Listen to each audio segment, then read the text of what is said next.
win that 10.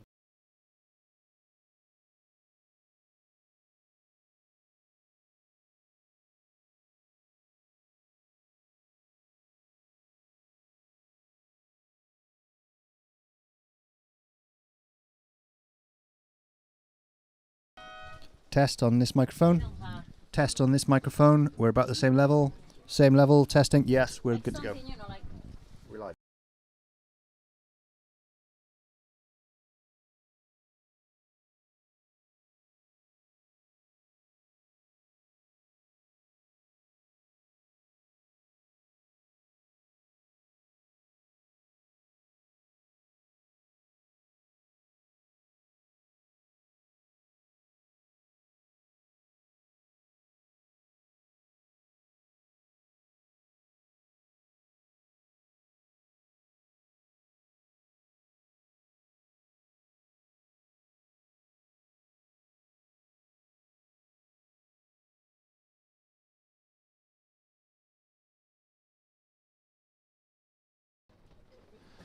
Good morning.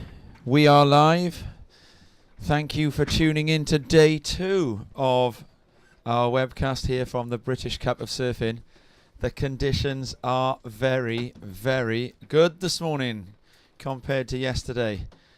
We've got waves funneling across Llantwit Point, rights and lefts. The rip hasn't yet started.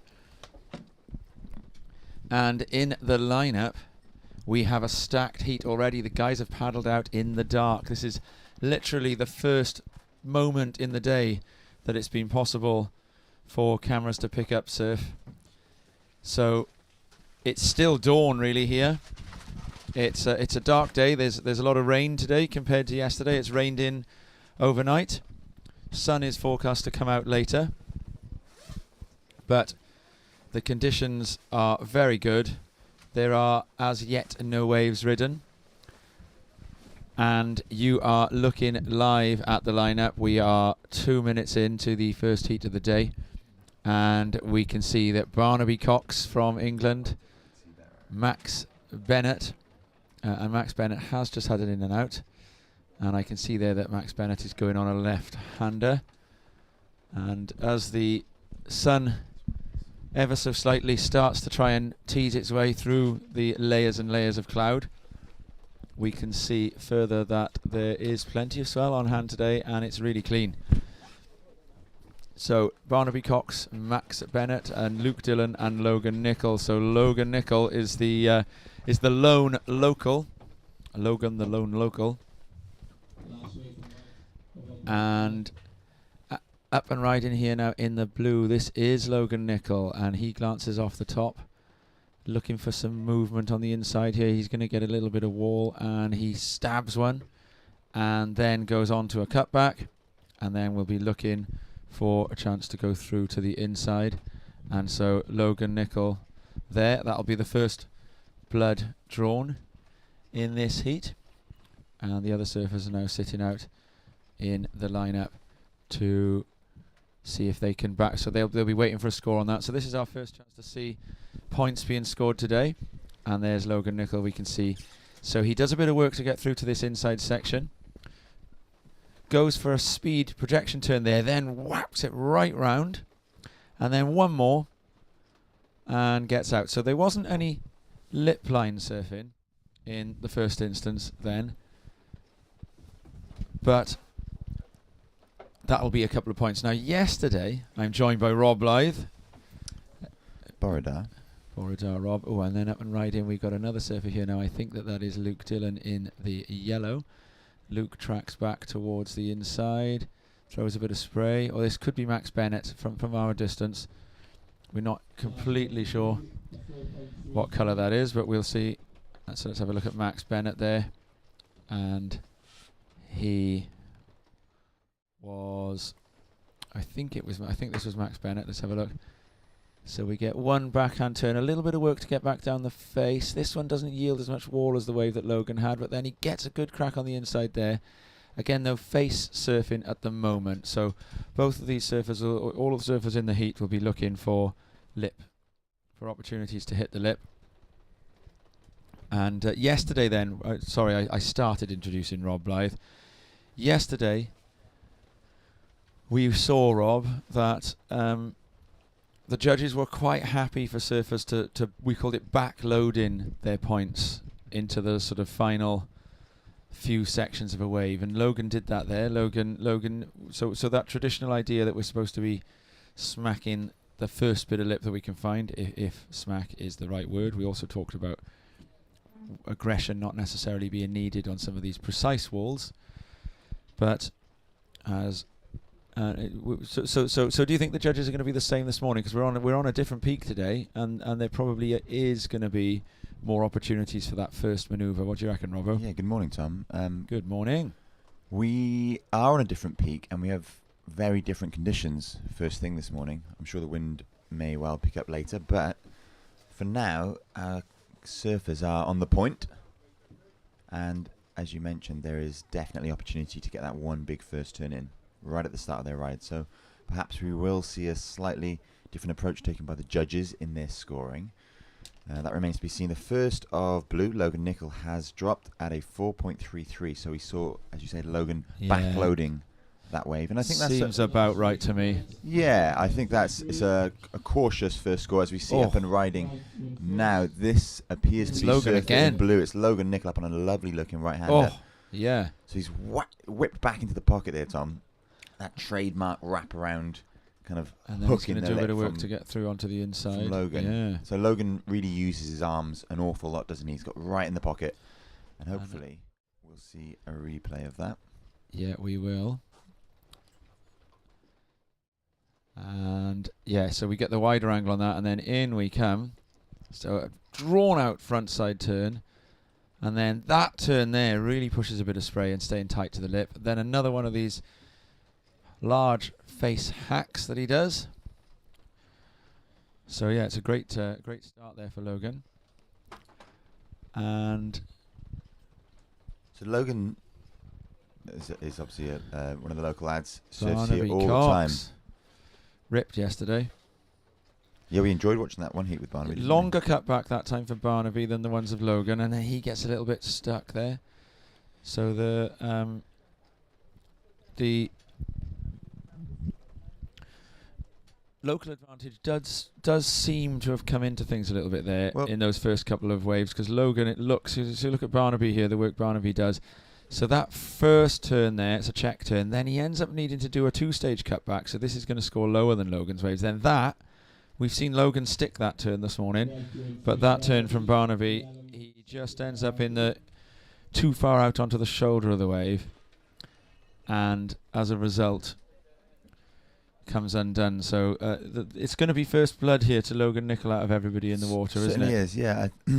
I think that familiarity with the wave, I mean, you come down here on any given day in these conditions and you'll find Logan out there. So he surfed these conditions here at Lantwit thousands of times, or hundreds if not thousands of times, and like you're saying, it's showing so far, Tom, with another score about to drop for Logan, and I think it's going to be at least on par with his first wave. I think so. I think his second wave will get a higher score, in my opinion. Mm-hmm. So 4.33 for the first. I think the next one starts with a 5. Let's see. It was Luke Dillon who rode that relatively soft left, the emphasis on relatively, because it was still good surfing, but compared to what we've seen going on the rights, it was a relatively soft left. Something worth pointing out and is quite interesting is the speed at which Logan's managed to get back into the lineup as we see up and riding now. This is yellow again, I believe. Luke Dillon. Yeah, Luke Dillon. So he's getting to work on a left. He needs to be going right, I think, from the looks of things, doesn't well, he? I think, do you know what? I've keeping an eye on it from under the dry of the gazebo. I did actually see a few lefts coming in as these boys paddled out. But so it's a decent sized wave when Dillon picks it up, look. So it's overhead there at the start, but that left just bowls off. Not quite as tapered as the right, is it? So it bowls off. And you know what? It's at this stage of tide as well. You have to have a kind of a counter-intuitive approach. Oh, So look at that right there. the waves that look like they're going to stand up are often not the ones that don't. So those lefts, it's that left there that we just see empty when the bowl section comes across at you as a wedge Yes. that you want to be catching, isn't it? Absolutely. You don't want to be catching lefts that look like they've got an open shoulder. You want lefts that almost look like they're bending in to close That's out. it. And they'll provide you with that extra kind of inside section that Luke Dillon's waves have lacked thus far. The rights, of course, providing the best scoring opportunity so far as we see a 4.67 drop for second of blue. So Logan yeah, so Nicol the is judges, now they're holding something back, but they have they've jumped. made it his best wave. He's leapfrogged Bennett to jump into first. So the situation as it stands, we're still waiting for that second wave of Luke Dillon to drop, and it does drop, and indeed it does change the situation. So at the minute we've got Barnaby Cox, surfer in red, sitting in fourth, but remember he's only had one wave, and we saw this in his heat yesterday. He held onto that one wave right until the very end of the heat and got one in the last. I think there was something like 3 minutes remaining, wasn't there, when he rode his second score. So yes, it's difficult to be in a heat against someone who is going to do that so well, isn't it? Because you sort of end up with you're on edge the whole time, aren't you? You are on edge, yeah. And famous quote from the movies, John Cleese. As we see surfer, I think it was Red having a little look. John Cleese, right? You remember the movie Clockwise? You ever seen that? I love Clockwise. Clockwise. John Cleese says in that. He says he's talking about failing to reach his destination. He says the failure, I can stand that. It's the hope that gets you. Yes. And this is the problem now, right? With these surfers who do, if you're brave enough and you're a good enough surfer to take, we saw Alice Barton do it yesterday as well, to take that super slow, careful strategy where you just get on 2 set waves and that's it. Your opponents end up with hope. And then when they see you catch that second ride and slam the door, it's the hope that gets you. Isn't the hope that makes everything so sweet as well? When it's from a sporting context, Yeah. supporting your team that never quite managed to reach that final. Yeah, and that would have been the experience yesterday for I think it was the young Irish girl, wasn't it? That she had a lead over Alice Barton for 30 seconds, didn't she? And then yesterday, those guys with the lead over Barnaby Cox, I think it was, if I remember right, was it Liam Murray Strout? Yes. And was it Craig Bright? I don't recall exactly. I don't think Craig was in. I don't think Craig was there at any point, in fairness, but or was it certainly Liam. You have a total of 9.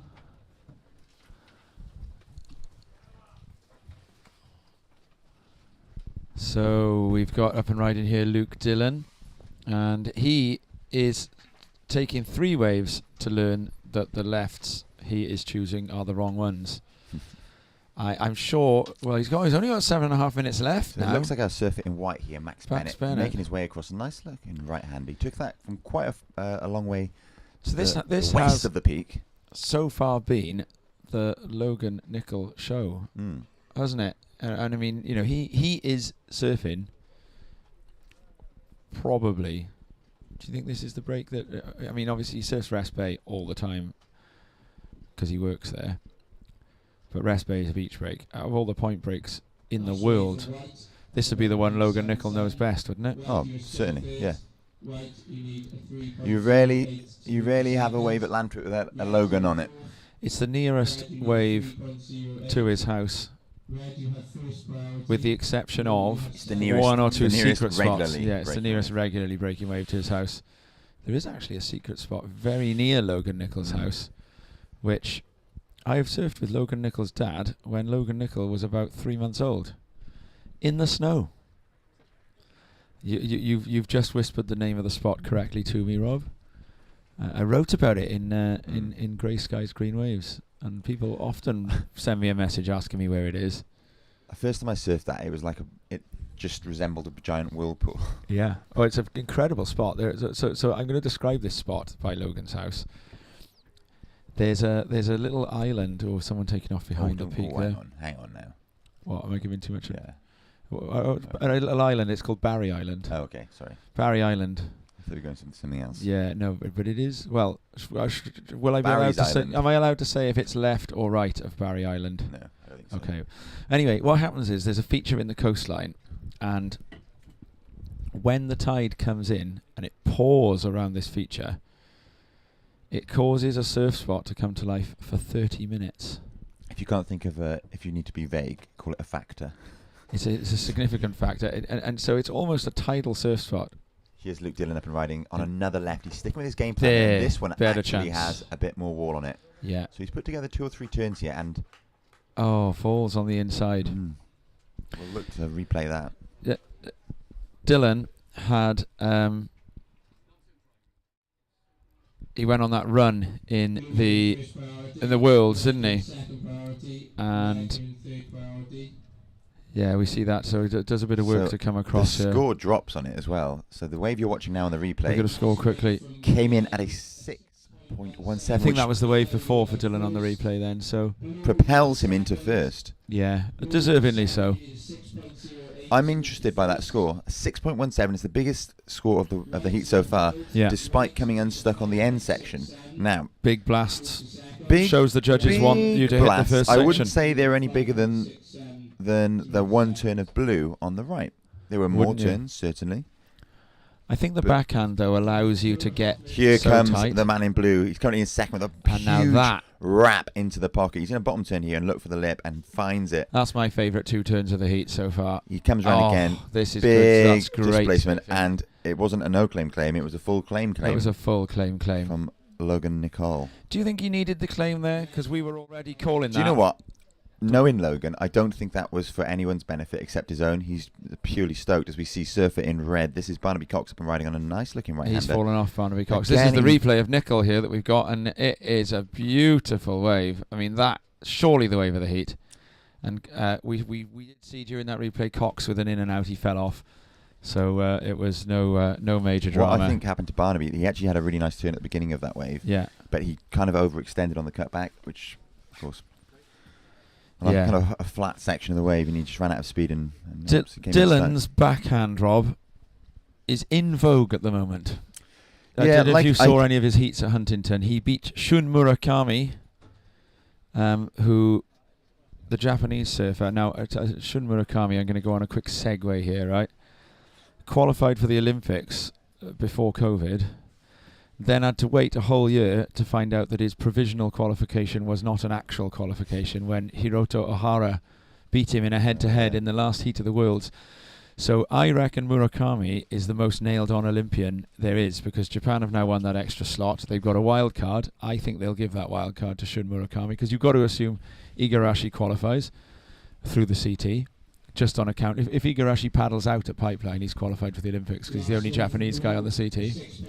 So Shun Murakami in Huntington Beach did an enormous frontside rotation, but did not beat Luke Dillon's backhand. And here we go in the haze there. That's Luke Dillon on his backhand again, and this time he gets the feedback loop going, and this time he does manage to stick that inside backhand manoeuvre there. A much better wave for my money than his first.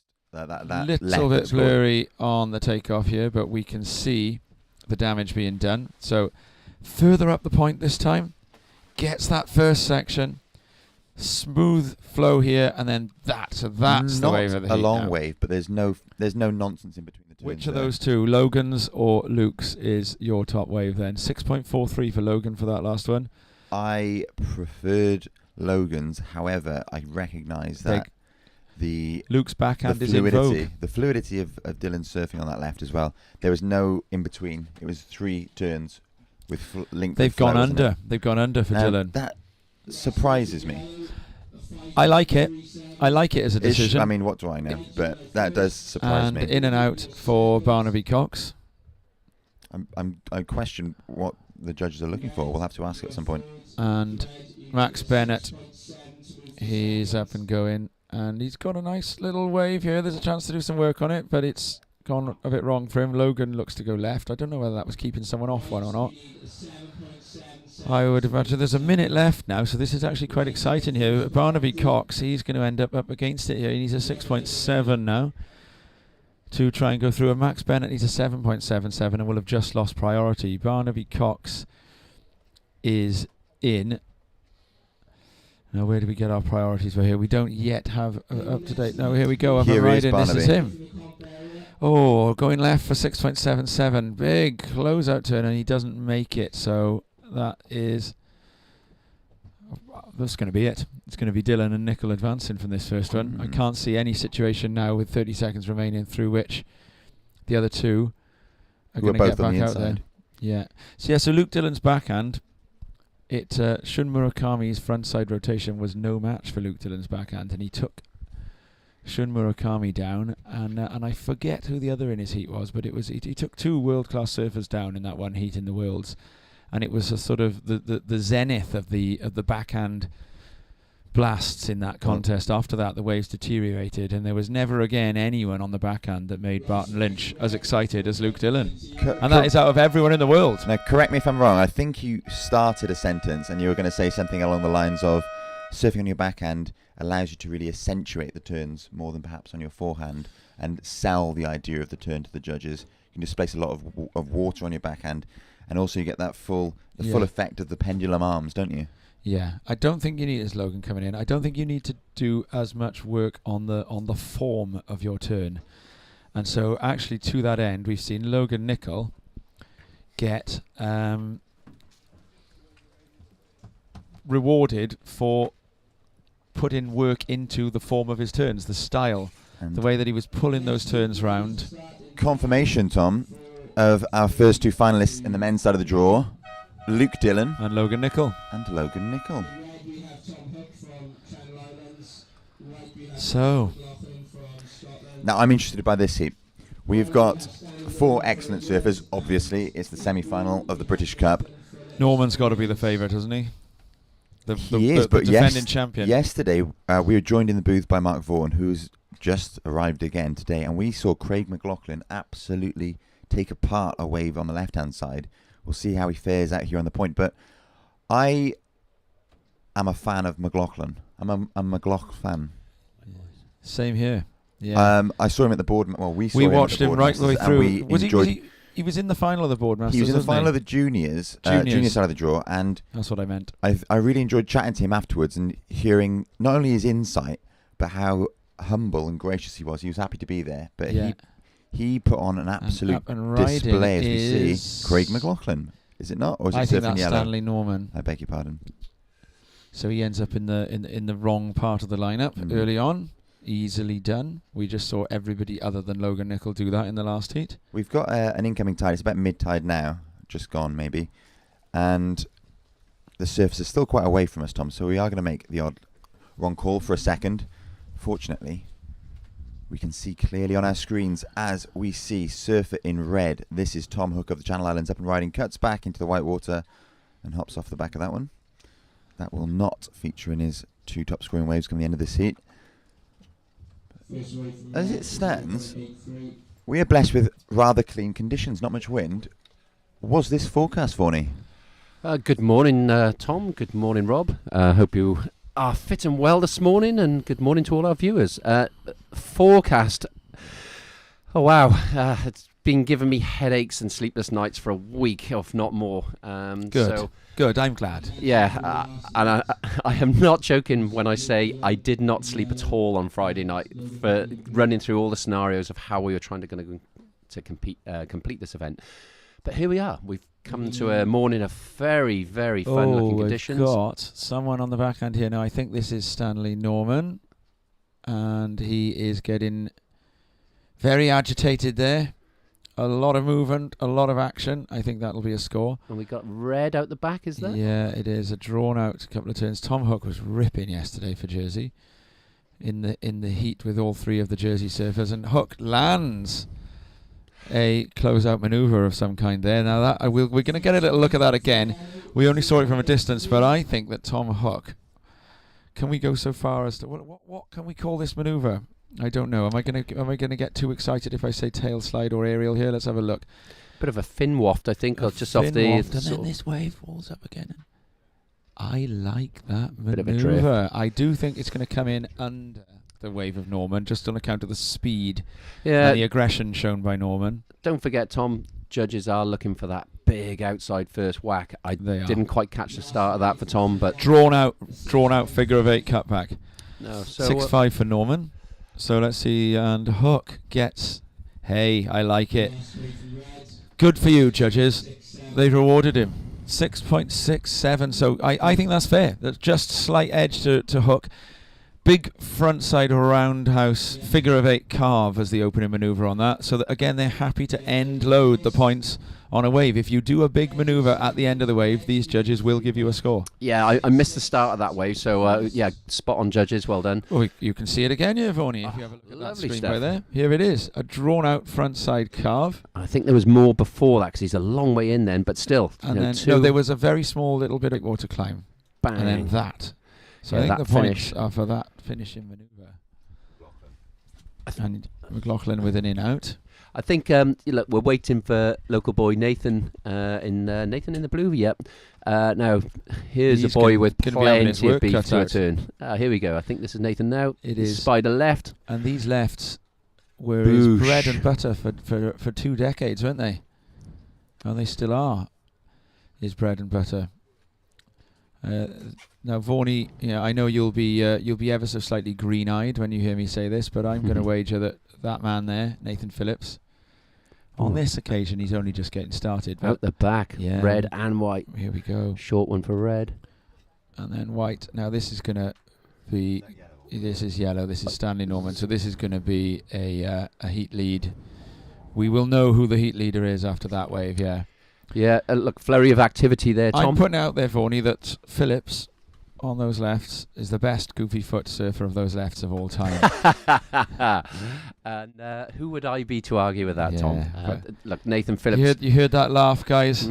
Beware the green-eyed monster that doth mock the meat it feeds on. No, look, Nathan Phillips, undoubtedly This is Stanley Norman. the most decorated Welsh goofy foot surfer of all time. And there's some young Come up on, and Vaughan, comer. Vaughan, back called yourself. Pat- You'd like to think that when you walk out of here, we'd be putting your name in that conversation for those front side, for those lefts in free surfing.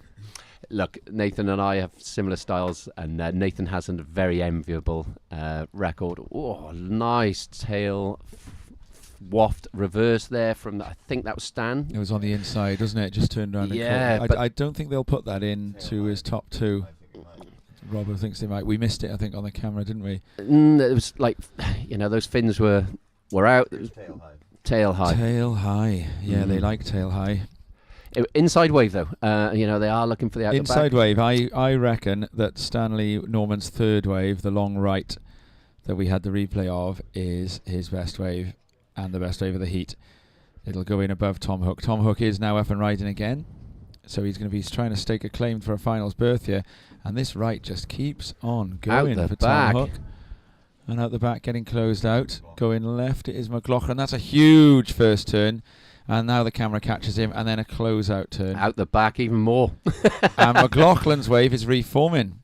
Phillips, work cut out.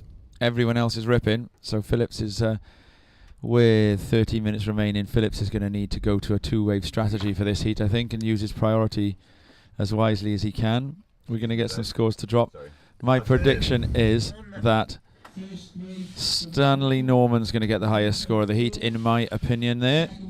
But Hook is going to further solidify his position, and then McLaughlin's going to get his best score. So there's plenty going on here. Lots for the judges to consider there, Tom. The whirring beach ball is whirring away on our screens. That means that judges are having a think. And we got The cogs Nathan are up again. ticking. Here he goes. Boosh! Now that's a nice turn for Nathan, and gets on the front side, looking for the inside here. Hasn't yet found enough wall to really show us what he can do. Yeah, look, And there's a little tactic he's playing in this heat. I know what it is. And I think you'll see him maybe turn to the backhand after those two left. For his wave in, yeah? Yeah, it's a long paddle back It's a after long those paddle rides. back, you're right. But just going back to Nathan there for a second, while there's a little lull in activity, Tom, is that, I believe Nathan is probably the last British surfer to compete at a pipe event. Wow. I The Monster Energy. I think it was the Hick potentially, or the. It's was the when it one. was a It's QS. it's the February Yes. March pipeline QS. Yeah. When it was, and it's probably not that far off. A decade ago now, was it? Oh, a bit longer than that, possibly Really? 15 years. Yeah. Please, somebody correct me otherwise online, but that's That's some record. He was under the Jedi Master, which is Richie Sills, Yeah. South Africa charger. And That was when I saw it. There was also a picture of him in one of the surf mags going in the water on Chris Ward's board, I remember. yeah. Judges haven't liked those last couple of waves of Norman, or have they got Ooh, here we go. 5.83? So they think that Norman's second wave is his best so far, rather than his third. And then we got just a 0.63 for the air, so they've decided it wasn't landed. Oh no, 5.27 for the air. So I didn't see the air. 5.27. I mean, it shows the guy's potential, though, that he can pick up 5.27, albeit a throwaway, but that he can pick that up on the inside section while paddling back out. It was a very technical air with plenty of height, to be fair, and it was well, and what a nice score to add to your bag at this stage. Little name drop for you here. I was having a chat with a mate of mine, Brad Gerlach, and he was telling me. I asked him about this word dangerous. I said, that commentators often talk about surfers as dangerous. And I challenged Brad by saying that I think it's a bit of an anti-Brazilian word. They talk about the Brazilians as being dangerous in that they're, the danger of everyone being unhappy because the wrong guy won. Look out for Adriano. He's dangerous. He might ruin the story that us Aussies and Americans want to write. And Gerlach completely disagreed with me. And after setting me right, I agree with him. He said that he uses the word dangerous to refer to a surfer who is capable of posting a score without priority and in the wrong part of the lineup. And that's what he says, Felipe Toledo, De Souza, these people, that's why they're called dangerous. So by Brad Gerlach's definition, Stanley Norman has just shown himself to be dangerous. That was a very long-winded explanation of dangerous, Tom. But yeah, we'll take your Brad Gerlach's viewpoint. The on that. invoice Thank is you, in Brad. the post. That's what we're paid to do, is to be long-winded. Goodness me. It saves all of those guys in breakfast land from having to talk themselves. Well, let's concentrate on what's going on here a second. We've got a real heat on our hands. Stanley and Tom have, set a real solid scores there. And Nathan is not out of this. And whilst he needs a fairly significant score of a 7.27, yeah. I know what his tactic is here, and I think we're going to see him go to the backhand. And I think with Nathan on his backhand, prepare for some water being moved. But maybe a little bit of local bias there for me. But and Craig, he's having one of those heats where things aren't falling his way. And I'd really, really, really like to see this guy final, just because I think it would be a fantastic achievement, but just on his surfing yesterday, I really, really enjoyed it. But just going back to Nathan there on the pipe thing. I mean, some 15 years ago, and I'd say don't think there's been another British surfer to have competed, and it wasn't small pipe either. No. I remember him telling me he was very nervous. So Stan Norman on the backhand here, just that's an in and outer with a quick in and out. I think that Vorney is trying to get me to invite him to talk about his own pipeline experiences. And that's I know when Mark Vaughan's trying to get me to invite him to tell a story. That's not a story I need to tell right now, because we have the British Cup men's semi-final in the water, and the purpose of me joining the booth quickly while we watch. Ooh, here we are, up and riding. Here goes McLaughlin, Boom. Bit of power. Gets a bit stuck on that second turn though, and Phillips behind, still on the lefts. We got a section here. Well, Phillips is starting to push the fins around a bit there now, so he probably does need to change the strategy up. We'll have a little look at this wave of McLaughlin. We got Phillips in the background. Yeah, so purpose of me joining the booth this Here we morning, go. Rob and the mic off Rob, literally. Two Robs in the same sentence. Had. Here we go. We watch red. So McLaughlin gets a bit of work done on the inside on that one, doesn't he? That'll be a score. It's We've not got going to be a red. 7.47. Ooh, hammer blow from Tom Hook there. Mm, Interesting. Yeah, so purpose of me joining the booth very quickly is just to update our viewers on the running order.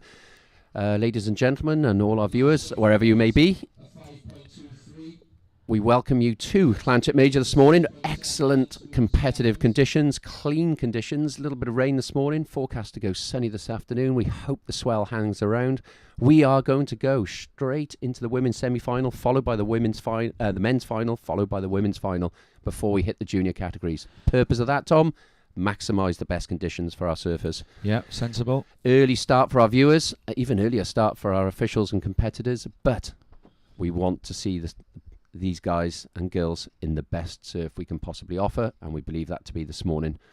So, enjoy your cereal, enjoy your toast, enjoy your fruit, your coffee, your latte, your espresso, your cup of tea. And who was it you said was long-winded? Well, this is the big one, guys. It's the morning of the finals. I've been practicing a line all night. I was going to ask Tom what it is the morning of, and now it's ruined, blown. Yeah. And what are you eating? Cereal? Do you like it?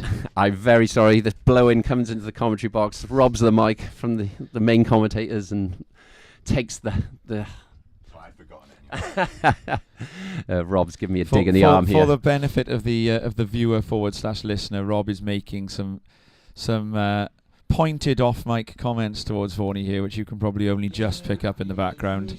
Well, I'm going to hand the mic back to Rob, who's been doing an excellent job, especially at this stage of the event. Only one thing, if anyone's found a Mercedes van key with a yellow tag on it last night, that's mine. Might be outside the White Hart or the White Lion. So, yeah. See, look at this. He comes in, he's in the booth for 5 minutes. He manages to tell us he's surfed Pipeline and that he owns a Mercedes. So there we go. It's the Works My Post van. It's the Works fan, is it? It's the Works fan. There we go. Cheers, Vaughan. Well, thank you very much for your time there, Vaughanie. I would describe Mark Vaughan's visit to the booth then as an intervention, wouldn't you, Rob? And breathe. We managed to find out that he surfed Pipeline, he owns a Mercedes, and he'd been to the 2 pubs last night after leaving the beach at about 8 o'clock. That might describe the ever so slight fragrance Here we go. That he brought with him. Action in the water, surfers in Yellow. and we're going to see the red air up here. and Here we riding. go. Oh, I he think doesn't not, have but enough section. Further to the east, Tom, surfer in red. This is Tom Hook getting really busy on a nice looking right-hander. This one opened up much more than his other waves thus far, and it's allowing him to make it right through to the inside. Now, I'm not sure, because we had 2 surfs up, whether we'll have a replay of this wave, and it's a long one, so we might not even get the beginning of this wave, but I can tell you he got to work out the back. He is sitting on a 6.67 and a 5.27. Oh, here goes Phillips. Now there's a chance for some spray, and he throws some, but he doesn't have a section. So I again, love that first turn of Nate's. Yeah, he's not getting those inside This is sections gonna though. reform. He's going to need to do something different at the moment. Out the back is Craig McLaughlin. He's looking for a 6.71. A lovely opening manoeuvre. Lip line turn. Up again. Nice. This wave racing off ahead of him. He's doing really well to keep up with it, in fairness. The Scots are Putting cheering. together 3 really nice manoeuvres, and he'll find a bit of open face to cut The back on, Scots perhaps, are but not. yelling. He kicks out. Only needs 5.66. Right. I think that the last of Tom take Hook the is lead. going to replace his 5.27 and make Craig McLaughlin's requirement even Higher. bigger. Yeah. However, I think McLaughlin is going to certainly replace his lowest scoring 4.47. I think he's going to replace his 5.23. Well, he'll have to well. replace the 5.23 to stand at any chance of So it looks, Tom, that the judges shortening the requirement. didn't like Tom Hook's wave as much, and so he has not extended his requirement. Right. In fact, it came in at 3.53. Yeah, so, 3.53. The Okay. judges being very conservative with their scoring there. So we'll wait to see what McLaughlin scores, what Nathan Phillips scores. I think Stanley Norman's wave will be quite a small score compared to his others, so we can discount that one. I'm interested by McLaughlin's score. Yeah. Well, we all are. It's not going to be 6.71. Oh, But if it goes what's in happened here? above, So we're seeing a slight rejig. no, yeah, it's just the I see, the it's the computer computer. adjusting it. It looked for a nanosecond like they'd given Phillips an interference, so that's just someone pressed the wrong button. We'd have known about it if there had been an interference. No interferences in this event yet, actually. So Stanley Norman doesn't change his top 2 with his last wave. The last wave still yet to come. That was for that 4.03 was for the left a little while ago. Oh, okay, so we're still waiting for the right of Stanley Norman to come in. Now Rob and I are seeing scores drop for surfers slightly ahead of the scoreboard being updated on your screen. My apologies for that. We did discuss yesterday that it had to do with the length of extra cable that the scores to the screen have got to run through. They got to go for a quick jaunt to Houston and back. But as we come down to 1 minute and 40, we're going to try our best to get you a situation here. McLaughlin, the surfer that needs a score, is probably not going to get 6.7 on a wave that he's ridden. Well, you can tell the judges are having a good old think about Well, it. it's because if it goes in above his 5.23, it'll shorten the requirement, won't it? I think it would be, to give it 6.7 would be, they've given it an 8. It looked good to me. Goodness me. I'm very impressed. He And takes the lead. Scots are yelling and cheering. Good stuff. I love being absolutely miles out of kilter from what the judges are thinking. It reminds me of my human fallibility, Rob. I think, Tom, they gave him the score. You knew it. It was a slightly bigger wave. I said it was an it was excellent It was score. a difficult wave to keep up with, and he was right in the critical section each time. So do you As know? the lip was cascading down, Yeah. he was there tapping it. So what this is showing us is that while the judges will happily throw you 4s, 5s, 6s if you do your surfing on the inside, if you get one and you do 3 blasts in a row, and they're all in the lip and they're outside, then they put you on a different scale to everybody else, don't they? And that's what's Absolutely. happened to McLaughlin there. So it's a good feedback loop for us, for the judges. And Norman now looking to try. Well, who would have thought that after the way he started this heat, he'd be playing defence to finish the heat off? But he's trying to keep Hook and Phillips away. Wow. Phillips and Hook both need a big score now. Well, Hook Exciting. actually 5.66, but we're counting out. It's not going to happen. So the finalists are Dillon, Nicol, Norman, McLaughlin. How exciting. 3 of those 4 will be going to the ISAs if. Now that is actually there is a big if. That is if is Phillips coming in, it finally goes right. That is if the selection is solely on this contest. There is a surfer who arguably is in the conversation for the Worlds who's not here today. Patrick Langton Dark. So if you're McLaughlin, Norman, Dillon or Nicol, you need to be thinking that top 2 in that final is making your case for the Worlds, don't you? Because the likelihood remains that Langton Dark, if he holds the sort of WQS ranking that he's currently got, would be able to make a case for being in the British team as well. We await, of course, news from Portugal, from Ribeira Dilhas, as to whether or not Langton Dark has a slot. So we're going to change categories shortly. If you hold by, we'll have an important message from an important supporter of British surfing, and then more surfing to follow.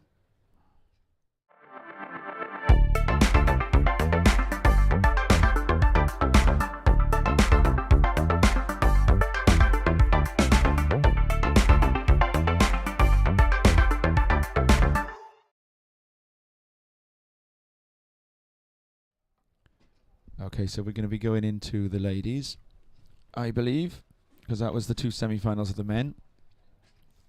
And as we go into that, we will be seeing first of all Charlotte Mully, Kate David, Alice Barton and Joanne Dennison. So a stacked heat already as we come into the next round.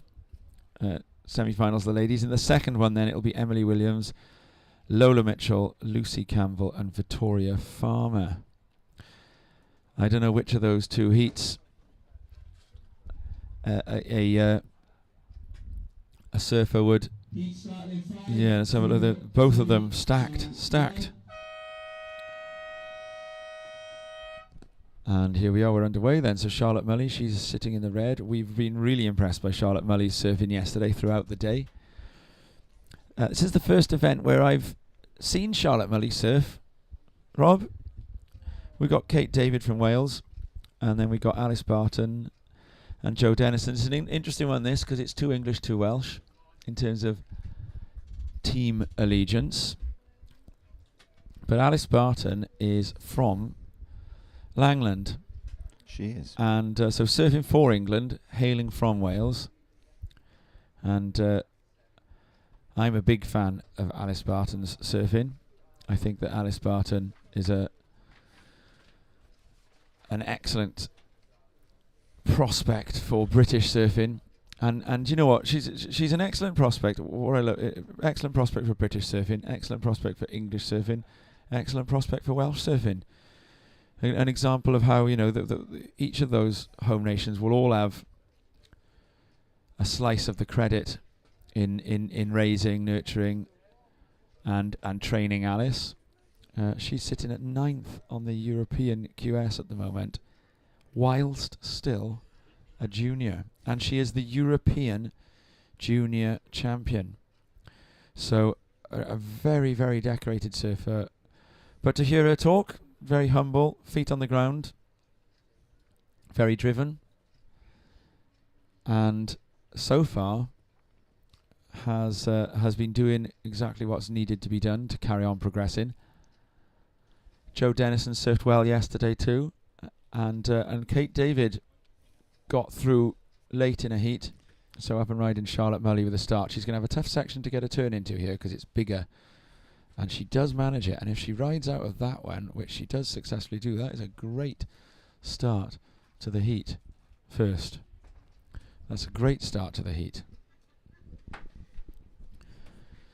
Now, I was watching that wave then, Charlotte Mully, and I was thinking that it was going to be hard to come off a smaller wave onto a big section. But Mully, we talked yesterday about how her power comes from this really acute knack for timing. And we saw it on that first wave. It's unlikely to be the highest scoring wave of the heat by the end of the heat because it was just one manoeuvre. But I think that's going to start off with a pretty big score. Here we go. And then up and riding, this is Barton. And that big first frontside hack there. A slightly more drawn out cut back. She ejects. She knows that it's a long paddle back. So Barton just looking to get a couple of points on the board to start things off. So we wait for those scores to drop. Mully, I would wager. Ooh, I'm gonna be really brave. I'm gonna put Mully in around the 4 range. And then I'm probably gonna put Barton. Ooh, is it? Well, that's going to be an interesting comparison then, isn't it? So we've got Barton's score first, actually, 4.17. So that means that there's one last judge having a think about Mully. Which of those two is the highest score? Mully, I think Mully's is because it's a close-out re-entry on a hard incoming section. But Barton had open face, was travelling faster, and put a more stylish arc into that first turn. So this is going to be really interesting to watch. So the judges dropped the first of Barton. You haven't yet got it on your score sheets, but it was a 4.17. So it'll be on the... I think there's about a 45-second lag for the scoreboard on the TV. So Barton's opening score, 4.17. Mully's. We're going to learn about.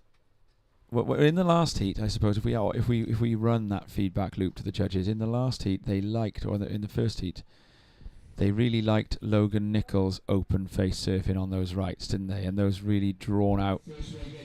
And here it comes. Yeah.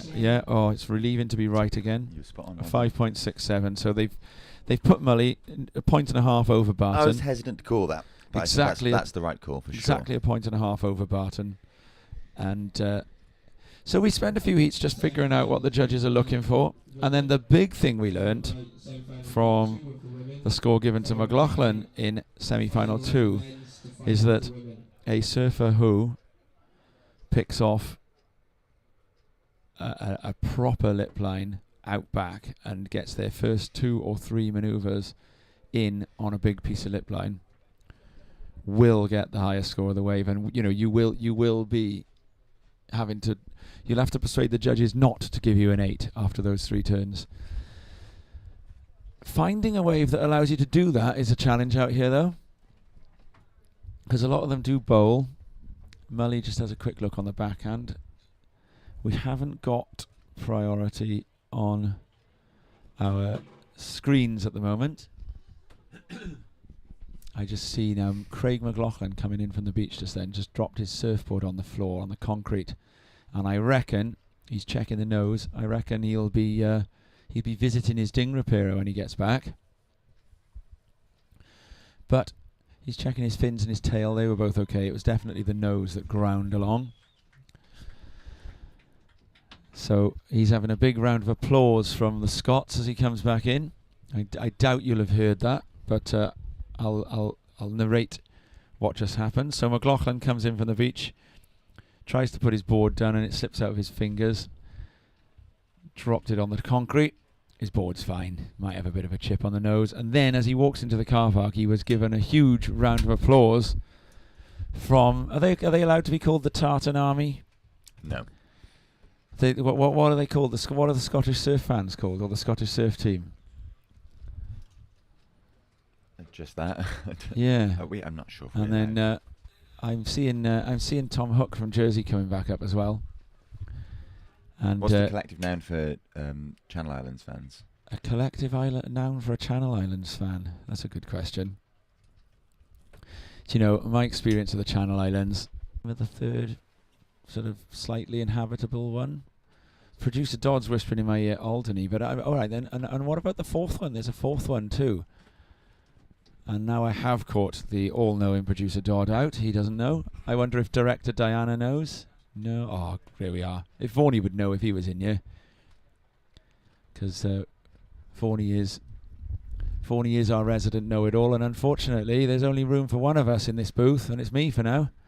The island I'm speaking of is called Sark. So you've got Jersey, Guernsey, Alderney, and Sark. And here we go up in the red.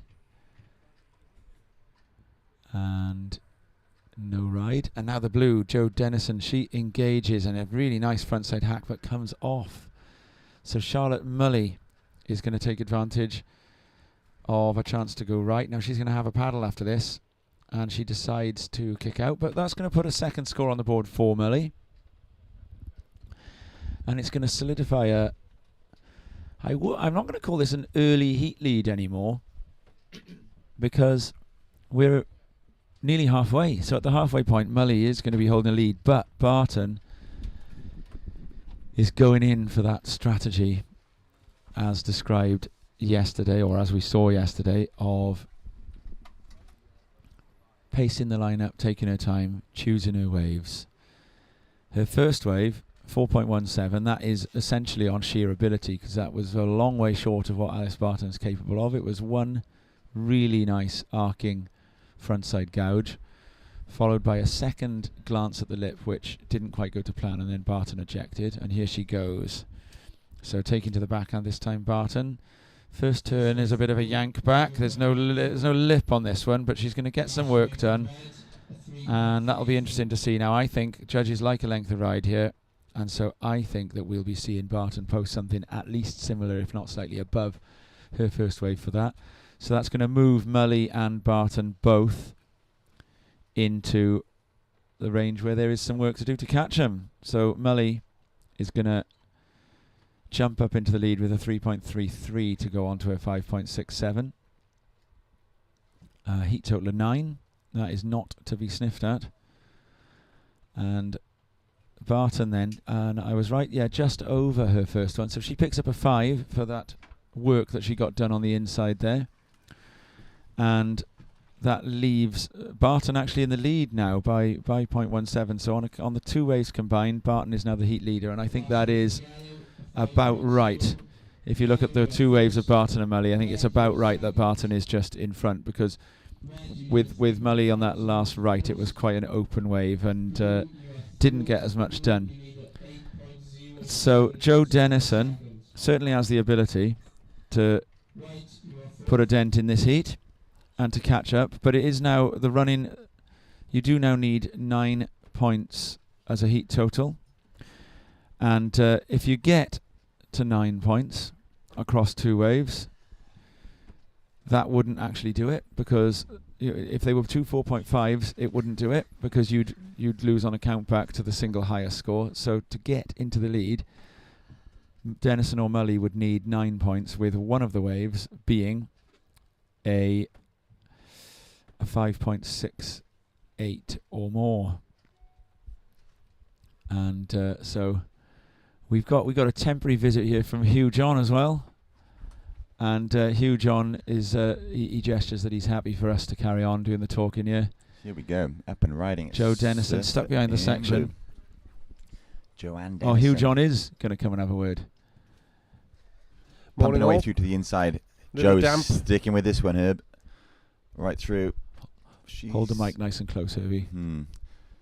So I'm not sure that'll stay in Joe's top 2 come the end of this heat, but she was scratching for any points at all on there. Morning, Herb.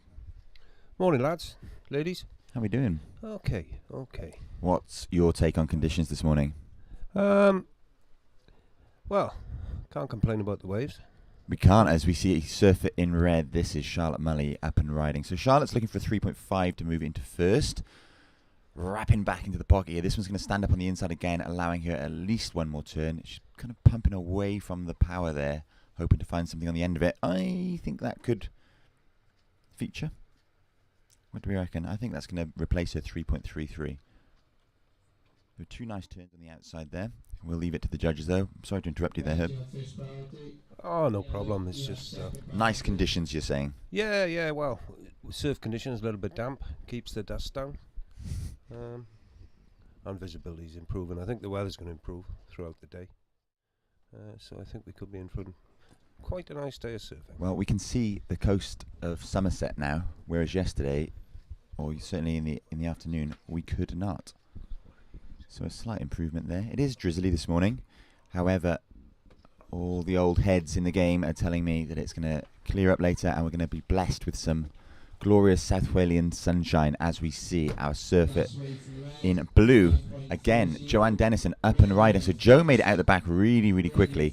Tags the lip, cuts back into the pocket, and she'll look for one last section here to bounce off of, which she finds. And this wave's going to reform, allowing her one final turn that she doesn't really ride out of. So It's a platform. It's a platform to build on for Dennison. And I think that's going to be her top scoring wave so far. It'll so be Joanne is looking for a 6. I don't think it's going to be it's that. not going to be that, but it's going to leave her with a score with an attainable score to catch. It's going to reduce her requirement. And Here there we we go. have it. I love the style, the way that she gets through these sections here. She keeps her speed, but does fall a bit unlucky with the shape of that shoulder Yeah, there. And so then I think that the work is done at the end of this wave. It's going to be in the 3 range, I would guess. 3.73, Tom. Oh, you've got 3.73. Well, that leaves her in striking distance. 5.44 is what she requires. Yeah. So Charlotte doable. Mully's gone into the lead, hasn't she? And deservingly so. 5.4. So they've put that left that we saw a replay of while you and Herbie were talking in just a fraction of a point behind Charlotte Mully's opening wave. And she's going to catch another one here. So Charlotte Mully is looking really good value for a progression position at the moment. And actually, as things stand, the surfer that Dennison is chasing is actually Alice Barton. And it would be a 5.44 needed for Dennison in the blue to go in front of Barton in the yellow. And Barton is going to do something about that now, or try to at least. So Barton looking to replace a 4.17 here. Really smooth frontside wraparound. And a second one banks off the foam, lovely. And goes for an element of the layback snap to that one. And on the one behind is Kate David, and she's got a lovely open wall there. Doesn't quite stick the inside turn, so that was Kate David from Wales. And there's a great set coming through now. And on the inside, Jo Dennison. And this time her cutback does come back, and she's going to get a junction section here and goes up and over it. Lovely. A real stomp there, and there's going to be a bit of a reform. So Dennison is getting some work done. I think 5.44 is not impossible for the last of Dennison there. But it's going to need to be a lot more than 5.44 if this from Alice Barton is more than 4.17, and I think it is. So I think Jo Dennison is going to need more, because this is going to be more than 4.17 from Alice Barton. Really smooth, stylish surfing, and a little bit of a stomp that the judges won't give her a land for there on that one. So they give White's score in first as a 3.07, so that's one they didn't need to do as much thinking about. And then we got 4 minutes remaining. We're going to be having quite a lot going on now. So Dennison is definitely going to be it's going to be her best wave so far. She's currently sitting on a pair of 3s. 3.73 being the highest of those two, so that's hopefully going to end up a backup score for her, and she's going to be going in above that with her last one. And I'm wrong. the judges have put that one as a 2.9 for that last of Denison. I don't know whether there's another wave still to drop there for Denison. 2.9. I'm a little bit surprised at that because I thought that was Denison's best wave. But the judges, they've got a better view and they know what they're on about, and I suppose they're thinking that the open face on that one, so it was more of a tapered shoulder, a fatter shoulder that Denison did her work on. So a huge score. Barton is now a runaway heat leader. And Denison was needing a 7.34 then. I'm pretty sure that requirement comes down this time. If that's not 3.73 or more, then I will need a judging course. Let's have a look. Yeah, and so she gets a 4.5. So now she is in striking distance of Charlotte Mully. A 6.57 needed, but there's only a minute. So Denison is going to need... Now, I tell you what... Well, I don't know that rip is... If she can get through in time, she might want to try and go right. And there's a set coming. If Denison... I don't know where she is in the lineup. If she can get through the lineup in time, she can go right. And here we go, Kate David. A lovely right-hander coming through for Kate David. 20 seconds left. And Kate David doesn't quite stick that inside turn, so she's going to get eliminated there. But great surfing for Kate to get to where she got. And here we go up and riding. And it's going to be Barton with a stamp. Well, yeah. Beautiful turn. And there is one behind, Charlotte and there's Mully. 10 seconds left. And Charlotte Mully is ripping her way across a right-hander. And still going there. So Mully, I think she's going to improve her situation there. And Denison isn't able to pick a wave out, so it doesn't matter what happened on those other waves. Well, I think, for what it's worth, that Mully is going to extend her lead. I anyway. think so too. Have a look at this. We missed the first manoeuvre here, but this is really nice surfing from Charlotte Mully. And as I said before, Mully's power comes from her precision and technique, I think. We got producer Dodd visiting us here in the booth briefly. How are the sound levels doing, producer Dodd? And he's all good, mate. All good. Yeah. Surf looks like he's absolutely pumping, and I'm not in there. So you've decided second morning in a row against going for a surf.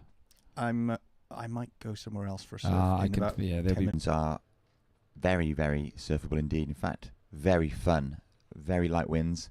Swell has hung around, and that's why, as Mark Vaughan mentioned earlier, we're getting on with the men's and women's divisions this morning, looking to wrap them up in the next hour or so before moving back into the junior divisions, trying to offer everybody the best of the conditions to suit their requirements. Of course, the juniors often being a little bit lighter than our open men's and women's surfers, so they're able to take advantage and make the most of the conditions as the tide comes in and we move towards the Ledges Peak, which we saw some beautifully groomed waves on yesterday, albeit a little bit smaller.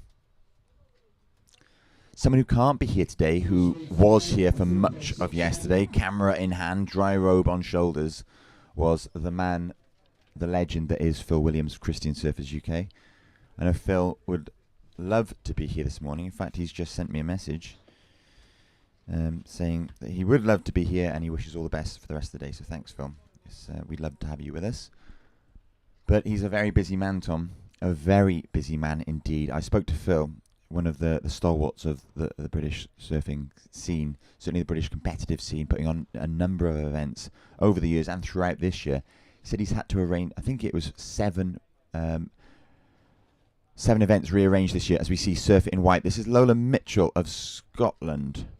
I beg your pardon, this is Surfer in Yellow, Lucy Campbell. We're still quite a way away from the surface, so it's hard to get a clear visual, but this is Lucy Campbell getting very busy on this left-hander, putting together several turns before kicking out on the inside as that wave fades to nothing. She'll use the Lantwit rip to drag her back into the lineup in no time at all. So yeah, Phil has had to rearrange, I think, either 7 or 9 events this year, which, as you can imagine, is a logistical nightmare. Not only do you have to find dates that are free for the contest to be held, but you've got to try and cover all of those events with volunteers, which is no mean feat, let me tell you. In addition to that, Phil has taken on the honour and the responsibility of managing Britain's adaptive surf team. So they're off to Pismo in the central coast of California in October, I believe, which leaves, of course, Phil with not much time to get everything sorted out. Accommodation, transport, as we see up and riding. This is Surfer in Blue, Victoria Farmer, representing England by way of Australia, I should say. Putting together a really nice opening turn before this wave goes a little bit soft on the inside, but Victoria is not letting that stop her. Stringing together a series of powerful turns, again, before using that Lantwit rip to get back out. Now, Victoria was right on the edge of where that rip is an assist, not a hindrance. And we're back onto the replay here, as this is Victoria's wave. Oh, it's Lucy Campbell's wave, I beg your pardon, from just a few moments ago. And you can see Lucy putting all of her energy into that to try and find any speed and any power that she possibly can.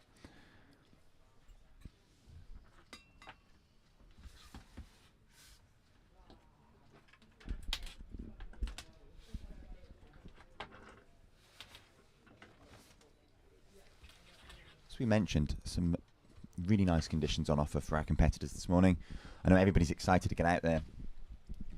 And we should see the men's final following the conclusion of this heat, followed very, very closely by the women's final. So loads of exciting action still to come for you this morning before we move back into the junior divisions. Loads of surfing to get through today and loads of surfing for you to enjoy at home. As Set approaches the lineup, we can see in the distance, you perhaps can see it just about on your screens. Maybe not, though. I'm just looking. And the outline of the Somerset coast in the background. We, of course, being quite a long way up the Bristol Channel here at Lantwit Major in South Wales this morning. Quite far up. But what you tend to find here on this heritage, the Vale Heritage Coast here in South Wales, is that although what we lack in consistency, we make up for in the quality of our breaks. Some beautiful reef and point break setups here. And that is why the British Cup is being held here. It's on it comes here on a rotational basis, visiting the home nations, England, Scotland, and going to the Channel Islands before coming back to Wales on a 4-year cycle. Our backup location this weekend was Freshwater West in Pembrokeshire, which, of course, benefits from being much more consistent in terms of swell reception. It faces directly west and is very exposed to those Atlantic swells. Whereas here in Lantwit, we're tucked away up the Bristol Channel, so we do get fairly consistent surf, but we also benefit from those beautiful reef and point break setups that I've already mentioned. A little break in the action here. So the situation as it stands is surfer in white, Lola Mitchell, is in 4th position with just a 0.83 at the minute. So that's an up and down. It won't feature in her top 2 come the end of this heat, I don't think. She's looking for a 4.85 to move into 2nd and to advance into that women's final. In 3rd, we have surfer in red, Emily Williams, sitting on a 4.67, just the one wave, and out the back now, this is Lola Mitchell of Scotland, surfer in white, carving down from the top, back into the pocket there, and out the back we can see surfer in blue, Victoria Farmer getting to work on a right that's going to soften up again and go into that deep water. In 3rd, like I say, is Emily Williams with a 4.67. It's the 3rd highest scoring wave of the heat, but she's got nothing to go with it. So, Emily Williams still very much in contention in this heat, needing just a 1.01 to move into 2nd and, of course, qualify for that all-important women's final. Currently in 2nd is surfer in blue, Victoria Farmer. She's sitting on a 5.67, and we're waiting for a score to drop. Now, she needs only a 1.01 to move into 1st, which she will no doubt have achieved and earned with that last wave. So I'm expecting a situation change. And Lucy Campbell currently in 1st, but I suspect she will soon drop into 2nd when Victoria Farmer's wave is posted by the judges. Last of white, Lola Mitchell, a 3.33. So Lola gets a meaningful score on the board. She now requires just a 2.35 to move into 2nd. But like I say, we are still waiting for that 2nd score of blue to drop. So a situation change is imminent as we see our men's finalists start to gather at the Beach Marshall to get their rash vests for the men's final. Logan Nicol down here nice and early, donning the blue rash vest ahead of doing battle with Luke Dillon, Craig McLaughlin and Stanley Norman. Now, I mentioned that Luke Dillon's foot is heavily strapped. He had a bit of a run-in with one of Lantwit's famed cobbles yesterday and took a big chunk of flesh out the bottom of his foot. We saw him bleeding on the shoreline, actually. It looks sore, and the result is that Luke's left foot, I think it is very heavily strapped. It's taped, it's bandaged, all sorts, which this is actually his right foot. I've got an eyeball on it right now. It's heavily strapped. I can see lots of flexi bandage and blue electrical tape on it. That's gonna, you'd think it would certainly impact his surfing, because I can see he's got about three of his toes are strapped together. They can't spread apart, which you'd think would hinder him while standing on his board. But Luke is a very talented young man. Plenty of competition experience, so I'm sure he'll do just fine. Here we go. This is the situation change that we anticipated. Last of blue, Victoria Farmer comes in at a 4.70, meaning she now moves into first position. Lucy Campbell, surfing in yellow, sitting on a 6.67, looking to replace a 2.50. She requires a 3.7 to move into first. Currently in third is surfer in red, Emily Williams. Still sitting on just that opening ride, a 4.67. She got going very early in this heat, and we can see a situation happening just there. So Emily Williams had priority. I didn't see who took that wave, but Emily was eyeing it up. And Emily, of course, needs a 4.51 to move into first there. We might see a replay. Director Diana has captured the evidence. We can have a look at what happens here now. Our information tells us Emily Williams had priority when this happened. I don't think Emily was going to get into that. What do you reckon? That I think, yeah, it's gonna have to be. It was Lola Mitchell. I think that's unfortunate. She was in fourth anyway. That it's absolutely cut and shut. That is, Rob. It doesn't matter. I couldn't see Emily's paddle very It doesn't clearly. matter what Emily was going to be capable of doing there. That is Emily's wave, and you can argue that she decides against hurting herself there to drop into that wave. She might, you look at it one more time on the replay. Here we there. go. Meanwhile, current we'll action. cut that This is replay surfing because blue. we've got Victoria a surfer. Farmer up and riding on left. Farmer, It's going to go she's nowhere. out. But Emily Williams up on the right-hand side, bottom turning round, hooking in the lip down towards the white water. She's going to extend out onto the face again, looking for this wave to stand up, which it might do on the inside. There's a little wobble ahead of her, giving her an opportunity to cut back into the foam. Emily searching for a 4.51. This one is going all the way through to the inside. Another long paddle coming up for Emily shortly, and I'm not entirely sure that's going to meet the requirement, but it keeps her busy, keeps her warm, and she'll make her way back out into the lineup with a little over 7.5 minutes remaining. Plenty of time for it all to change. Here's the replay. Good bit of inside work done there for Emily Williams.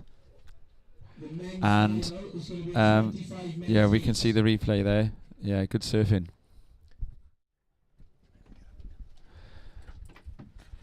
So it's close here now, Emily Williams and Lucy Campbell. It'll be interesting to see, as you said, Rob, she needs a 4.51, and that's going to be close. What's your call? Do you think she gets it or not? No. You think no? I'd like her to get it, but I don't think she will. Okay. Oh, reset. Let's have a look. So you think and there's a long paddle with 7 minutes remaining to come back from there. So there's a lovely looking right-hander coming through here, and see now, Lucy Campbell knows that Victoria Farmer has priority and has to be given the wave. And Farmer tap there. That's going. Lucy Campbell, isn't it? Yeah. Other way around. Sorry, yeah. Victoria Farmer knew that Lucy Campbell had priority, and so had to let that wave go. And Lucy Campbell absolutely shredding that one. Let's have a look at this. See, Farmer decides to give her the wave, and Campbell, through she goes. Now, producer Dodd has found a competitor for us here, Rob, and this is quite exciting for me, because this is the first time that I've met this person.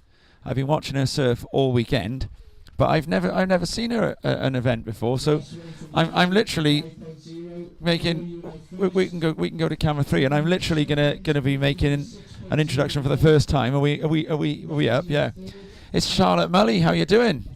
Good, thanks. So we're really pleased to meet you. You've been surfing really well all weekend. So where are you from, Charlotte?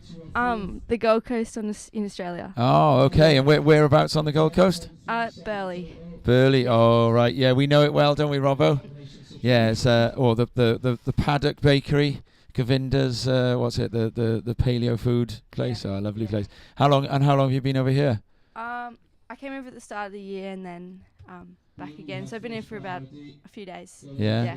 Oh wow. Okay. So here for a you're few just getting weeks. used to the cold then. Yes. Yeah. We just came out of winter in Australia, so. Yeah, it's but this not would too- already be colder than yeah. the Burleigh winter, wouldn't Yeah. it? Yeah. 'Cause what do you get? About 20, 21 degrees? 18. 18 in the water in the winter. Yeah. Okay. It's Cool. about 20 degrees now. Oh, and you've made it through to the final, so you've got to be pleased with that. Some Yeah. great surfing. Yeah. And what's your plan for the final now? Just Left or right? probably both. But yeah, you got a big score on one of the lefts early, didn't you? And then you went to the backhand afterwards. Yeah. It's pretty fun. Oh, you don't want to give too much away. No. Oh, you do a little wave for the folks back in Burleigh if they're watching. They probably are they Hi, sleeping Mum. now? No, they'd be awake, It's wouldn't they? Lunchtime. It's like, I don't know, maybe 4 o'clock. Oh, there we are. Yeah. Hey, Charlotte's mum. How you doing? Hi, Dad, Mum. How's it going? Well, thank you very much, Charlotte. No Thanks for worries. coming in to say hello, Yeah. and all the best for the next Thank round. you. Yeah, thanks. Cool. Good luck with it, Charlotte. Yeah, and Victoria's Australian, isn't she? Where's she from, Charlotte? Do you know? Situation update. Noosa. Oh, another Queenslander. You can see Charlotte's got her eye on the final. Who's getting through is the question as she leaves the booth. See you, Charlotte. Thanks for your time. Red, you're in third. Red, you need a 5.7 And- to move to first. So the score Meanwhile, is in. what was going on with the surfing? The score is in for second of red, Emily Williams. As predicted, it wasn't quite enough for 4.07. Emily's still searching for that 5.70. Right. Last of yellow, Lucy Campbell came in at a 5.0, which propels her back into the lead. Yeah. Meaning the Victoria Farmer surfer in blue is now in second position. She's looking to replace a 4.70. She needs a 6.01 to move into first, but really at this stage in the event, when you're trying to make that final, she's just looking to replace the 4.7 and make Yeah. Emily's requirement that much bigger, isn't she? She is. And we've got a lovely looking peak coming through in the middle here now. We can see conditions Oh. have changed somewhat. Oh, I si- want in someone the to past hour, catch though, this haven't thing. Yeah, yeah. They? It's got a bit fuller. with the fattens tide. out. The rip gets less too, doesn't it? Oh, Here we go. Emily Williams on a really nice looking right on the inside. This one's going to stand up in front of her, but she thinks it's going to. I think she might be right. It turns out to be the right decision. Yeah, it hasn't reeled off well, but she's lost priority. So that's interesting. That's the first. Now I know why I'd never met Charlotte Malley. It's because she's only been in the country for a couple of days. That's really interesting. And Burleigh Heads. So she'll be no stranger to reeling right-handers. Kelly Slater has a house at Burleigh Heads. Did you know that? I didn't. Oh, look at this. Lucy Campbell. Oh. No, this is Victoria Farmer. Is this Victoria Farmer, is it? Sorry, it's just Lucy Campbell's been blue for the rest of the contest, hasn't she, so far? So here we go. And a big close-out re-entry. Emily Williams up and riding in the red at the back, hooking off the lip. Again, that wave not complying. Not gone with to plan her there, no. needs. She's in increasingly Smith water here, isn't she, Rob? Smith, indeed. This is our land to a tease lesson from yesterday. Apparently Smith means hot or cold, doesn't it? Depending on the intonation. Depending on the intonation. So you have to basically say it with the intonation that you would have said hot or cold. So this is Lucy Campbell. Now, no, that's not. This is Lola Mitchell of Scotland. Now, Lola, unfortunately, was on the wrong end of an interference call. But she'll learn. She will. And yesterday as well, we watched Lola in the point. Strong support from the with Scots. some You can hear them probably. Some lessons still to learn in priority use yesterday as well. So Lola could have used priority for a blocking manoeuvre yesterday. But so heat strategy is a thing for Lola to think about. But she's going to be back. Look at that on rail. Very young Lola is. It's a great result for her to get to the semi-finals of the British Cup. Swimming from right, a 2.83. So she gets a 2.83, but obviously with the backup score eliminated or halved. And here goes Emily Williams again, and this time she finds some rail, and now with only 40 seconds left, she's going to have to go for an inside turn. Does one. She might get the reform here, so it's not beyond the bounds of possibility. She probably needed a reform there, though, I would say, because Blue went further in front with a 6.43. Lucy Campbell, meanwhile, didn't do anything to change her situation. There's a few seconds left. Now, I'm delighted to say, Tom, I think we have a lot of people watching and listening, a lot of interest in the competition this morning. I'm getting lots of text messages in. Are we? Just had a message from a lovely young man by the name of Alistair Frost, who you might be interested in this, Tom. Oh, yeah? It's a delicious non-alcoholic beverage called Pentire that he has created. Pentire. I highly recommend Where it. do I know that name? Oh, it's the name So of it's the the Pentire Head in It's Cornwall. the name of the where we stayed, isn't it? Yeah. Well, exactly. Well, the non-alcoholic spirit that he has created and sells is constructed, I suppose, with lots of ingredients from the coast of Cornwall. Right. It's very floral. Drink. Oh, look at this after the buzzer Certainly from delicious. Here we go. Oh, Lucy Campbell, that is, isn't it? that is making her way in. And now I can say it's the morning of what, Tom? It's the morning of the final. Yes.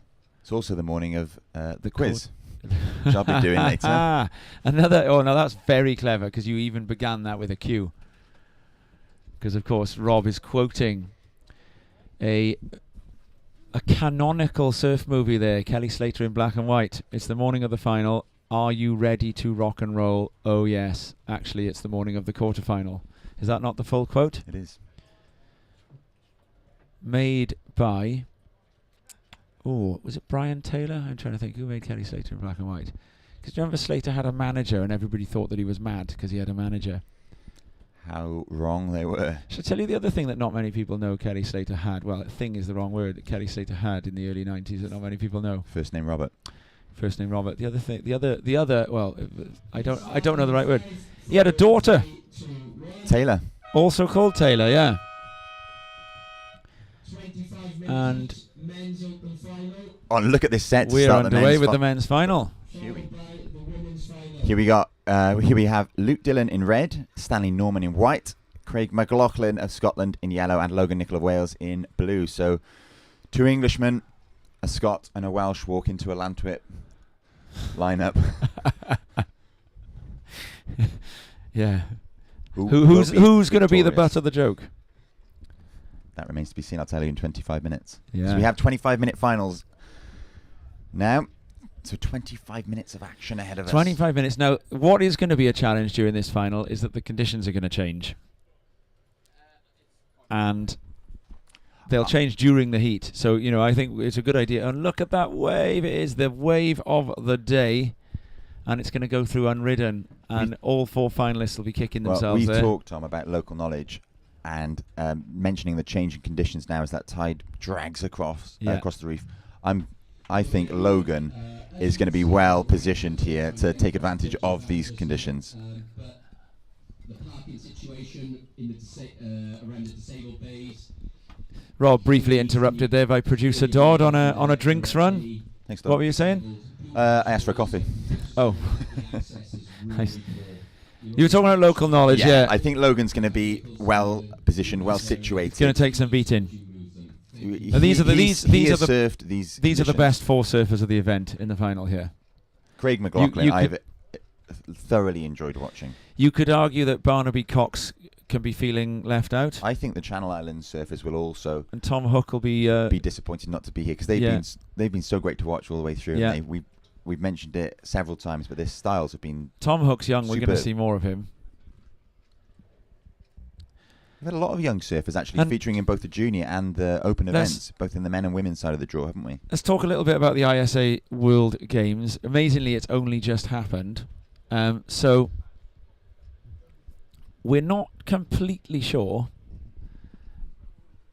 with regards to the British ranking.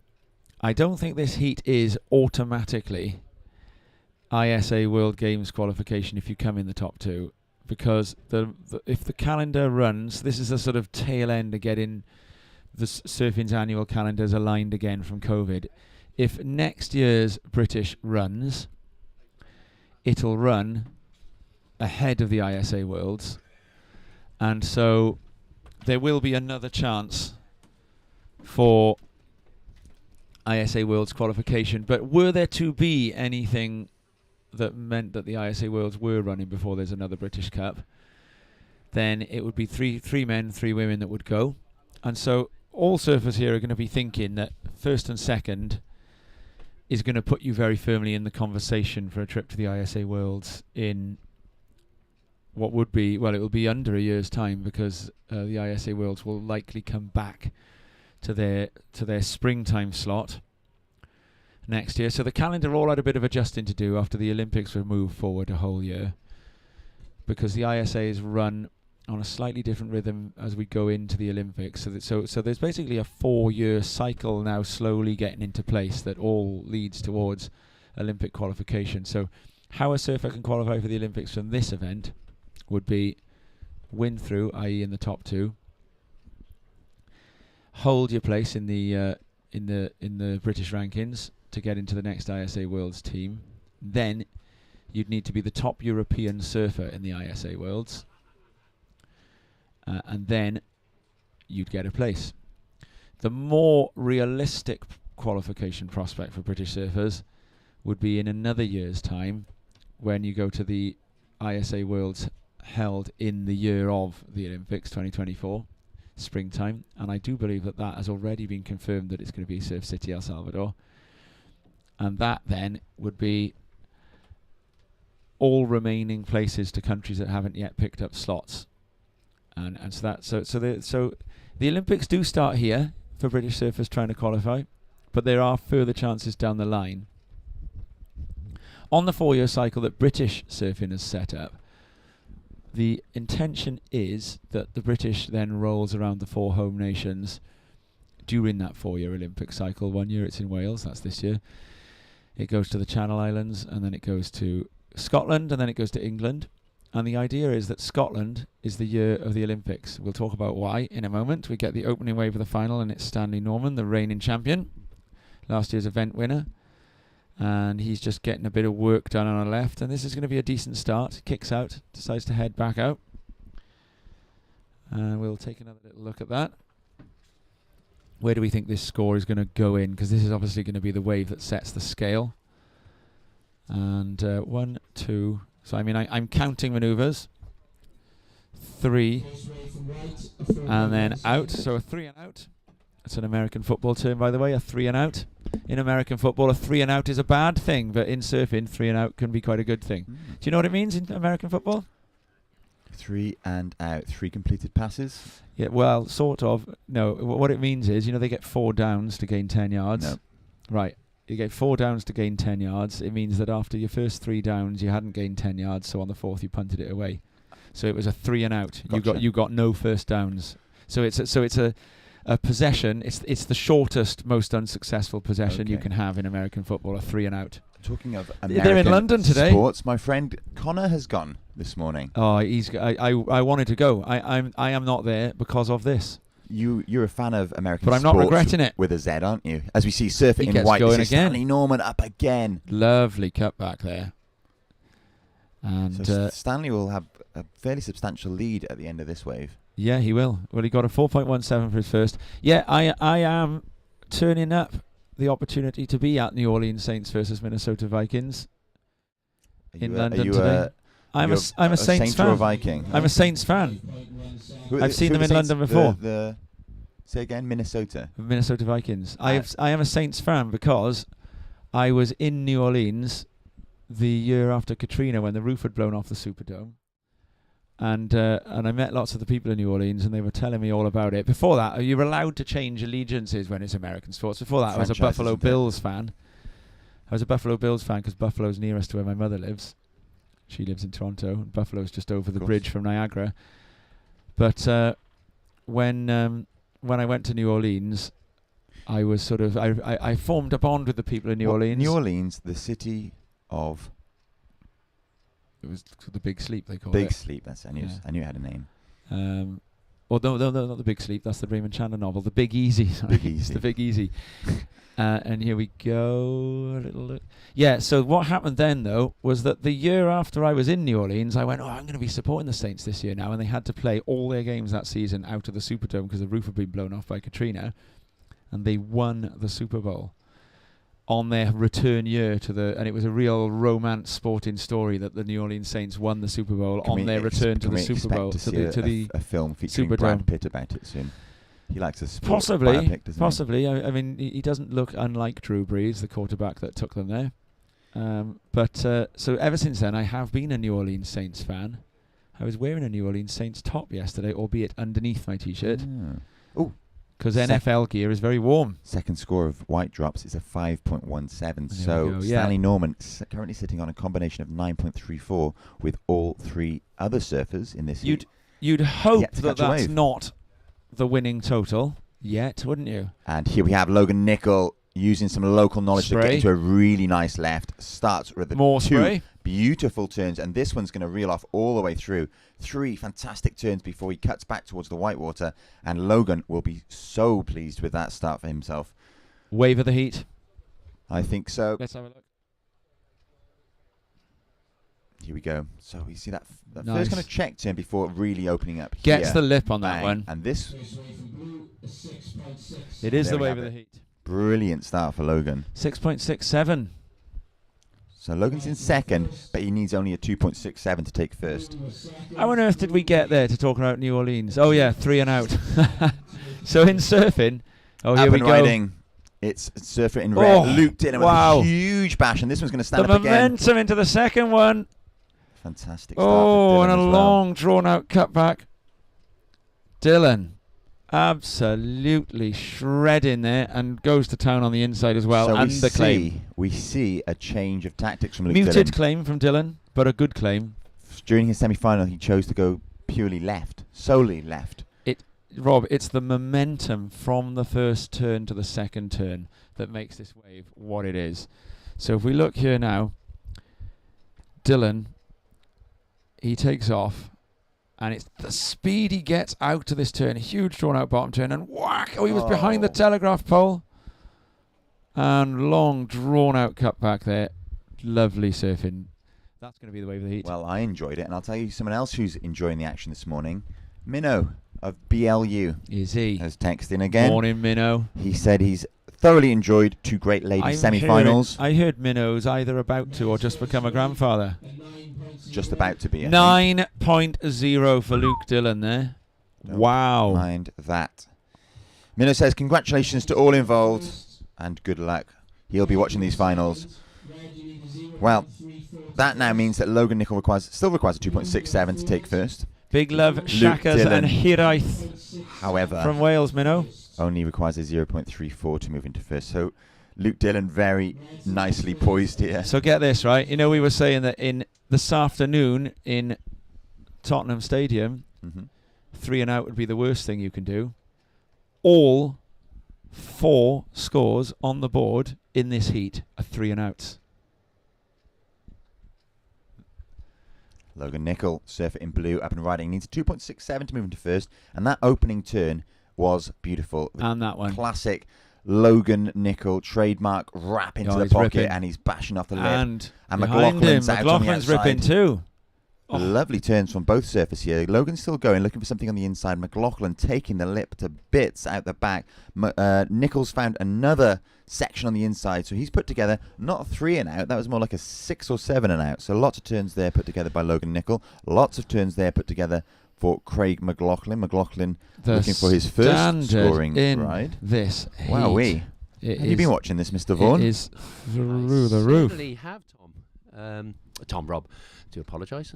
Yeah, finally Got found the Nickel Van working through the inside section here. What an opener from Luke Dillon. Wow. Highest wave of the event? No. Certainly in the men. Lucy Campbell in round 1 Okay. yesterday. Well, certainly from the men's side. From the men's side, highest wave of the event, yeah. Exceptionally well put together wave.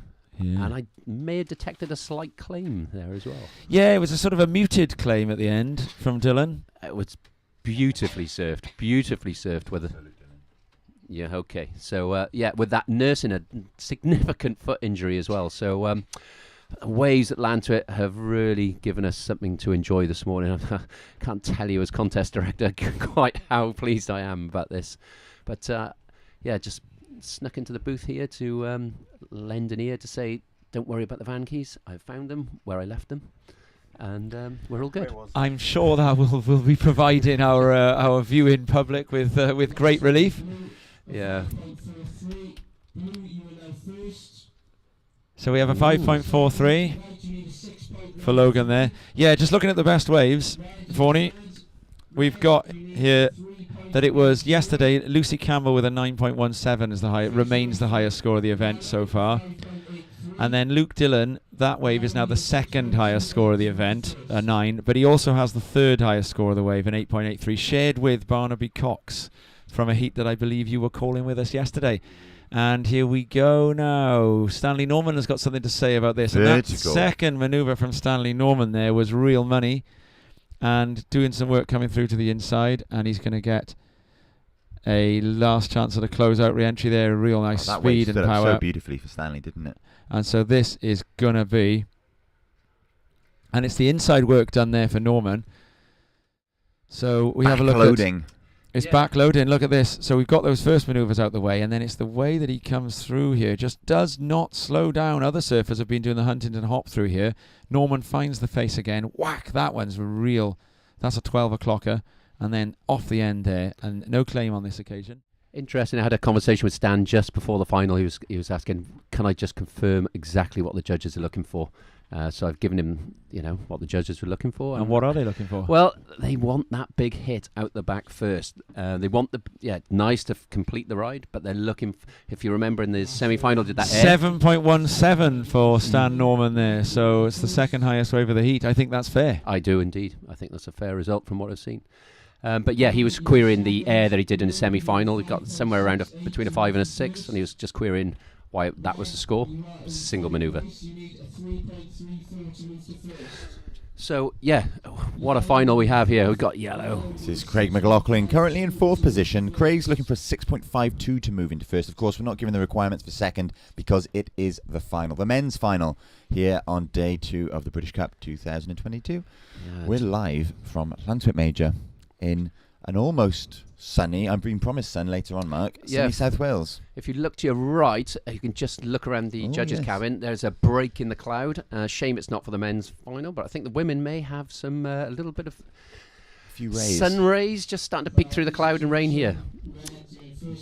But raining this morning, all right, from spray from Luke Dillon, who has put a hammer blow to this final with a 9-point plus ride. Luke is sitting very comfortably in this heat with a 9. Straight 9. And a priority. Yeah. And he's only got one wave, so little to do for him. Just a 3.34 to move into first. Yeah. Stanley, look at these scores. You got high... Ooh, here we go, got a paddler. It's this... Ooh. So... White had the priority over yellow there, but yellow did stop paddling early on, so I think that's going to be fairly innocuous. Not much going on there. But a wave approaching the lineup. Will anybody be in position? This mid-tide section, Rob, and as you will be aware, being a semi-local here, these rights are certainly tend to be the more favoured direction to turn, just because they hold up more, as we've seen with Luke's wave, and indeed, and to a degree with Logan's. The left tends to get fat, but Stanley there really linked that wave he got exceptionally well and managed that 12 o'clocker on the inside. I think we'll see them probably the most of the rides that remain in this final on that right-hander. But it does slow up, and the sets become a little bit more unpredictable as it gets into that deeper water. You can give us some insight into this, Mark. Tom and I have talked about the conditions changing throughout the course of the heat. So this being a 25-minute heat, do you think that Logan Nicol, obviously spending a lot of time here, surfing here very regularly, as we see surfer in yellow, Craig McLaughlin up and riding on a left-hander that unfortunately just fades beneath him. Exactly what I was talking about there. So Logan will be aware of what's going on. He'll be able to anticipate the changes as we see him looking at the left here, unfortunately coming unstuck and I think that was Norman having a look at the right. Yeah, the boys getting a little frantic there. Smaller inside wave. I guess with Luke holding priority, they know they're just looking for something that might give them an opportunity. But yeah, that local advantage hopefully will help Logan. He serves out here very, very frequently. He'll know that the right-handers are where the scores are. But equally, that, the bright lights, the contest, the win, the first place, the British title on the line. The contest is, and contest does, strange things to people. Ooh, it will certainly make you nervy. And returning to the comm box after a very quick break is Tom. Oh, thank you for the welcome. I didn't miss anything. I'm told that there was a couple of rides that haven't sort of gone into people's top twos. No, nothing of note. Craig picked one up there, but it's exactly what we thought with this left. It does go a bit fat and backs off, and that wave did exactly that, and that's where he will be anticipating waves like they were in his earlier heat. But Logan will know that has changed, and that will help Logan. But say Luke sitting pretty at the moment. What's his requirement at the moment? 3.34. I think he could do that with his eyes shut, and we have a really nice looking set approaching to the Land to It Vale of Glamorgan version of Trestles. All the surfers go underneath that one, though. They're just out of place. Now, this is it's a difficult one. There's every chance with this incoming tide that the scoring opportunity provided in the front end of the heat could turn out to be the better of the opportunities that come through. So surfers who are chasing Stanley Norman here now are all of them with a job to do. But if you look carefully at your screens, ladies and gentlemen, and you look at that scoreboard, there are some differences when we're here in a final. Firstly, under the needs column, that score is the score that each surfer needs to go into first. So we no longer bother telling you what a surfer needs to go to second, because of course there is no advancement. Why, I hear some of you ask, is the surfer in third with a smaller need than the surfer in second? And that is because the most important figure on your screen is actually somewhere in the middle of all of those numbers, and it's that 0.00 for the surfer in red with Luke Dillon. Now, if we run along Luke Dillon's column, all of that information with 5 minutes remaining is highly interesting. He only needs a 3.34 to take the lead. He has a 0 to his name still. He hasn't caught a second wave.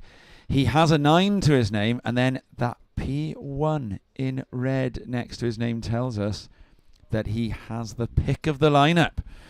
So Luke Dillon, it's a difficult one because we know that it's going to get deeper. He's going to have to do something sooner or later because the waves are going to be starting to reform. But this heat, would you want, with 4 minutes left, Vaughan, would you want to be in the lead as Stan is, or would you want to be Luke needing 3.34? Ooh, well, with priority and the relatively low requirement, I would prefer to be Luke. But, speaking to Luke, he is a man that holds his nerve. He is not afraid to only catch 2 waves in a heat, and he's a champion. He's won many events. Stanley, of course, current British Cup champion. Logan looking for a first British title, and Craig hailing from third, so no stranger to this sort of wave off the what's referred to as the sewer pipe. There's another word for it.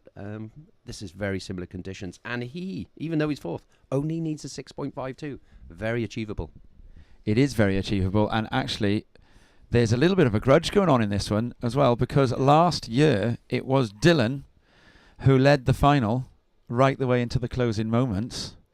And then it was Stan Norman. So we see McLaughlin going to town here on a difficult wave. It was Dillon leading the final until the closing moments last year in Thurso, only for Norman to take it from him in about the last minute of the heat with a huge backside rotation going left into the reef. And so today now it'll be Dillon who'll be hoping to return that favour to Norman. But to do that, he does still need to find a wave that would yield, and the requirement, look at that now, he's in fourth. Luke Dillon is now in fourth, but only needs the smallest score out of anyone to go into the lead. So a 3.34 is the requirement, and the clock is ticking down. 2.4 minutes left, or 2 minutes. I'm used to saying scores here. 2 minutes 40 seconds There was remaining. the last of blue has just come in at a 4.1. There is and I think Logan knew that as he kicked off the end of that wave. We saw a kind of, it may have looked like a little bit of a claim. It certainly wasn't. It was an arm gesture showing his frustration that wave didn't really allow much. And it's, as we discussed, that tide really affecting There's not the a lot. conditions now. This is a set, Mark. I was about to say the lineup looked like it didn't have any waves, but then all of a sudden there's one. And it's from the east, this set, isn't it? I dare say that Luke Dillon will be on one of these. Well, he has to be, really. He's going to have to choose to push. He's going to have to press. He's going to have to press cash in at some point here now, and I think this could be it. Here he goes. Right, so this needs to be a 3.34. So he goes on rail. And he's going to need a big maneuver here. He's going to need. I think he's going to get it, but I don't think he's going to get it by a lot at the moment. Some work to do on the inside. Now here we go. And he needs that. Looks at his clock. Minute and a half left. He's not going to get back outside. Is that? I think that is, but by how much? So the judges are thinking. You know what would be really cool? I think Luke should just come in there. Well, look, guys, that if he gets a 4-point ride, that's going to put him at 13 points. Logan, Stanley both have somewhere in the region of 7s in their scoreline, so they basically need a 5.67. 5.67. There we go. Well, that's... Ooh. So there we go. That's going to make and it's left everyone else needing a pretty decent score with the conditions getting ever deeper. So that was probably... Is revenge a dish best served, Smith? Well, I'm not sure Smith applies there, Tom, but it's 7.51 for Stanley. Priority situation. Tom, can you see that? Who's in priority at the moment? Priority at the moment is with Stanley. Okay, so there we go. We love remaining. Stanley Norman with priority, requiring a 7.51. Certainly achievable. We love any heat that finishes with the person who needs the score having priority. Means we have an exciting end. This has to be a set on the horizon. So Stanley's going to definitely pull it to get into this way. Oh, he doesn't. They're all... Well, the priority judge has got their work cut out there. Wowee. It's not going to matter. There's 10 seconds left. That one as well. It really held up through the inside. Oh, we're going to see some splashing water. From the beach commentator. Oh, we are. Look at that. Oh, he's furious angry. And so Logan throws a splash in for good measure as well there, actually. Were they frustrated with the fact that they didn't manage to? They were frustrated that they didn't win. Or was it with the beach commentators counting? We can see the desire here from these guys. Look at this. Bell goes. Watch Norman on this one now.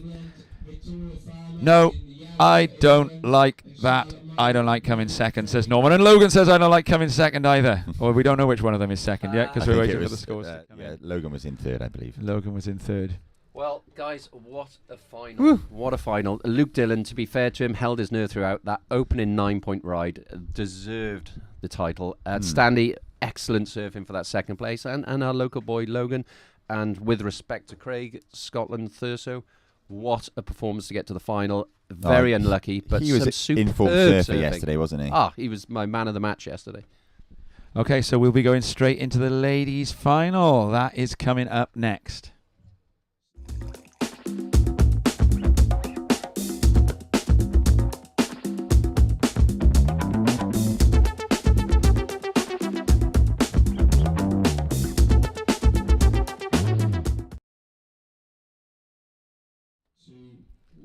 And here we are then, guys. It's the start of the ladies' final. Well, Vorney promised us some sun rays for the women's final, and we just about have them. The sun peeking out further down the channel is much brighter to the west. Yes, and look at this set coming in, Rob. It's going to be a great opener for the ladies. That did go a little slow in that men's final, unfortunately. But let's see what the ladies can do. This is going to be a cracker. Well, in our previous heats, we've seen Charlotte Money, this is a surfer in blue that we spoke to just before the men's final, getting an early start in all of her heats, and she had a look at that one. But it's Alice Barton, surfer in red, up and riding on that right-hander, unfortunately not managing to get round the whitewater. I think that Charlotte Mully is a fan of the early start. Yeah, I believe, like believe most people in a competition, I love an early start. You can get one under the belt, and I think that's most people's kind of strategy. But equally, you've got to remain calm if things don't work out. Who's your money on for this one, Rob? We got an all-England affair. Based on the semi-finals, I'm going to back Lucy Campbell for the win. However, all 4 surfers they're capable of posting some really big scores, aren't they? It's an extremely competitive final, no doubt about that. And was anyone's for the taking. I just wonder, Alice, she only lives down the road here in Swansea. I'm just wondering whether she's done a few heats out here, whether she's just got a little bit of intel on surfing here at this stage of the tide. We shall see. We're waiting for our first ride of note. Alice has just got an opening 1-point ride, and we have another set coming in. Cardiff Wales Airport, Maes Awr Caerdydd, has given clearance for takeoff. There's a drone going out for some parts of this ladies' final. Cam Rank has got his remote control ready. Producer Dodd has been drilling away with various tool bits and wires to get things hooked up, and there's an extra. Oh, here we go on the back This is Charlotte Mully getting a nice early start that we discussed, and banking off the lip there before that end section. And she'll float off the foam to end that one. I don't imagine that will stick in her top 2 come the end of this heat, but she's got her feet in the wax. A loosener, we'll call that one. A loosener. There's an extra wire going into the bingo box here now. So I think we're going to be getting some drone angles of this Vale coastline. Mully comes from Burleigh Heads in Australia. We just had a little catch up with her. She's only been in the country a couple of days, just getting used to the cold water, she said. Wow. And she's hit the ground running, or hit the water running. Lucy Campbell in the white. Yes. That's not going to be a keeper for her. This mid-tide section, it does really play some sort of mind games in terms of the waves peak up and then just back off. You're never quite sure what's going to happen. Then you get some that feather outside. It's really going to give the girls a headache in terms of which wave to take to get that decent score. As we saw towards the end of the men's final there, the guys were frantically paddling with 30 seconds, or 3 of them leading a score. And I think that may be why some of the frustration we saw from Norman there, just hoping for just one more opportunity. But here we go. We have more waves approaching. It does look very, very fun conditions out there this morning. Tom, would you be suiting up if this was your chance to surf this morning, free from the family? I tell you what, there are some great waves coming through. The answer to your question is yes. I'm just thinking about where else could be good at the moment. Oh yes, although the wind is forecast to come up, isn't it? Not too strong local wind. We got this yellow smashes one. Yeah, Victoria. That's of wave Noosa of the Heads. event. Wow. Noosa okay. Heads. So we got the 2 of the finest point breaks in the Antipodes, Burleigh Heads and Noosa Heads, but they right now it's all about Lantwit Heads and whether they can. Which someone was just called. Was that you called to contest control then? Yeah, which is always a bit of a heart-sinking moment. So yes, just finish off on the Alice Barton from Llangennith, which is probably the polar opposite. Or Langland? Well, which side of the Gower is she from? She's a bit of both. I think the family have relocated recently, but Llangennith was a home break for many a time, and couldn't be any more polar opposite to Burleigh Heads and Noosa Point. And as a side note, Tom, a couple of years ago, our business acquired a bit of software, management information software, to power our business. Right. And the head office, I learnt after acquiring the software, was indeed from Burleigh Heads. Print wow. IQ, thank you very much. Nice. I'm yet to get the invite to go over there. Yeah, I mean, it's a city really, Burleigh Heads, or it's part of the sort of wider Brisbane conurbation. It goes into Surfers Paradise, doesn't it, which joins into Brisbane. There's not really any any rural land between Burleigh and Brisbane city centre. As Lucy Campbell gets up and riding, I'm going to leave this microphone and commentary over to Rob as I do my contest director. Nice front side gouge from Lucy Campbell. Cheers, Vaughan. Thanks, buddy. We'll see you soon. And Lucy Campbell's getting some speed on the inside, but doesn't get the inside turn. Lucky. So something didn't quite add up for Lucy Campbell on the angles just then. And she got some work done on that one. Coming onto the inside here, really nice rail to rail, keeps the speed going. chooses the power point in the wave, and it does wall up nicely for her, but just doesn't get the right platform for the bottom turn there, doesn't get the right springboard. And so at the moment we haven't seen any really significantly damaging blows. Now Barton has a paddle there and will probably lose priority. Best wave of this heat then at the moment is Victoria Farmer's 4.83. That's not to say that there won't be other opportunities. In the remaining 18, well, there's 18 minutes left, so we're only 7 minutes into this heat, so there's plenty of opportunity for the other ladies in the water. So Charlotte Mully has a 3.33 to her name. Victoria Farmer's wave, the 4.83, remains the highest wave of the heat.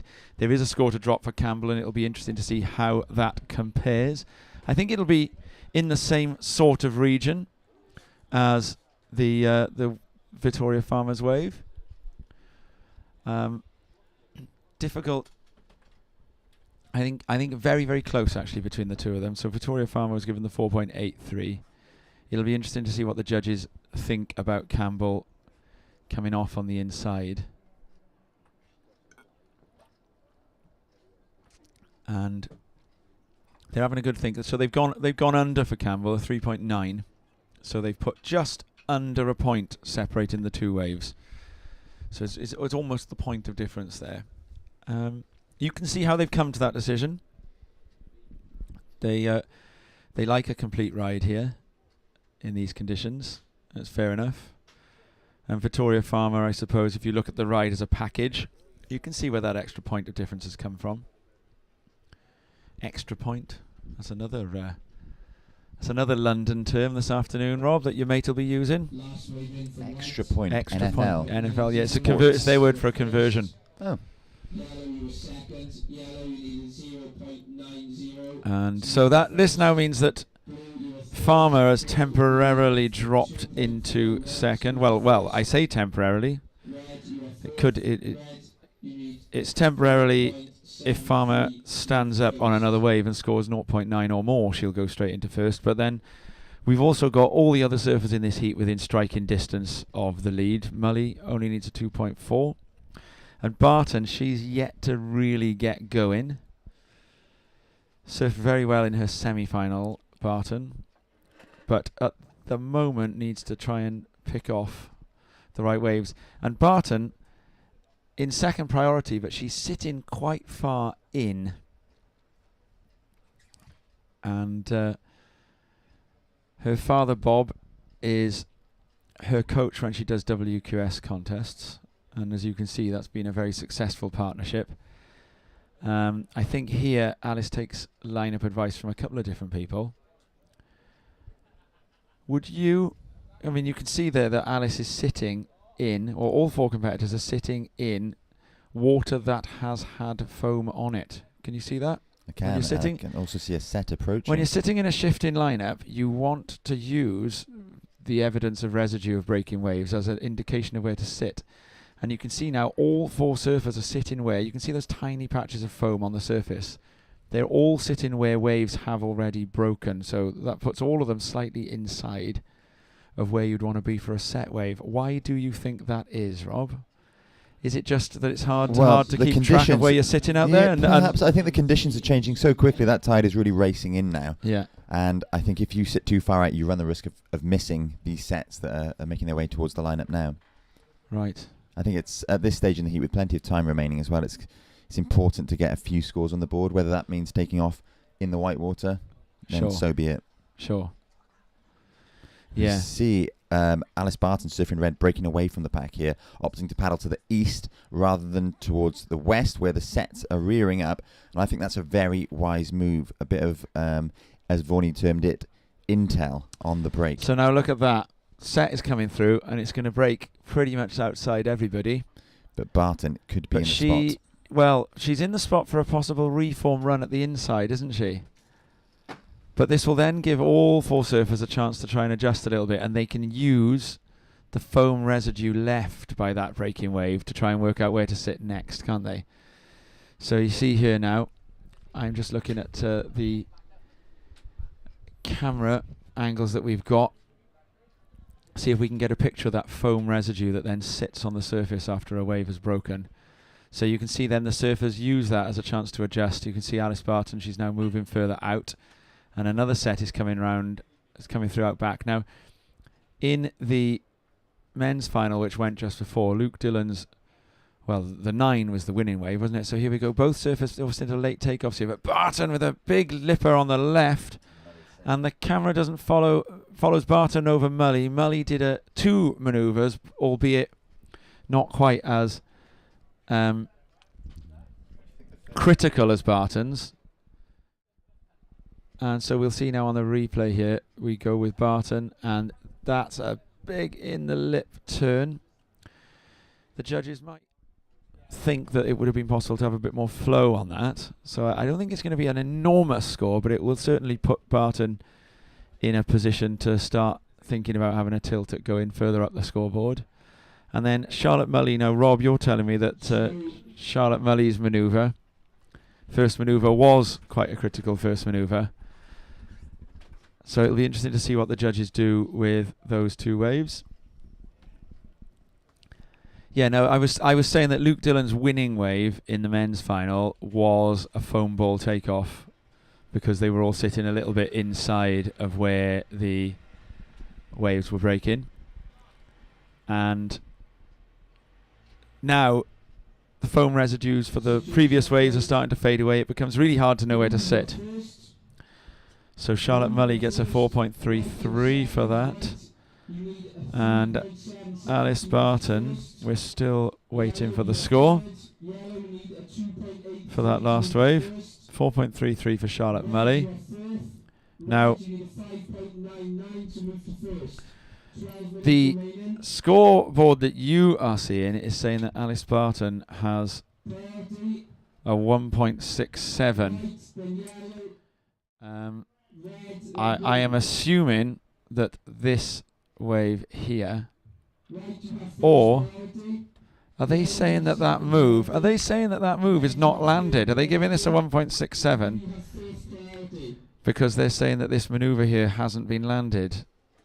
So here she goes.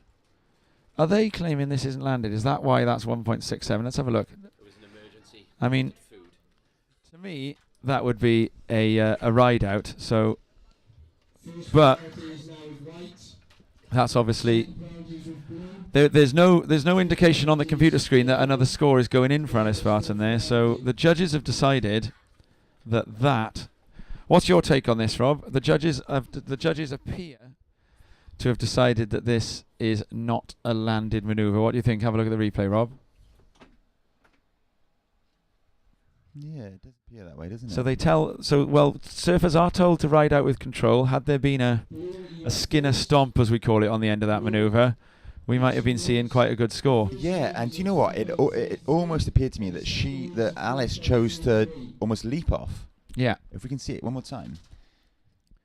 But that the body language suggests that she thinks she's ridden out, doesn't it? Yeah, so if we look at this now. If that is the case, I don't know, it might be a bit of a There's wobble. a bobble, isn't there? There's a slight bobble. Is that error? I don't know, that's hard. There is you can see what they can... Right, so there is a slight Joel bobble. talked to us that they've been practicing that. Look at this. Interesting to see. Here we go now, she watch. didn't do it. A whack. There's the sun, Vorney's pointing out. And then here, as predicted. there's a slight bobble there. So where that slight bobble comes in, if that had then been a really nice, ugly squat to just definitely ride out with control, that would have made a good couple of points of difference. And now we see Lucy Campbell going left, and Charlotte Mully has given a right hand of the Watt 4 out of the screen there. So we've got Lucy Campbell, and this left-hander here is then going to go into her scorecard. She was looking to replace a 1.83. I would imagine that she will have done that. We just got the tail end of that one. And then out back, and here is Barton, and she goes on to the front side rail, and now she's got some wall, a bottom turn, and a whack off the top, and it's a fast whack, and a chance to cut back, glances off the foam, rides out of that, and so now Barton will get moving. Should be 9 minutes. Much more pleased with that That's one. a candidate for the wave of the heat, I would say. I'd say Nobody so. has yet taken this heat with a real stranglehold. Yeah, No one's I grabbed think it by the neck It's yet, have definitely they? the wave of the heat for my money. Few people messaging in regarding that jump off / fall off that we're a bit they? unsure about. We've got comments, have we? Yeah, we have comments. A few people saying that Alice jumped off for their money and from their perspective. I've got to say, the more I watch it, the more I feel that it was a bobble and she came a bit unstuck. 6.33. But there we go. That's the reply from Barton, a 6.3. Now the thing is, right, those judges up in that tower, they didn't have the replay. They only got to see that Yes. once. And they got to see it from a completely different angle to you and I. So it's interesting, isn't it? It's like the way, it's like the VAR idea, Yes. We've got the VAR and we It's can dissect. It's quite an abstract idea, isn't it? That we we have this technology, but it doesn't always come into play in the decisions that are being No. made. Now, I think that's the beauty of sport. With Yeah. regards to certainly from the VAR perspective, I don't think it should be used all of the time. No. There are certain circumstances when it should be used. Yeah. Otherwise, it affects the flow of the game, and it would affect the In surfing, they do use replay, don't they? They do. Because you do have sort of fallow Downtime, periods where yes. you can use them.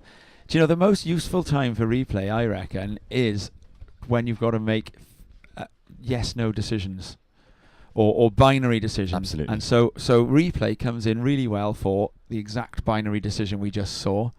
Was a maneuver landed or not? And replay also comes in for which of these two surfers has committed the interference. Those are where it's at its best. I don't know how useful replay is. Here we go. And Victoria Farmer now. And it gets a little bit bogged up behind the white water here. And Victoria Farmer was needing a 4.27 to take the lead. I think she will have got it. I agree. Victoria lighting up that sunlit right-hander here at sunny Lantwick. There's the sun, Tom. The sun is here. We're actually trying to block out the windows a little bit because the glare is so much from the east. Beautiful morning here now. The blue sky above us. Lantwick really putting on a show for our competitors and our spectators. And the drone is about to be launched. So Victoria Farmer, she doesn't actually get the score she needed there. She comes in just a few decimal places short. So Victoria Farmer now goes into second, but Barton after that wave. And here we are. It's up and going, Robbo. That is our point break by drone. Look at that. Ladies and gentlemen, Ooh. the Vale Coast. Ladies and gentlemen, I give you Wales. Look at it. What a wonderful addition to this sceptred isle. The waves roll on through, and I think we'll hang with that drone for a second. We'll see if we can track a ride, because there is a little bit of a set coming through, and the drone I think has gone up and out and beyond the lineup. There's a wave on the inside. Oh, I like the drone And angle. no one taking off. I must say, look at the glassy conditions on offer here. You can Beautiful. Beautiful. see smooth calm. You can see right the way up there to Nash Point. You can see Atlantic College. Ah, tell us about Atlantic Nestled College, in. Tom. It's a selective college that does the International Baccalaureate, isn't it? And it has a range of students. Notable students over the years. It has had Renee Godfrey, multiple Welsh ladies champion. She's an alumni of Atlantic College. As is the Prince of Jordan. Prince of Jordan. My sister went there. Did And she? here goes Alice Barton. Whack! And now this is her claim to take the lead. And she changes direction and thwacks it on the inside. And that one won't be landed. They won't give her that one. Beautifully surf But wave there up until that point. beautiful surfing from Alice Barton. And we can have a little go at the replay of that. Oh, we've messages in as well, Tom, on the drone. So here she goes, whack on the front side. Round she comes. And look at that. The drone angle can see us. So she just misses that close-out manoeuvre. So regarding the drone, Tom, I have a message that says drone, and then we've got a thumbs up emoji and a Welsh flag emoji, and I can tell you that came from a viewer not in Wales. Really? A viewer in England? You're in England admiring the Welsh scenery. Oh, well, there we go. They got their own scenery down there in England as They well. do. Of course. And up there in England. and up there in England too, yeah. And we haven't got any up there in England in this contest, have we? Because all the English team, to my knowledge, hail from south of here. Here goes Lucy Campbell, working onto the inside, gives that a real bash as well. And then behind her, it's up and riding Charlotte Mully. So they're all responding to the probability that Barton's gone in the lead. Lovely looking Mully. left. Now, Mully using a bit more volume on his surfboard as well than some of the other surfers, and it gives her a real lift as she moves between sections. Barton has taken the lead. A 4.93, despite not landing that last turn on her wave. So Alice Barton is now out into the lead. Well, is out the right word? She's into the lead. Up into the out lead. into the lead, up into the lead. But how far up into the lead? Not as far up as this drone. Manned by camera anchor Craig Nichol. I'm very pleased I brought my sunglasses. Sunlit. I was going to leave my sunnies Sunlit at home, ocean. Warm sea. but all of a sudden. That drone angle makes you want to go surfing, doesn't it? And we've got a few more sets, this time coming in from the east side of the lineup. We go to 3 minutes remaining. So Barton's now playing defence on a lead. She's got priority 2. Priority 1 is with Victoria Farmer, who needs the lowest of the other surfers to get into the lead. So, and now here goes Lucy Campbell needing a 7.36. She's nicely behind the section, but her first turn is a rail turn, and she can't get through to the inside. So Lucy Campbell is going to be up against it now. She loses priority with 2.5 minutes remaining, and was needing a 7. I think eyes here are actually, despite her being in third, eyes are on Victoria Farmer, because Farmer needs the lowest of the remaining scores of the surfers in second, third and fourth. She only needs a 6.43 compared to Mully, who needs slightly more at a 6.49. But Farmer has the priority, but Barton's going to get a chance under priority, using second priority to try and put a bit more on the board here. And this is going to need a big turn, and it is. So the judges have got a decision to make now about whether that wave of Barton's is going to go into a top 2. If that's more than a 4.93, the requirement will go up for the other two with 1 minute and 50 seconds left. The judges are having a think. 4.93 for you, Rob? That wave of Barton? And I think we got a replay of it. And here it is. So is this a 4.93? So that spray on the first one, and then this close-out maneuver, whack! And I tell you what, Director Diana is in her oils with this drone angle now. She's got extra screens to choose from. Well, She's have it. The last look at that, a I've read is 6.17. 6.17. So she extends her lead. Diana's jumping between pictures deftly as the angle comes in and out of being able to give us the best view of the lineup. She's done a great job, Diana. The Galician born and now citizen of Wales. So she's a Cymraes and a Galician. And we have got 1 minute left, and the job has become a bit harder. It's now upper sevens needed for Mully and Farmer. 7.73 for Mully, 7.67 for Farmer. Farmer now has priority. Oh no, in fact, she must have done a paddle, because it's shifted to Mully holding priority. So all eyes on the surfers in blue and in yellow as this heat closes down. I'm not sure that a wave is going to come. So I think we are going to be seeing Alice Barton. Sometimes surfers even now start congratulating each other. At the moment, none of that. Farmer and Mully both still thinking that they've got a chance of 20 seconds left. There is going to be a wave. I don't know if it's going to break within the 20-second mark. So we've got 15 seconds. There will be enough time. And so it's Mully that's got priority and can go on this. But she needs a big score. I don't know if it's going to yield that. And up and riding, Lucy Campbell goes on the right. Mully goes behind her. Campbell ripping on that one. No, it was Victoria Farmer, actually. It was Victoria Farmer. Neither of them will have got the score. Mully chooses to go right. Now, I don't know if that was almost a sort of distracted by the fact that Campbell was going on that wave. Barton's won. Barton is the British Cup champion. It'll be interesting to see what happened, though, at the end there.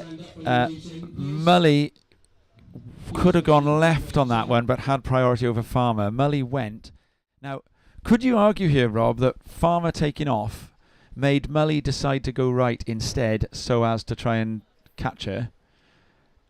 And that you could then actually, by that same argument, say that the decision by Farmer to go on the wave was a distraction to Mully, and thereby that it would be a priority interference. I don't think it is, but you could see how... I don't think that the right was really makeable for Mully. No. However, I think it was probably a tactical decision, knowing that Farmer was sitting behind her. To try and get... Yeah. To make sure that she didn't overtake her. That she didn't overtake her, yeah. And so if it's a tactical decision, you could say that Farmer's taking off on the wave caused Mully to make a different decision.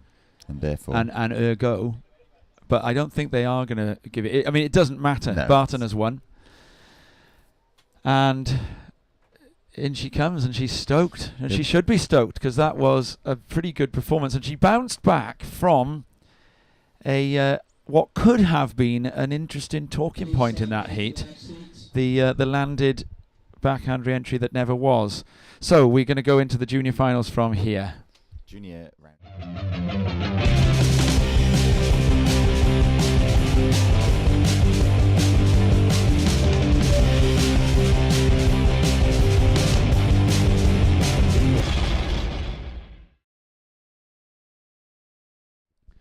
And so we have dropped, Tom. So it's all academic in the end. No interference, but Victoria Farmer not. No, doing there was an interference. There was. Oh, I beg your pardon. There was. They did what we hypothesized. Victoria Farmer was given an interference and went from third to fourth by taking off on that wave. So Charlotte Mully. Now this is amazing. Charlotte Mully was in. Was Charlotte Mully in second Charlotte at the time? Was in second, yes. She was in second. Okay, so actually by taking off on that wave, Charlotte Mully kept second. Because if Farmer had got the score to go up into second, it was a 3.5. Oh, it wouldn't have taken. But it was still the right thing for Mully to do. It turned out to be the right move. I don't know. I think it's what we've got on the replay, isn't it, at the moment? It was our last recorded replay. I know we got a replay of the lineup there. So yeah, I think we have. By here in those closing seconds, see what Mully does there. That was the right move for Mully. So she gets Farmer on an interference there, but if Farmer had got round that section and gone on to get the score and popped Mully down into third, so she did the right thing, using the rules well. Straight into the action here in round 3 of the under-18 boys. This is Owen Graham, surfer in red, getting a very quick start. A nice bank off the foam to end that opening ride for him. As I said, it's Owen Graham in red, Blake Jones in white, and Kieran Smith in yellow. So the score's going to drop very quickly for that first of red. Under-18 boys, round 3, heat number 1. And we've been blessed with beautiful sunshine, beautiful conditions, and the swell has stuck around as we approach the high tide mark here at Lantern. I love watching that drone footage. What I think you get with the drone is the real sense of how clean and glassy the conditions are. And how fast the surfers are travelling as well. So, up and riding in the yellow and the blue. Blake Jones with an in and out, and a really nice whack from Kieran Smith. So that first of red, Owen Graham has dropped it at 4.33. A great start. Good start. And Kieran Smith will be posting something similar. A big backhand blast for Kieran Smith just then. Contest controller looking for Vorney again. We're getting a good couple of messages coming in support of this drone. And Corin Daniel describing the drone footage as superb. Hi Corin, how are you? Lovely to hear from you. I haven't seen Corin for a while. Yeah, Corin's well. I bet Corin will have enjoyed Arsenal's win over Spurs yesterday. And we've got 18 minutes remaining. And the sun is now firmly out. And we are seeing the Vale Coast in all its glory. And there's a little chance on the inside here for Blake Jones from Porthcawl in Wales. And just a little in and out for Blake. The sun is coming up, and Kieran, now who's this? This is Owen Graham again, and so Graham's looking to solidify his position. Nice close out turn now. Needed to do the stomp. Rob and I were talking about getting a stomp done there, and he needed to do that to solidify that manoeuvre as a score. But he will be posting a second score to his name there, Owen Graham. And so Blake Jones gets a 2.17 for his one manoeuvre wave. Owen Graham on that left-hander, and this is him backing up. So it's that inside manoeuvre here that he would need to really make sure he sticks a nice second turn, and then here, bang, and that's where Rob was saying that Joel Gray had been talking to us earlier this summer, in the summer just gone, about how they've been doing some work at British Surfing on teaching all the youngsters to just make sure that they do a really, to use the oxymoron, a nice ugly squat at the end of those turns to just absolutely guarantee that you're riding out. Because we saw in the ladies' final early on, it ended up immaterial, but we saw Alice Barton with a landed backhand re-entry that then had a little bobble.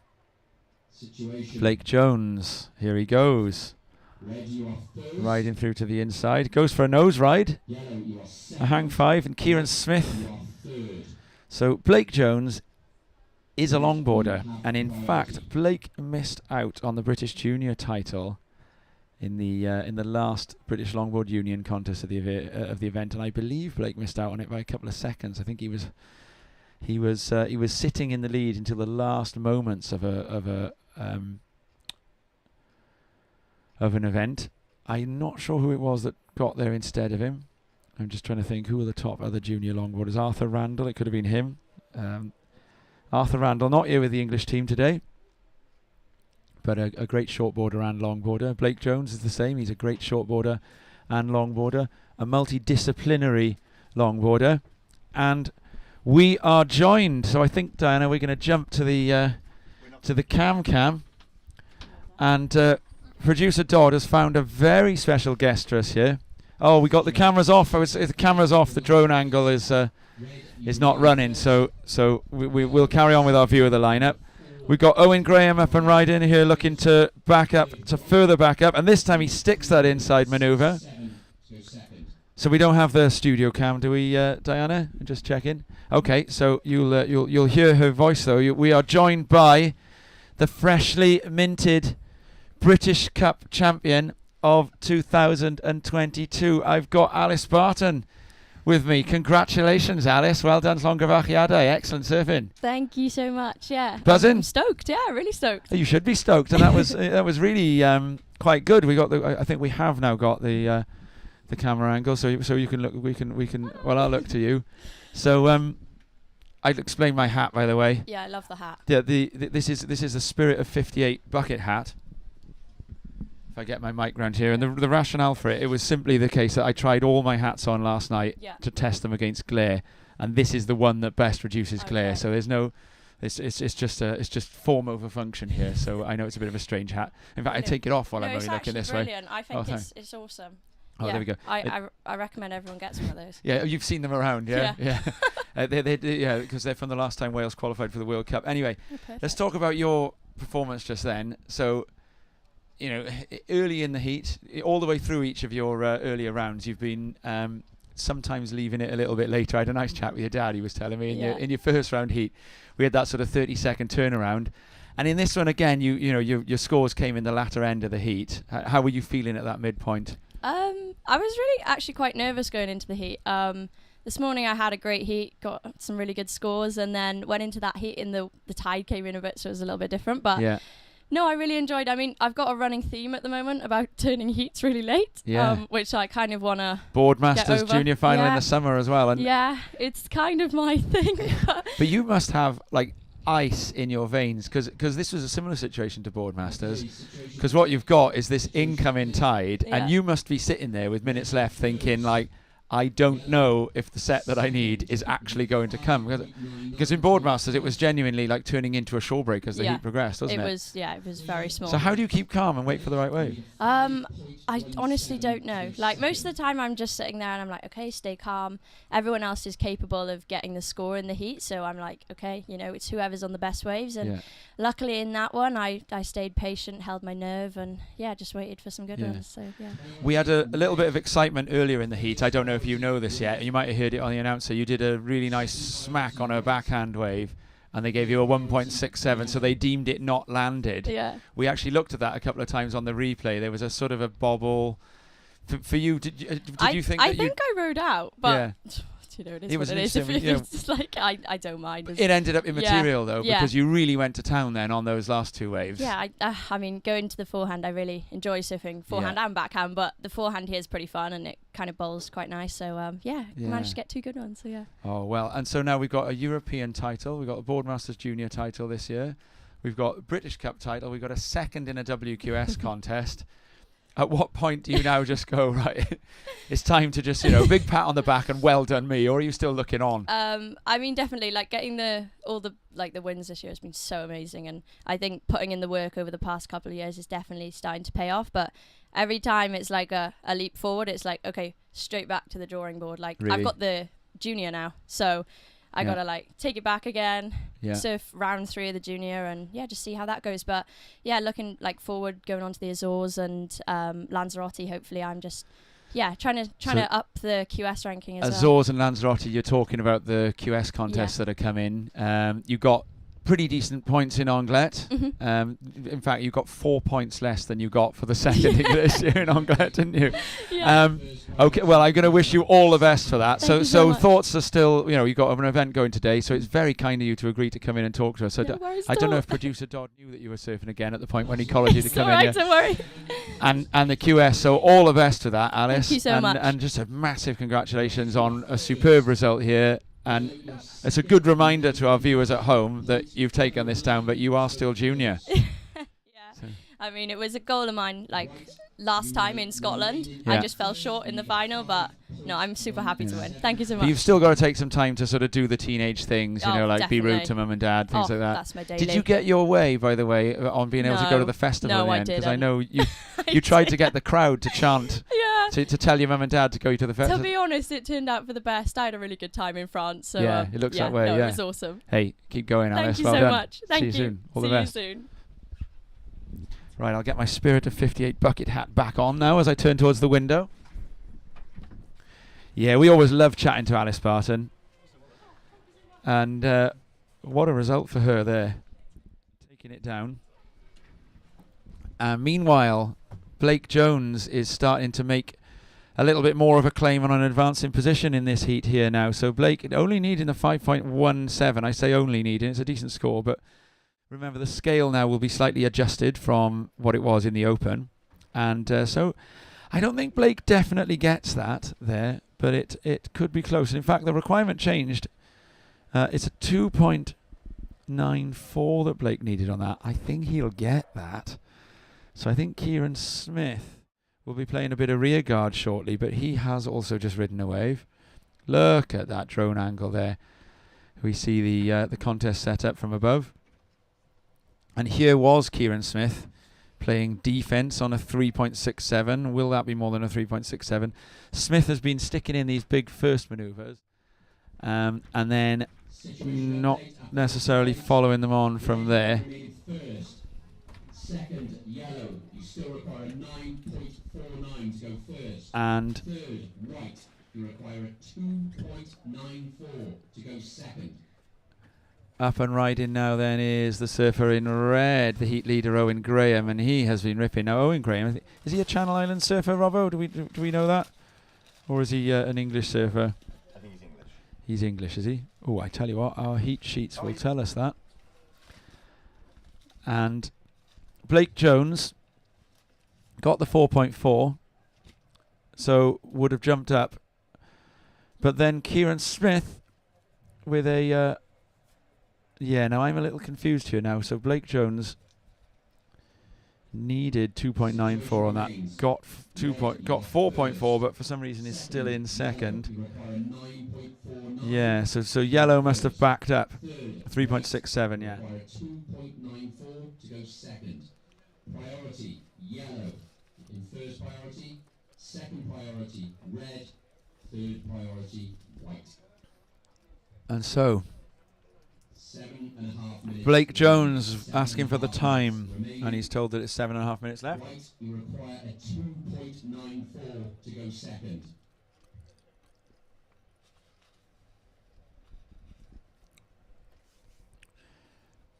And Blake is going to take a paddle on the inside here. So it's interesting, Blake with priority 3. There's nothing to lose if you keep going on these insiders, but at the same time, you're not going to end up getting priority 1 if you keep using priority 3 on insiders. I can hear the drone. Situation update. Last wave of white, I think it's coming into land. So 2.7 for Blake there. He needed a 2.94. So you can understand that he had a punt. Nearly getting the score on the inside there, Blake Jones. But I still think, the drone is back up. I still think that Blake Jones in this heat now should be heading out back and trying to see if he can get priority, because I think narrowly scraping 2.94 with the low score being carried by Kieran Smith is not now. And Blake is going to, obviously he can't hear me, but he's going to do the opposite to what I'm suggesting here by the looks of things. Kieran Smith going on a right there.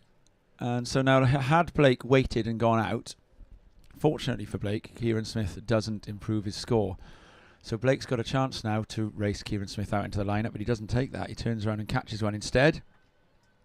And that may be the 2.94, but 2.94 isn't what you need to get through. 2.94 is what Blake needs to move into an advancing position for now. There is a difference. It's interesting. I do enjoy watching juniors surf because we can see them learning their strategy.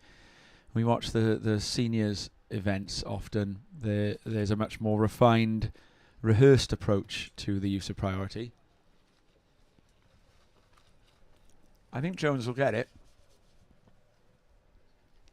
but Smith will have priority. We were talking earlier about that famous punctuation story. Rob, who's eating a bacon sandwich so can't reply. And it involved a Smith and a Jones, didn't it? And in this heat, we do have Smith-Jones. So Blake gets the score. He gets a 3.1 that jumps him up into second, but Kieran Smith, needing a 3.84, may well have done that on the very next wave. We'll watch a little replay of, I believe we've got Kieran Smith's wave. So here it is. So Kieran Smith, so is this a 3.84? He keeps the speed, and he does find a bit of spray here. It's under the lip, but then there's this third manoeuvre. I think he'll get it. So Owen Graham, the confirmation is that he's a Channel Island surfer. So Kieran Smith, 3.84. I think I'm going to project he probably does get it. Blake now is out the back, but he's going to go again on a right-hander. And again, I do wonder whether being a bit more sparing with his wave selection. But Blake going good on this one, a nice right-hander, but we can't see it with the camera went with Owen Graham, who had a shorter ride. A 4.57 for Kieran Smith, so he goes back up into the lead. So Jones, by turning around and getting the the upper two, the 3-point ride on the inside, ended up probably making the wrong decision, because if Blake had just carried on out into the lineup and stayed in the lineup, he would have been on the wave that Kieran Smith was on to get the 4.57. So it's a really good, these juniors, they should be watching these heats back and looking at their performance. It's a good example with 3 minutes left of why you shouldn't always just get the score you've been told to get at a midpoint in a heat, and you've got to do the maths in your head. So Blake there, he was told he needed a high 2. He turned round and got one. Really, though, he needed a mid 4 because he now needs a 3.85. So, you know, really getting out there and getting the mid 4 is what would have done it. So Blake splashes a bit of water when he learns that he's gone back into second there. You require 8.59 to go first. Priority situation. Yellow, I you have first priority. Red, you have will second priority. make a little caveat here Third priority. that Blake Jones lives a couple of streets away from me. So it's almost the way that, you know, that parent or that older brother is slightly harsher on their own family. I'm watching Blake Jones here with a sort of an eye to what I know he can do versus what I know he is doing. So Jones will now be in third priority with a minute and a half, with 2 minutes left. So he'll need to rest priority away from the other surfers. And goes for an insider. Now he needs here a 3.85. I'm not sure this wave's going to yield that. And it's also going to give him a hard paddle out back to get back into the lineup in time. So the game there needed really. Robbie is now off his bacon sandwich, so I'm going to feel a bit. Are you backing me up on my analysis of the heat strategy here, Rob? Absolutely, spot on. Jones needed to stay in the lineup and try and see if, with the minute and a half remaining, he could do a sell on the other two for a wave and then get a set, didn't he? Second priority, red. Learning curve, Tom. Learning curve. Linda Sharp used to tell me. And Tim Jones, rest in peace, Tim. They used to tell me, you're going to get through a heat if you are on 2 of the best 3 waves that break during your heat.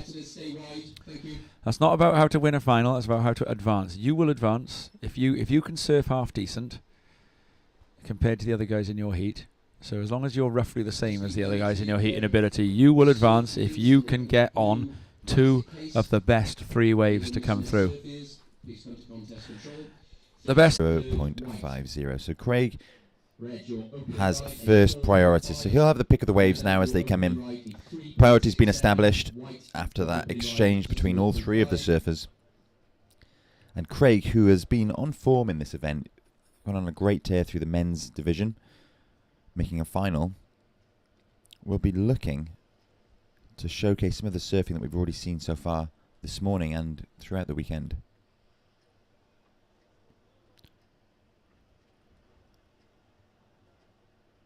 Lots more surfing action to come your way. We're going to work our way through the junior boys and girls divisions, under 18s, making the most of these calm conditions this morning. It's not quite as big as it was yesterday, but there's still plenty of swell around. But what we have been blessed with is, like I say, beautifully calm conditions. The sun is now shining. I've donned my sunglasses as we see Craig McLaughlin, surfer in white, up with first priority, displacing lots of water on that opening turn, finding the lip on his second, and he'll look to finish with perhaps a bounce off the foam, but instead he decides to eject out the back of that one. So 2 turns on that wave for McLaughlin. That will be his highest scoring wave so far. He now loses priority. It goes to surfer in red, Tom Hook. Second priority, surfer in yellow, Anders Ravenscroft. But McLaughlin will be happy with that ultimate loosener, as we have with so many of the waves ridden in the early stages of each heat so far this morning. A chance for our surfers to get their feet in the wax, so to speak, and feel out the conditions that are ever changing with that incoming tide. As I mentioned many times yesterday, we're quite a long way up the Bristol Channel here in Llantwit Major, South Wales, and we experience twice daily the second biggest swing of the tide in the world. A little bit further to the east, Barry, Cardiff, Newport. It's not unheard of to have a high tide of 14 metres, which, for those of you listening around the world, particularly if you're near the equator, will seem unfathomable, with lots of places experiencing little more than a foot of tidal swing. remaining. Yes, 14 meters, you heard it right. So what that means is, with such a big tidal swing, that the tide really does race in and out here, and it's racing in at the minute. I think we've got a high tide round about 11:30. I'll double check that, but I'm pretty sure that's what it was. The time now is 10. Yeah, it'll be about then. And the speed of the tide pushing in, flowing in to the Bristol Channel, means that there's a lot of water, and it's racing in over the cobbles, making the conditions change by the second, by the minute. So local knowledge could be a factor here, if anybody is familiar with the break. And failing that, the ability to adapt. Croft is currently in 3rd position. He has a 3.6. Channel Islands has come in at a 6.83, the highest scoring wave of the heat so far, and propels him up into 1st position once again. So Tom Hook sitting on a combination of 11.33. A great heat total at this point in the proceedings. And a set is looming large on the horizon. What I think has happened here, and well, having surfed Lantwit all of my life, I'm all too familiar with it, is it's very easy to get dragged across by the promise of these lefts that we're seeing surf it in white. Craig McLaughlin having a look at now. But at this stage in the tide, what you want to be looking for is Craig finds a nice bit of white water to bounce off with a nooner, a vertical snap off the foam.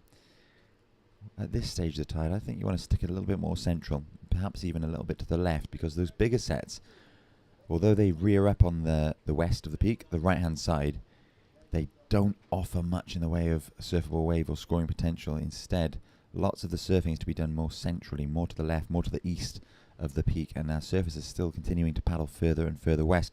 And they'll find themselves in some deep water very, very shortly, and kind of in no man's land. So for anybody coming up in the next few heats, if you're listening at home and you've got any interest in what's going on, you've got any friends or family competing, I'd be giving them a quick text message and reminding them to stick a bit more central or even to the left.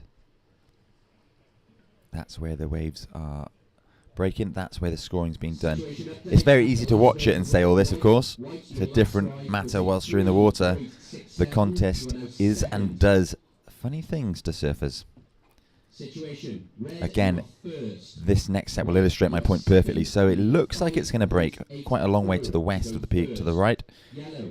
It's where it feels the bottom out there, but then it'll work its way through and it'll end up breaking much more centrally, much more to the left. And it'll leave all of our surfers kind of scratching around in deep water, failing to catch anything. And that is a very good illustration of what I've just described. So Tom just stepped out of the booth and has joined us again. I was just saying to the guys at home, Tom, that at this stage of the tide, it's very tempting to get dragged too far to the west, too far to the right, because what happens from your position in the water, it looks like that's where the set's going to pitch up. It does. And it's because it feels the bottom much further out, but what actually happens is it breaks much more centrally, much more, even to the left, to the east of the peak. And so for anybody coming up in future heats, if you've got anybody participating, give them a text and remind them it's in that central or even to the left of the beach as we look out where those scoring waves are coming in now.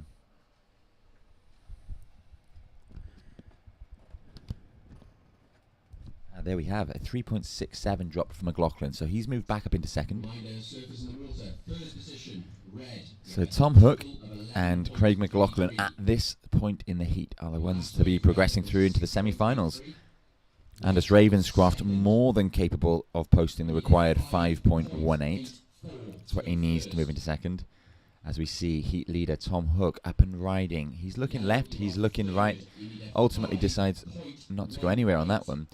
Tom Hook is one of the surfers I've noticed with a beautiful style. Tom Hook of the Channel Islands. It seems to be a trademark of these Channel Islanders to be smooth and languid in their surfing, Tom. It's a long tradition. You know, I think of some of the Channel Island surfers of the past. You know, the DeBarnos, the DeGruchy brothers, Sam George. There was a fella Chapman. Another. You know, there's a Chapman here. There was another Chapman. I'm trying to think what the surname was. Ben Chapman. first name. And then you've got Scott Eastwood. Tom, just as a point of Go on. admin point, is the link to this webcast on Crest? Yes. On the Crest, Instagram page. Crest podcast Okay, so I'm Instagram just gonna page. If you do link I'm getting in a few bio. texts from people that can't find us, so I'm just going to Link in bio. I'm going to direct them to Crest. Yeah, so we're on the Welsh Surfing Federation's YouTube channel. Links in bio from both of our Instagrams and from Crest Instagram, and you can comment through any of those as well. It's we got some viewers in Australia. It's a good time of day to be watching in Australia. It's just getting dark. It's coming out of winter. It's the evening, or it's late, or it's kind of what would it be now? Tea time.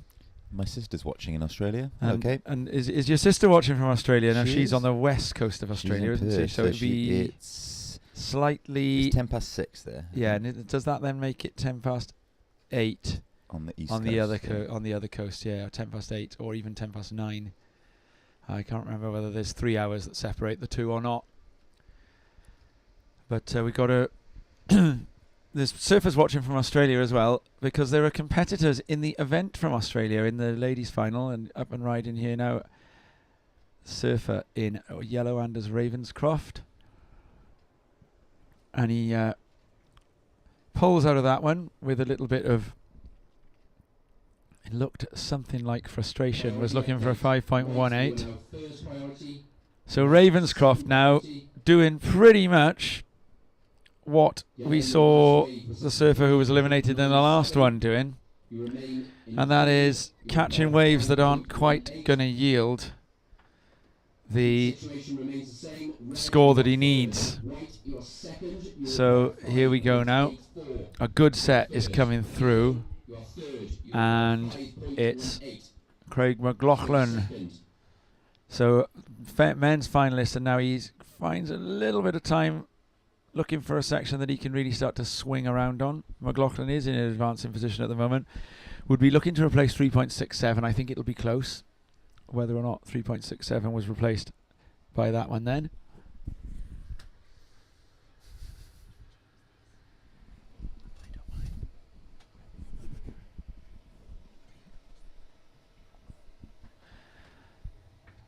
And Your last wave was a 2.97 for Ravenscroft there, which means that priority red, first priority yellow. now we've temporarily lost a picture here, haven't we? Let's see if we can work out quite why that is. I can. So we've got director Diana is going to spend a bit of time adding an extra camera angle for us now, which puts us temporarily down just to the one camera, and it's going to be. Here is it's going to be in white, Craig McLaughlin up and riding. McLaughlin. Nice. Oh, I beg your pardon. That was Anders Ravenscroft. Again, this sunlight is playing havoc with our ability to distinguish colours. Fortunately, the judges have a spotter, so they are covered in that regard. A set approaches the lineup, Tom, with 5 minutes remaining. None of our surfers fancying that wave. Conditions getting ever more tricky on that ever higher tide. 5 minutes remaining. Great to see all the support down here again this morning, Tom. Lots of flags out on the beach, cheering our surfers on. In some cases, they're being used to direct our surfers. They are, yeah. Now that Channel Islands flag, it's an interesting one. I don't know anything about its origins. I fancy that it's one of this individual islands flag. Do you think it is? Yes, because of course they've got different names, haven't they? Now Jersey is a bailiwick, isn't it? Or a bailiwick. It's the name of what Jersey is, the bailiwick of Jersey. I know this because I did a passport run once in Sri Lanka we had to go to Colombo Last wave was a 4.33. to renew our passports, and I went with a guy from Jersey, 4.85 and he second. Situation remains the was same. he had a Jersey passport, and it said on it the bailiwick of Jersey, Yellow third. and I was blown away by that. Now, of course, I don't know whether the that event of leaving the European Union will change whether or not people from Jersey and Britain have the same passports. I don't know what, because they're nearer to the French mainland, aren't they, than they are to the British mainland or to the British Isles. So we can see here now the surfer in red. So this is Tom Hook, and we've got the A team filming now. Director Diana has gone out to do some filming, and she's left us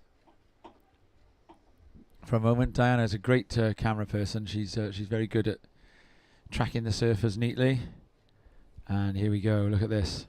Up and riding in the white. Craig McLaughlin. Lovely camera angle that we got working now there. So we've had a drone. We've had it all, really. McLaughlin. Behind him straight away, Ravenscroft. And Ravenscroft there with a couple of turns and then looking for an inside connection. Ravenscroft was looking for a 4.85 there, but McLaughlin may well, if he gets more than a 4, McLaughlin might push the requirement a bit further out. So Ravenscroft probably needs a 5 here. So that's the end of McLaughlin's wave. He probably doesn't improve his score, does he? Ravenscroft, a small insider, but he really does some work on this one. Gets going back and forth and up and down, and then gets around the section, and probably won't get the make for that inside. Now it's interesting, these juniors, we talked as we said earlier with Joel Gray about this. What juniors do with end sections can sometimes just belie a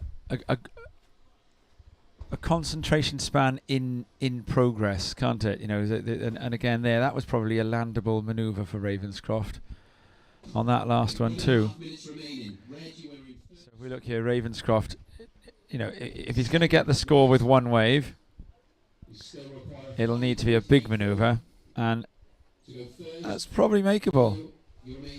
But it would require the Skinner stomp, wouldn't it, as we call it? What do you think, Rob? I agree, Tom. Interesting one. We've just seen some really nice waves file through the lineup. Minute left. Starting to feel the bottom again a little bit. And I've got some intel for you on those lions we see on that one flight. Now Ravenscroft, he's going to push the button here. This is going to be probably his last attempt. He needs a 5.2 here with third priority. And so you can understand why he's trying that kind of manoeuvre. Doesn't stick it. It was a noble attempt. Sorry, Rob, do tell. So they're actually the 3 leopards found on the coat of arms of Jersey. The coat of arms of Jersey is the heraldic device consisting of a shield charged with 3 gold leopards on a red field. Wow. Utilised unofficially before the 20th century, its status as the coat of arms of the bailiwick of Jersey. Well, unfortunately, the bailiwick of Jersey is only going to see one of 2 surfers through here as we count this heat out. Well, I do hope that Tom Hook isn't from Guernsey then, because if so, you've offended them. Well, or let's stay safe. The Channel Islands, or Alderney, or Sark, or there are a couple of other sort of rocky Channel Islands that are uninhabited as well, aren't there? Let's call them Channel Islanders. Channel Islanders. First position, red, Tom Hook. Second position, okay, white, that is the result. So the next heat will be coming up shortly.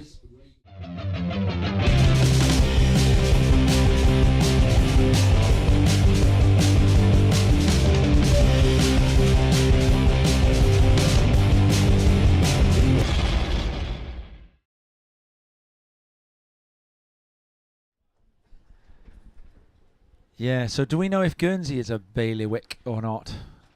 Or is it bailiwick or bailiwick? Bailiwick. A bailiwick. A bailiwick. Is Jersey a bailiwick? Shall tell you now. And is Guernsey a bailiwick, and what is a bailiwick? Guernsey, of course, is the home of the famous TV show Bergerac. And I can tell you an interesting fact about Guernsey. If Bergerac were to be believed... Next heat starting. 3, 2, 1. If Bergerac were to be real life, then Guernsey, the bailiwick, well, we're about to find out if it's a bailiwick. It is a bailiwick. It's a bailiwick. The bailiwick of Bailiwick. Guernsey, the bailiwick of Guernsey, Or is it bailiwick? is one of the most dangerous places to live on earth, along with the Oxfordshire town of Midsomer. They're the two most dangerous places to live in the entire world. Did you know this? Midsomer is a county. Oh, is it a county? Well, either way, I can tell you, I read something about this, right? That if you take Bergerac or Midsummer murders to be true, the number of people murdered, I mean, there's a murder per episode, isn't there, right? So there's a murder a week there. And yet the population of those islands, of that island and that Oxfordshire county of Midsummer, is very low. If you divide the population of Guernsey by the number of people murdered in Bergerac, you get a place that is more dangerous to live than Sao Paulo, Johannesburg. Well, beautiful turn there from Surfer in Red, Bo Bettridge. Open up his account early on in this heat. Well, Tom, I have always been led to believe that that's accurate as well. However, I was having a similar conversation in work recently, and apparently, albeit over a much bigger area, the murder rate in the fictionalised county of Midsummer is on par with Bristol and Avon. Really? Yeah, but obviously it's a much bigger area with a higher population density. Bristol and Avon, right, okay. Yeah. A bailiwick, Tom, is usually the area of the jurisdiction of a bailiff, and once also applied to territories in which a privately appointed bailiff exercised the sheriff's functions under a royal or imperial writ. Imperial writ. So the Channel Islanders belong to the United Kingdom by imperial writ. So it seems. Gutted. I'd be organising an independence march if I was one of them. I was about to comment on your hat, Tom. Or they're probably quite into their imperial writ, though, are they? You've got a lovely hat on. Tell us about your hat. I did already explain my hat. Oh, I beg you. I must have been on Bacon Sandwich Runners. We see Surfer in Red, Bo Bettridge up and riding again on a nice looking left, finding a little bit of lip to hook off twice, and his body language suggests he's not displeased with that one. A 5.33 is first score of Bettridge, meaning he's currently in first, and he's backed it up there, I dare say, with a similar scoring ride. At the back, our surfers have listened to our advice, listened to our tutorage, and are moving across to the left, rather than out into the deep water channel on the right. 4.17 situation. Red, you are first with a 9.5 total. The hour 4.17, that second of Red. Yeah. Deserved. Solid lead for Bettridge. So Max Bennett and Alex Townsend, are they both also from the Channel Islands? They are, aren't they? We got the flag with the 3 leopards. And so that would mean, really, then, if Bergerac is to be believed, that any of them that are from Guernsey, we should probably sort of think how big a watch pool. our backs around them, shouldn't we? Or you could think of them as survivors. Imagine just how big the pool of talent would be had Bergerac been a more effective copper. I should keep more of them alive. Yeah, that's true, yeah. And then all the Bergerac victims who would have gone on to have top surfers as children. They were stylish. Yeah. Yeah, yes. All those language styles lost to needless Bergerac violence. It's the trickle-down effect. Hey, I know, as we get an in and out from Max Bennett, I know a really good joke about trickle-down economics, but unfortunately 99% of you will never get it. I like it.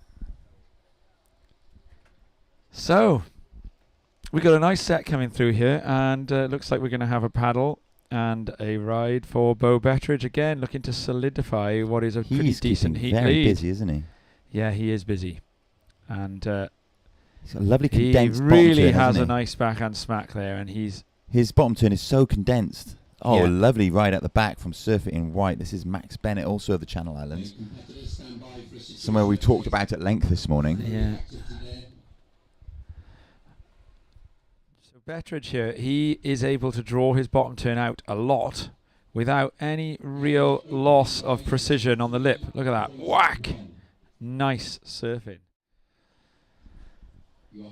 So Bettridge was an English team member, and he and his sister Belle, he's Beau, isn't he? Belle is the sister.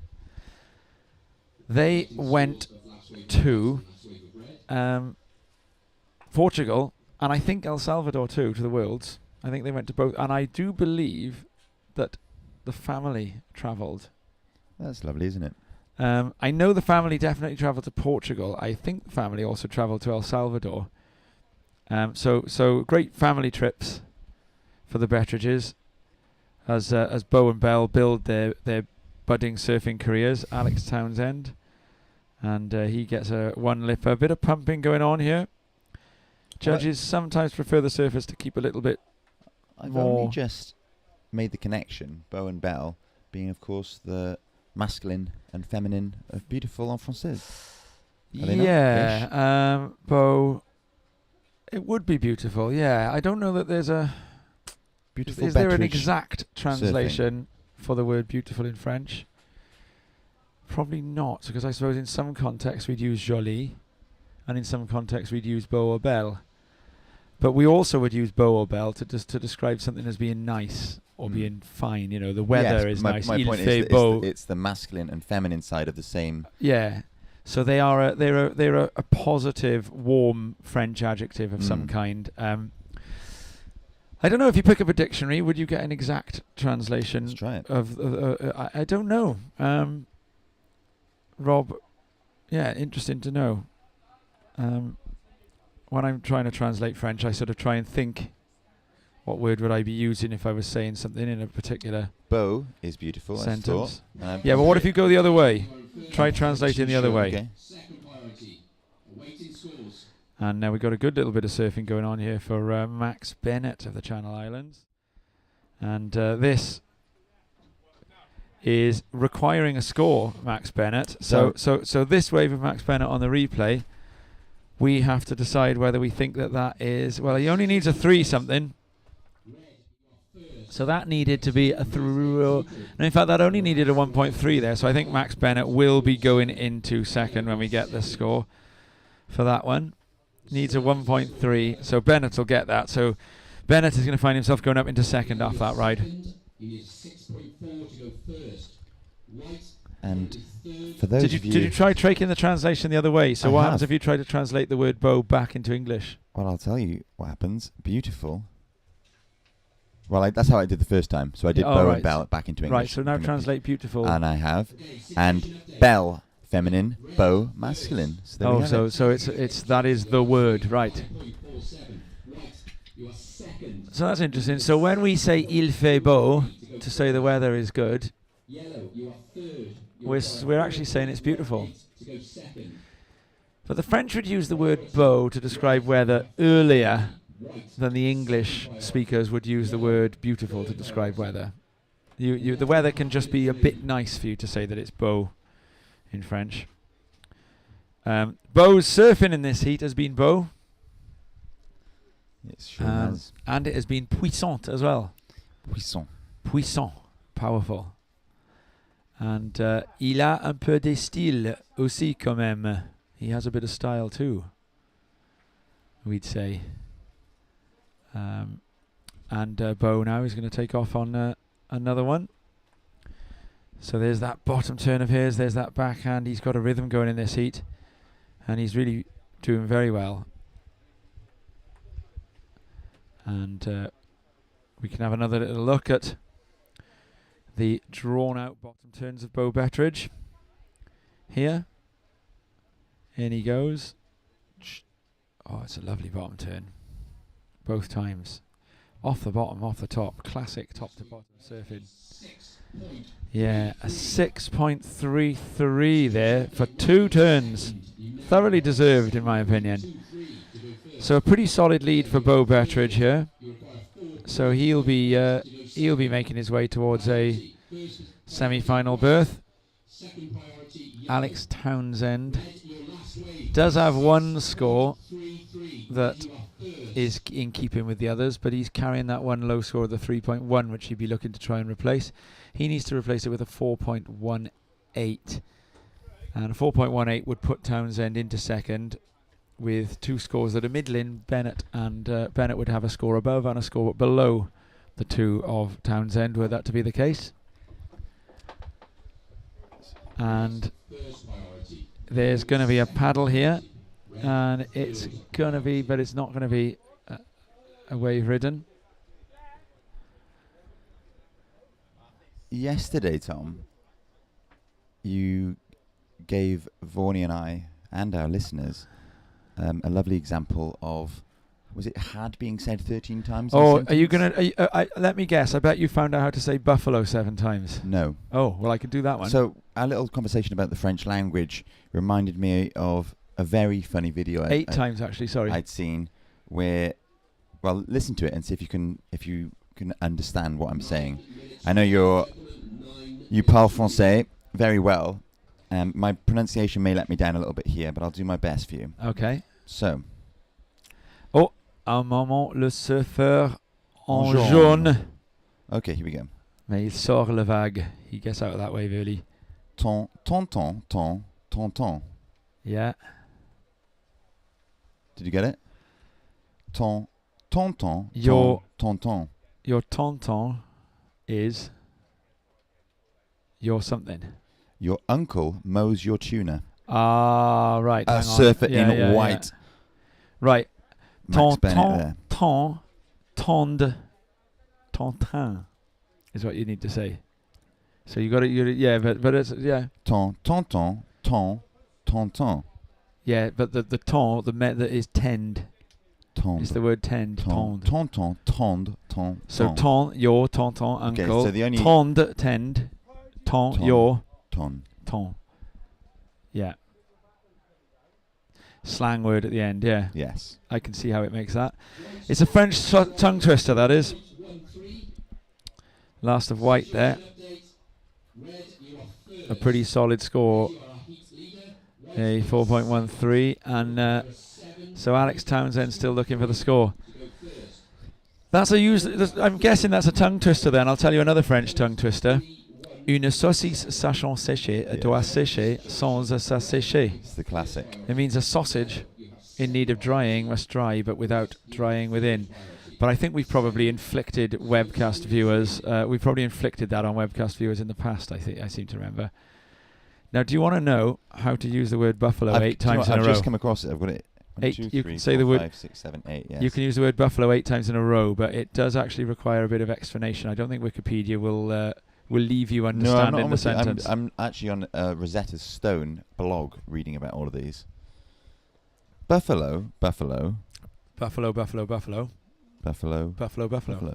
Yeah, it's a sentence. Hmm. So it requires a setting of the North American town of Buffalo with a capital B. So it's the buffalo, the verb buffalo. No. So buffalo's an animal. Yes. So that's the noun. Then surely there's a verb. There's a verb which buffalo means to aggress or to bully someone. Yeah. So buffalo them, yeah? Noun, verb, noun. So it's known as an elliptical sentence, right? Which is a sentence where there are missing articles that the reader or listener's mind can presume the presence of. I'll give you an example of an elliptical sentence. Let's watch this wave of white first of all. It's Max Bennett with a beautiful opening manoeuvre. These lefts standing up really nicely at this stage. He is solidifying his position here, isn't he? And he bounces off that lip line, and he'll be pleased with that. These waves are really looking nice at this stage of tide. Very, very contestable. He is. So Max is actually sitting in third, Tom. So he's looking for 4.77. This is the one. I think he does might he get it? I think it'll be very close either way. He was looking for 4.2 before Townsend slightly better. Oh, it's going to be close. That's going to be really close. He gets it. Is it 4.93. Oh, so we have a change. So with 5 minutes left, Alex Townsend now needs, but it's the battle of the fours here. So Alex Townsend is now left with a score that is entirely doable. as we come down to the 5-minute 20 mark here. So Betteridge is really nicely out in front and is gonna, this is a lovely shaped wave coming through for Betteridge, and drawn out bottom turn and a big smack. It's just the one manoeuvre on that one for Betteridge, but it's a big manoeuvre. And we've got then on the inside here both the Channel Island surfers, Bennett and Townsend, but Townsend's the one who needs a score. He's a little bit stuck behind this, but he does now get a bit of momentum going. He's got an inside section coming his way, and he glances off that. He needs a stomp, and he does. The Skinner stomp is the key to that. So assuming that Bennett didn't better the 4.57 on his wave, then do we think that this score from Townsend here is going to be, it's got to be roughly a 5. Let's have a look. There's a first tap, then a bit of spray, and then this is a nice manoeuvre now. He gets around the section. I think he gets it, and he stomps that. I'd give it him if were it me. What do you reckon, Rob? Oh, they're in. Red still leading. And Townsend. So that last... Did he fall just short? No, that last of white... increased the requirement. 4.87, yeah. Oh, right. Well, the two Channel Islanders are pushing each other. So White bettered. So now a 4.87 required for... So look at this now. Townsend would only need to draw.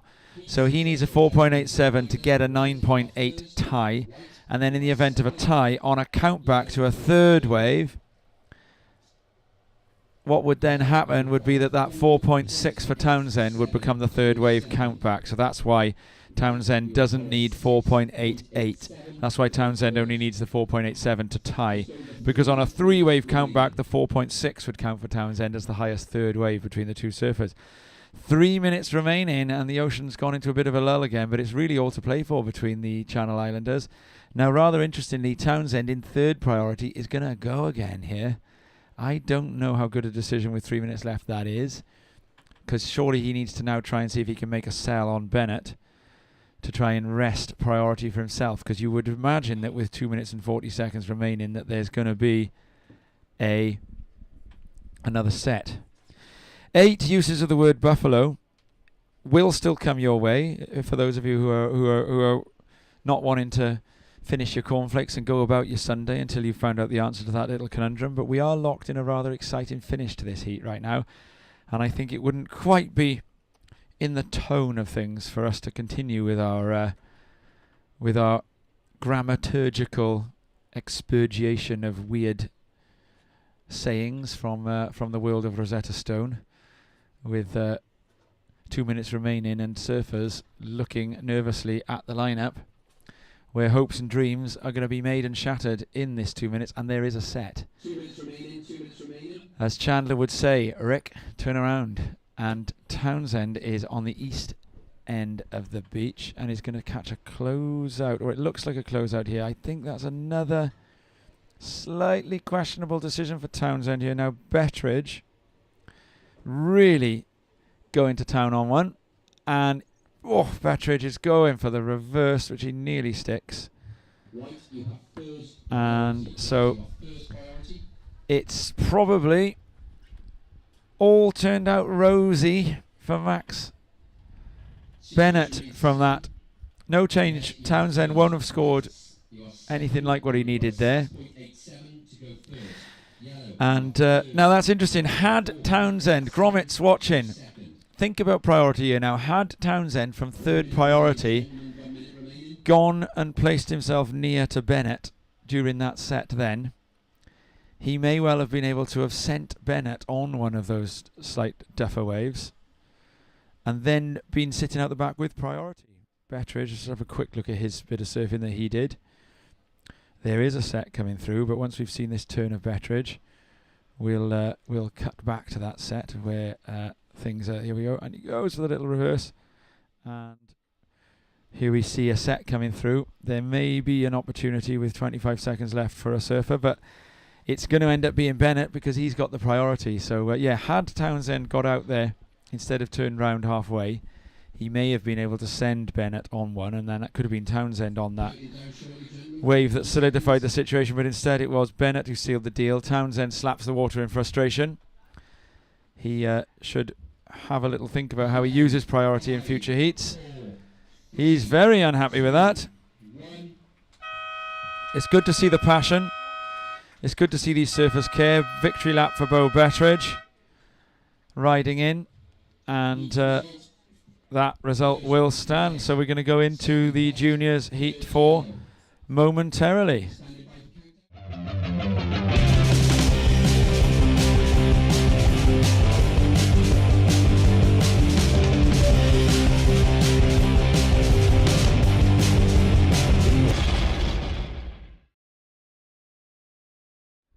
And so we're back, and we're going to be going straight into the 4th heat of the juniors. I think the judges are just seconds out from being ready to start things. Who we got coming up in this next heat, Robbo? Well, no, they brought. I was a bit confused there. They brought the names of the last heat back up on my screen. So coming up in the next heat, it looks like it's Lucas Skinner in red, Eli Perrins-Davies in white, and Ewan Buick in yellow. Oh, it's a stacked one. So 2 Welshmen and an Englishman. And that Englishman is the reigning European under-16s champion. Just having there seems that something's happening with the scores in the last heat. Judges. Yeah, I think they're changing the panel over, and they're also changing the beach announcer. So.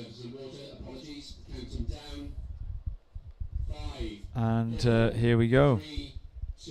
So that was what that little delay was over. We are underway, and it looks like there's waves coming through nearly straight away. So Lucas Skinner, European under-16s champion, and he is a hot prospect at the moment in British surfing. Eli Perrins-Davies, the Welshman, starts off in a lovely fins up close out lipper on that one. Eli, of course, no stranger to the Lantwit. No, knows the wave. Yeah, he's from the Vale Coast, isn't he? Just had confirmation, Tom, also so here on he the, is picking up first blood. The time difference in Australia. Yeah. The East Coast is 3 hours, so it's 8:20. It was 8:20 in Sydney at the time of posting, so 8:42 now. I see. And here we go. Up and riding is Ewan Buick. Lovely bottom turn, great top turn. Gets a little bit hung up, though. Fortunately, I don't think the judges will be recording that as a completed manoeuvre. So, yeah, we got Lucas Skinner in this heat in the red, and he's European under-16s champion. Right then, how do we use the word buffalo 8 times in a row? Well, we've got to use it for 3 different ways. Noun, verb, noun. And as I said, it's an elliptical sentence, right? So an elliptical sentence is a sentence where there are article words missing, but that the listener or reader of the sentence presumes their existence. I'll give you an example. Teenagers, when they talk to each other nowadays, they're going to go down to the shop and they say, "Yo, you come in shop?" And the listener assumes to and the to have been present in that. So it's an elliptical sentence because the missing words the listener can presume. Can you give me the example of the sentence? So, hey, you... Oh, you changed it now. Okay, I'll go, "Hey, Rob, come in cafe?" Nah, you changed it. You come in cafe? Oh, I understand what you mean. I just wanted to question your choice missing of yo. from it... Well, they might say yo, yeah. So missing from it are to and the. So it's an elliptical sentence because the listener presumes the existence of those words. I'll tell you where there's lots of elliptical sentences. In Nessa's... absolutely glaringly Nessa brilliant example. And here we Gavin go. Stace. We got up and riding in the red. This is Lucas Skinner. First wave from the European Under-16s champion. And he's been sitting in the car park frothing to get busy all day. And here's Eli up and riding out the back, surfer in Eli white, behind bouncing him. off the lip, racing this one. He's got a corner, that one Nice. bowling right Doesn't round. quite stick it. What a great wave for Lucas. Great wave for Lucas. And Eli coming off on the inside there. Surfer in yellow, Ewan up and riding on the left-hand side. I didn't quite catch that one. Sometimes the surfers end up a little bit undone by, look at these surfers now, they're kicking and paddling out as fast as they can. Eli came off on his last turn, and sometimes when you're up against someone like Lucas Skinner, you can panic and think that you need to do more than you do need to do. And so Lucas Skinner there, Perrins-Davies will have seen Skinner blow up on that one. Now, there is a chance that somebody is going to go out and catch this one, and I think it's going to be Buick. And wonderful bit of surfing that it was. Buffalo used 8 times in a row is an elliptical sentence, right? So if you assume that Buffalo is the town of Buffalo. Yes. And you assume that Buffalo is a verb for to harass or to aggress. And you assume that buffalo is also the collective noun for a load of animals that are buffaloes. I will say the sentence as if it's not an elliptical sentence. I'll use the missing words, okay? So it would go like this. The buffalo from other buffaloes from Buffalo also pick on other buffaloes from Buffalo. Buffalonian bison intimidate Buffalonian bison. I suppose, even though that got said in 4 words.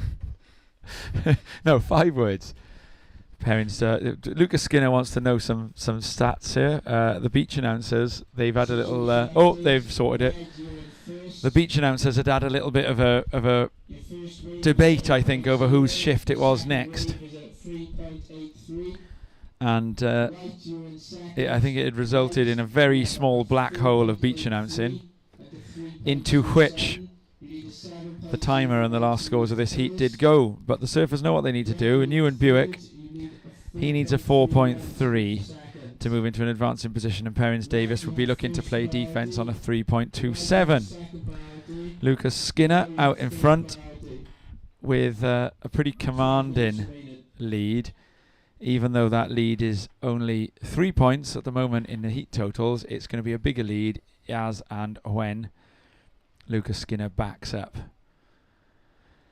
his 8-point ride. And when we say backs up, you know, he would be backing his 8-point ride up with a score that would be almost commensurate with a keeper for some of the other two. So there's a real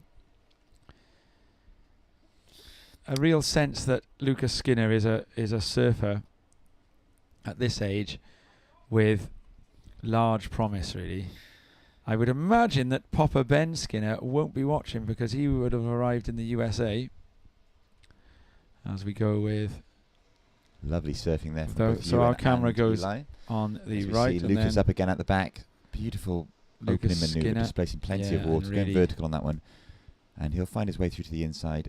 But you know what? He kicks out early because he senses that priority being decided by the judges now. Lucas using the rip at Lantry to get straight back out. Talking about someone with lots of promise, Tom, I've just had a little look on the WSL website to see if Patrick Langdon Dark managed to get into one of those spots at the Challenger Series event in Ericeira. It doesn't look good for our boy Pat, I'm afraid. Have they started round 1 today? They've started, and it looks like everybody's shown up. Okay. So it is what it is. He had to try. Is it? It is. Now we got some excitement over priority. We got no priority. Lucas Skinner with a clever move there.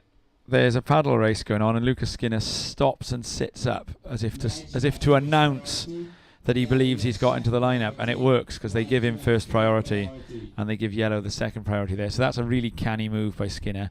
You're in a paddle battle from 2 opposite sides of the lineup, so you're not side by side. So Skinner stops and sits up, and that effectively indicates your own confidence that you have arrived in the bit of the water that you want to have defined as the lineup. So I love it when surfers so young have got such competitive nous about them as well. So Buick needing a 5.49 now after that last one from Perrins Davis. And Skinner is up and riding here. Oh, and smashing it down through the inside, really lashing the lip with those backhand snaps. And he will be able to celebrate a wonderful piece of surfing there. Really fast, snappy and powerful. So again, power created by precision. Last wave from red, a 9.17. This is a 9. They've given this a 9, and I think he deserves every point of it. Wowie. Fantastic. A What a 9-point heat ride. total. This is That's going what to be the biggest heat total of the event so far, I this is what a think. 9-point ride looks like. Look at that. Fins up. Oh, huge spray. Speed. Lovely finish. 4 back-to-back manoeuvres.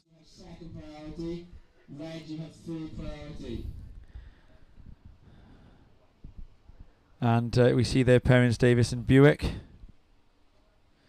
They're both digesting the news that they're effectively in a 2-man heat now, aren't they? With a third surfer in the lineup who is sort of out in front really, but this is going to be a straight duke out between the 2 Welsh surfers for a place in the next round. And we have here Buick with a paddle. And Perrins Davis did just have a little look at the shoulder of that one, didn't he? You just see here Perrins Davis has a little think about it from out wide and pulls back. Makes no difference really to the lip. So the judges won't take umbrage with Eli's Perrins Davis's paddle there. These juniors now in this heat, they're all pretty versed in how to use priority. And these are good conditions to practice priority because it is really important part of getting on the right waves. And now Lucas Skinner, the lead. Both other surfers in a massive combination now. Both other surfers are in a 17-point plus combo. Situation update. Red. But yellow, you and Buick needing a 5.49. So basically a 5.5, a 5.5. And here we go.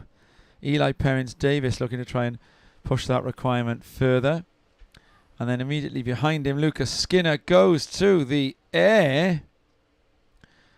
Absolutely shredding. So Eli Perrins Davis was looking to improve on a 4.53 there, and I do wonder whether he may well have done that. So we see Perrins Davis here. Fins up. And then an inside snap.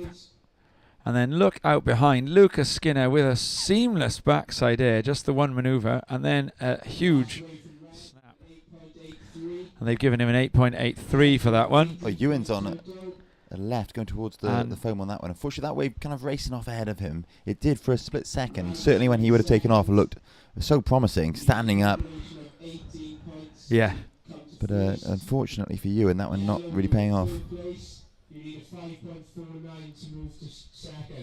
Have we got the score for White in then? Did Perrins Davis further the requirement? Did he get more than a 4.53? No, we're waiting for it to drop still. Because if he does, we'll watch it one more time. And so this, a little think about it. So this was, what was it? Was it an 8.3? So on the inside now, is this 4.53 or more from Perrins Davis? A nice little foam climb. And then that behind, and then it's this second manoeuvre here that puts the score right through the roof for Lucas Skinner.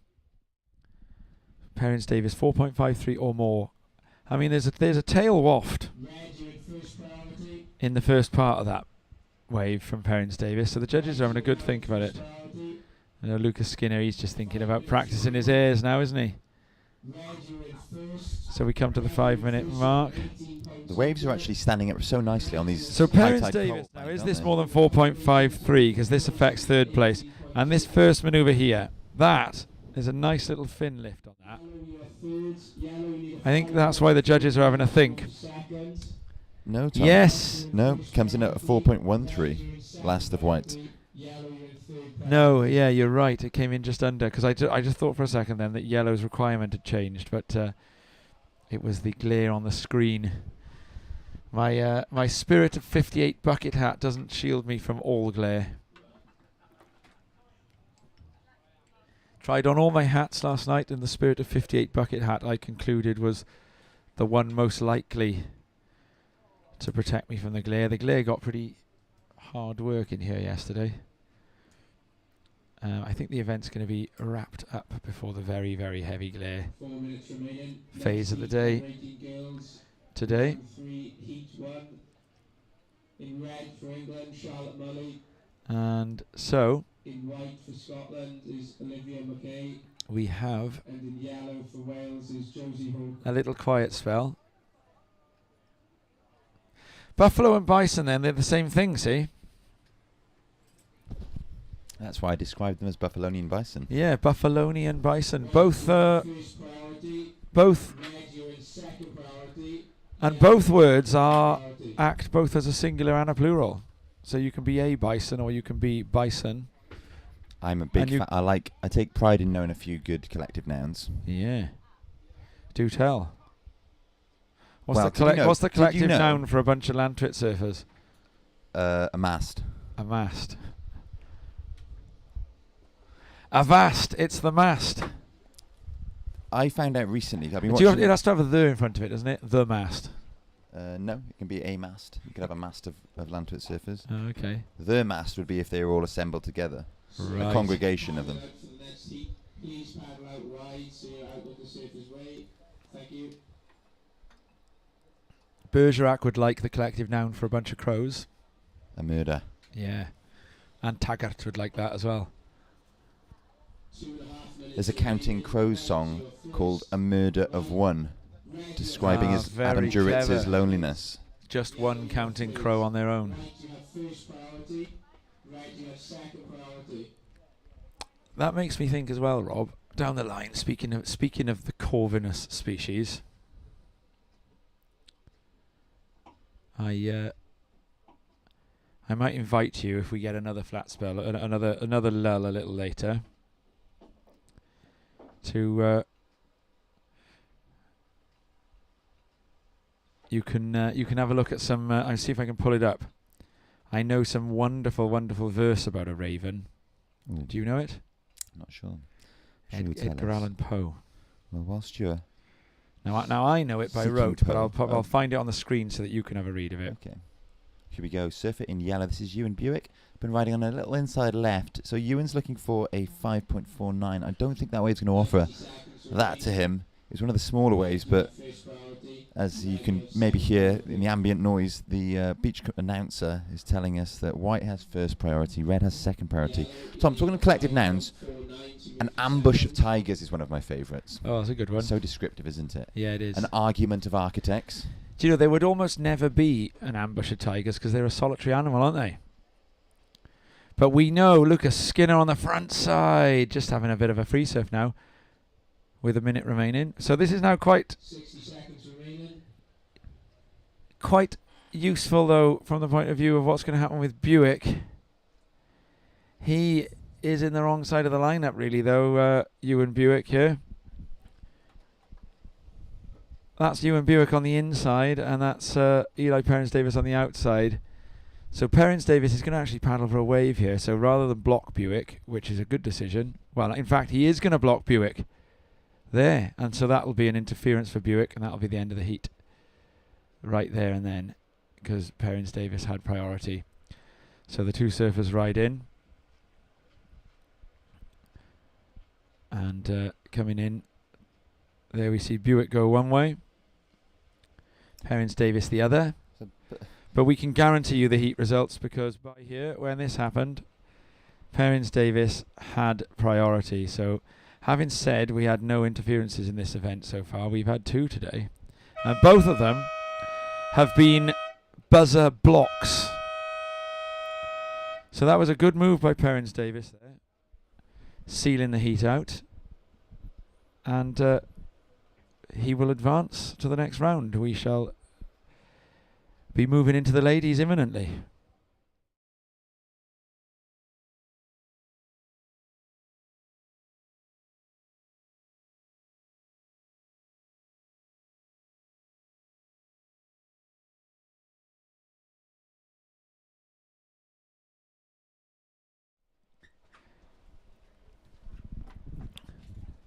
Yeah, tigers are solitary creatures, Rob.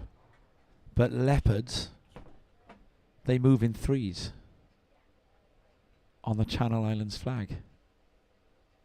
As we discovered earlier. It's 3 leopards, not 3 lions, isn't it? 3 leopards. 3 leopards. The surfers are going to be presented with some pretty exciting trophies Pray tell. today, and they have been made by a gentleman called Nick Robato. And Nick Robato, he's a craftsperson, a craftsman, and he is here today. Let's learn a little bit about what he does.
Okay, so I'm joined by the creator of those wonderful trophies, Nick Robato. He's with us in the booth. Good morning. He's just quickly adjusting because he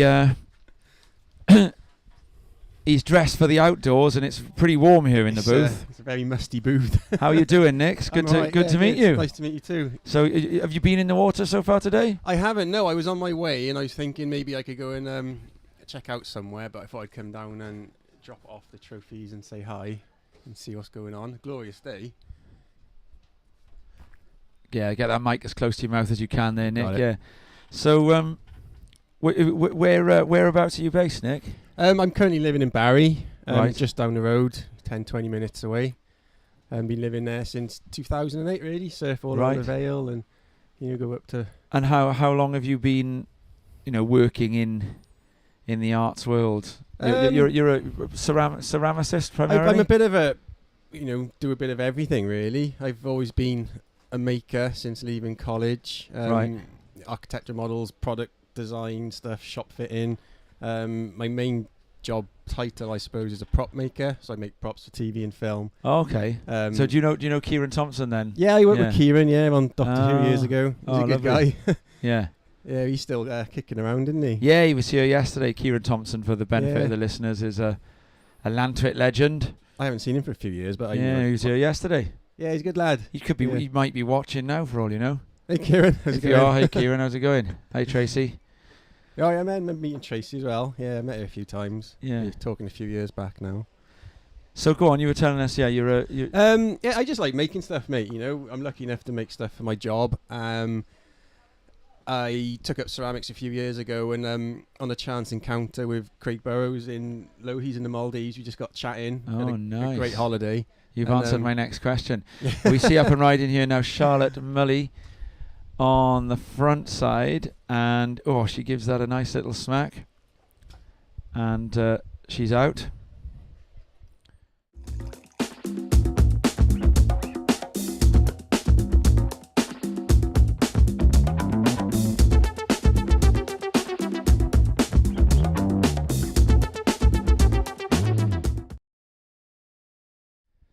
Yeah, so we just saw Charlotte Mully pick one up. Yeah, we're here with Nick Robato, who's the maker of the trophies. Yeah, so you were just in the process then as the ad break came in of answering my question, which was, how did it come about that you designed these trophies? It's just one of those chance encounters. I had a week in this winter in the Maldives, and I bumped into Craig Burrows there.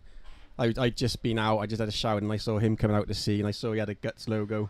So this was on you were staying on land, or were you on a boat? We were on at Lohies. We were. Right. Oh, the surf camp there, yeah? Yeah, so I saw him coming out, and I walked over and was like, hey, mate, you know, Welsh boy. And then we sort of just, that was it really, just surfed and drunk beer all week. So Charlotte Mully gets a 4 for that one, so it's a decent start to the heat, yeah. Go on. Yeah, we had a great week, and he tells us about his background, helping organise the competitions, and something I've always liked making. I've made trophies before, but it could be for anything. Yeah. And to have the opportunity to make some for a surfing contest, I sort of said to him, if you were ever interested in any trophies, let me know, because I'm never going to receive one, so it's always better to give. Yeah, well, you never know. Yeah, they keep trying to persuade me to enter the Welsh longboard next year, but you're a longboarder, are you?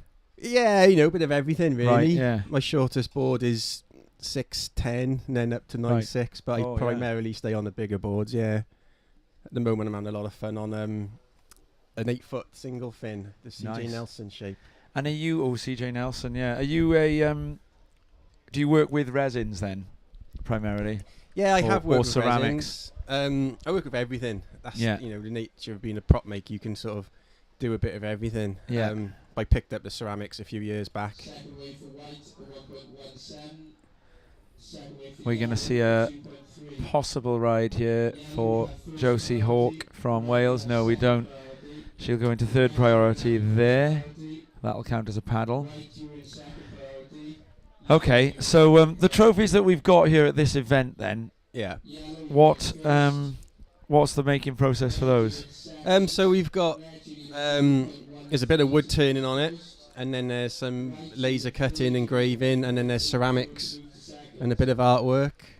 So I've mixed up quite a few different materials, made it look, nice shape, simple shape but nice bit of colour on there. Yeah. I think they look alright. Yeah, they do. Yeah, well, we just those at home, as we were on the transition between these two categories, then we saw a little movie about how those trophies have been made. How long does it take to make one of those? With ceramics, it's a lot. Like you make it, then you leave it for a few days to dry. Then you put it in a kiln, fire it, leave it a few more days. The wood turn is quite quick. So overall, I probably spent about 4 or 5 hours on the trophies, but spread out over a month or so. Yeah. Oh, nice. And we're getting some priority announcements coming through there. It's a little bit of a set. And your studio at home, or do you travel to somewhere else? I have my own workshops in Barry. I've got the one workshop where I make all the props, and then my other one I've turned into a ceramic studio, but it's also got my woodworking machine, laser cutters and 3D printers. Yeah. So because you need somewhere that you can kind of make a bit of a mess in as well, I'm assuming. Well, workshops aren't tidy. No, it's good. I got my own workshops and my own boss. I can. Being a Welsh surfer, you've got to be able to go when it gets good. You guys. It's very tidal around here, isn't it? Yeah. Yeah. I hadn't thought about that. So a workshop, part of a good workshop is one where you don't mind dropping a bit of paint on the floor or dropping a bit of resin on the floor. That's right. Yeah. You don't tend to clean a workshop, do you, as much as tidy it or You have a reorganise it? little tidy area for like that final assembly, but generally, like you say, there is a lot of resin on the floor. There's a lot of everything on the floor, to be honest. Yeah. It's, it is a nice. Yeah, I'm lucky to hang out in my own little workshop, away from the nonsense. So what's Craig Burrows like in Lowy Fushi then? Is he does he behave in the water? He was a bad influence out of the water, I could tell you that. Oh, was he? Yeah, we had a scream. You know, had a couple of nights. You know, when you just. Oh dear. Oh yeah. I always I'm a well-known teetotaler myself. Right. But I do enjoy as a teetotaler watching on a surf trip when colleagues of mine on surf trips suddenly lose an entire day of a premium surf trip that they've saved up for all year. This is what happens because they go and do what they could do at home. Yeah. I mean, lovely Charlotte Mully on the front side there, but possibly has missed the junction opportunity as a result of that one. Yeah, that's interesting. We look at this first turn for Charlotte Mully, and it's a real on-rail, powerful turn. Charlotte Mully, very precise. Look at that. But it leaves her just a tiny bit behind the section. And so that wave of Mully, her first was a 4. I think that one's going to be roughly the same place there. Yeah, you were saying, so yeah, we were talking about how going on surf trips, saving up all year. Yeah, it was. And then getting dragged out on the beers by Craig Burrows. It was one of those trips that we'd had planned for 2 years but got cancelled 2 years on the trot because of COVID. Ah, right. And you know, it finally came around. What was the Maldives like after COVID? Was it busy again? I've been there to Lowy's twice, and I'd say it's exactly the same, to be honest. You know, each time. But no, we kind of got there, and I knew the swell forecast was getting better throughout the week. So it was one of those ones where I try not to burn out too much, too quick. And when I got there, it was about 2 foot and clean, and every day it got about half a foot bigger. And then midweek, that was it. I'd been out on the beers every night, and I'd been surfing in the sun sort of 6 hours a day. And then when it picked up, I was just in a mess. Yeah. I did get some good surfs there. Josie Hawke for Wales, getting a bit of experience there. I think she's currently sitting in an advancing position over Olivia Mackay. I think Olivia Mackay is from Scotland. Interesting. So have you seen any of the other action of this event yet, Nick? While you've been down yeah, there? I was watching yesterday. From the beach or on the webcast? On the stream. Totally different today. The weather and isn't everything. it just Jekyll and Hyde surf spot? Yeah. Yeah, and then I was woken up by a message by Craig Nicol this morning on the chat saying Logan's in the water in a bit in the final. So I was watching that in bed, and then I thought I'd sort the kids out. Left my wife in bed with a horrendous hangover. Oh, both of you or just her? Just her. Oh, so you were babysitting last night, were you? I was babysitting, yeah. How old are they? I got 4 kids, twin daughters. 4? 18. Yeah, it's full on. And, so 18-year-old twins. Another daughter who's 12, and my little boy is 8. Wow. Yeah, it's a full house. In some way, shape, or form. But like I was saying, though, because I'm my own boss, I was able to, disappear down to the beach. There is Olivia Mackay, and she would be needing a score of 1.97, and she may well have got that there. So the elimination position in this heat is still quite close. Mully with a fairly decent lead. So Mully, the surfer from Burley Heads. You been to Burley Heads, Nick? I have not. No, I've not been down that far south yet. Yeah, vibrant art scene in Burley Heads, actually. Yeah. Charlotte Mully is from Burley Heads. She's only been in the country a couple of days. Surfing for England, and she's been a form surfer all the way through the event, and actually building house as well, getting higher scores with each round that we go through. Josie Hawke from Wales is looking to defend a low score of 1.83 to remain in the advancing position. The 5-minute flag is now raised. And Mackay having just ridden a wave, and I'm not sure if we've got the score through for Mackay yet on that wave. Yeah, and we have, and it was a 1.83. Yeah, so that's second score of Mackay. And then here we go, Josie Hawk up and riding. So she's looking to defend a 1.83. So both surfers carrying lows of 1.83. In fact, no, that was Olivia Mackay again. I don't think she'll have bettered the 1.83 on that occasion. It doesn't need to improve it by much. There's a 0.13 difference between the two surfers right now, separating the elimination position. So with 4 minutes left, there's quite a bit to play for in this heat, because a semi-final berth awaits whichever surfer out of Mackay and Hawk is sitting in second place when the music stops. 3 minutes 55. And so Mackay looking to get a 1.97 to move into that advancing position. So it's effectively a 2. And it's gone. It's dropped off a little bit. We got the some surfers paddling out on the inside. You can see on your screen a patch of white water. That's the back side of the reef as waves pour around, and then behind that is where the surfers are paddling out. They're paddling out somewhere behind Nick's avatar there on the screen.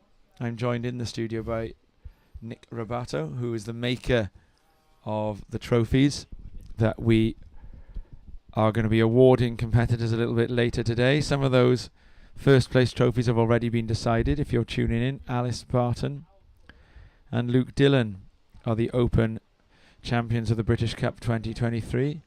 Both of them were delighted to do it.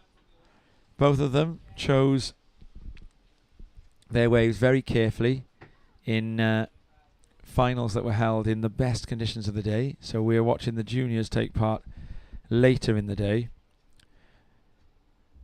The decision was made by the contest organisers, and quite rightly, I think, to hold the culmination of the Open categories in the best waves that we knew we were going to have. We've got a Surfline forecaster, Jamie Bateman, among the competition team.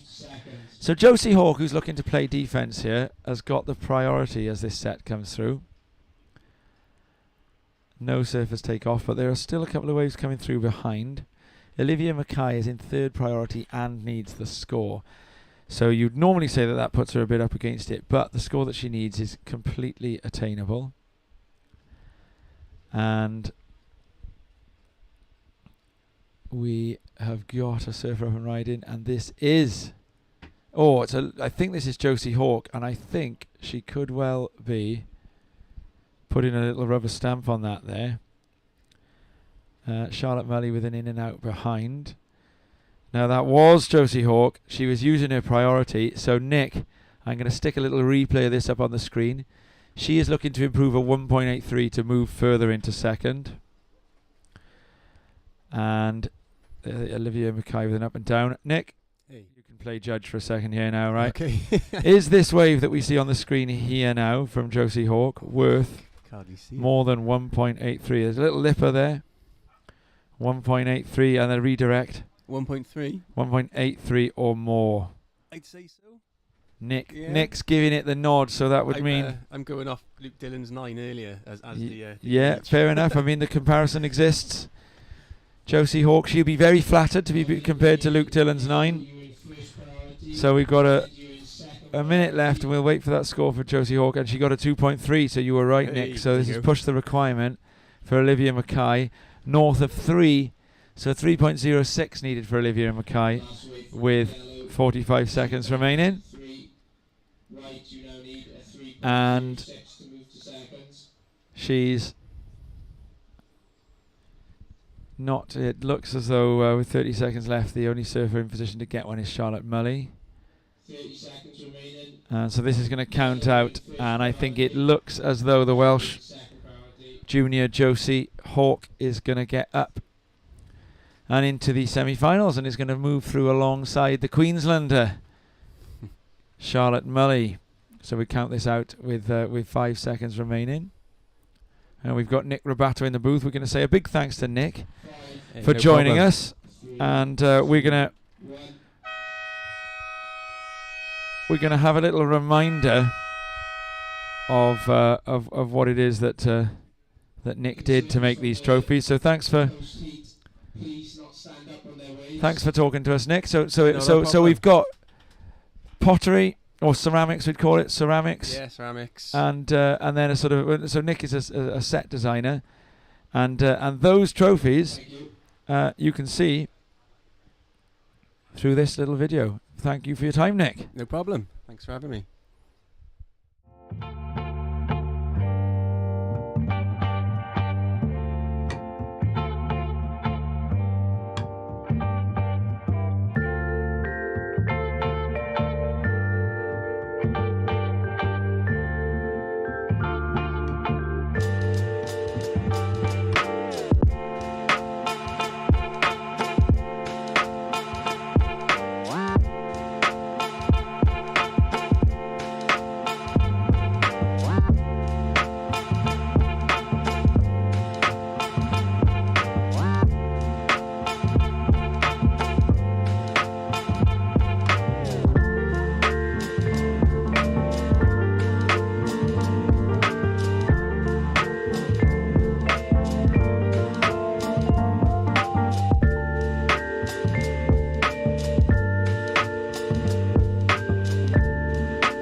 Hello, Mark Vaughan.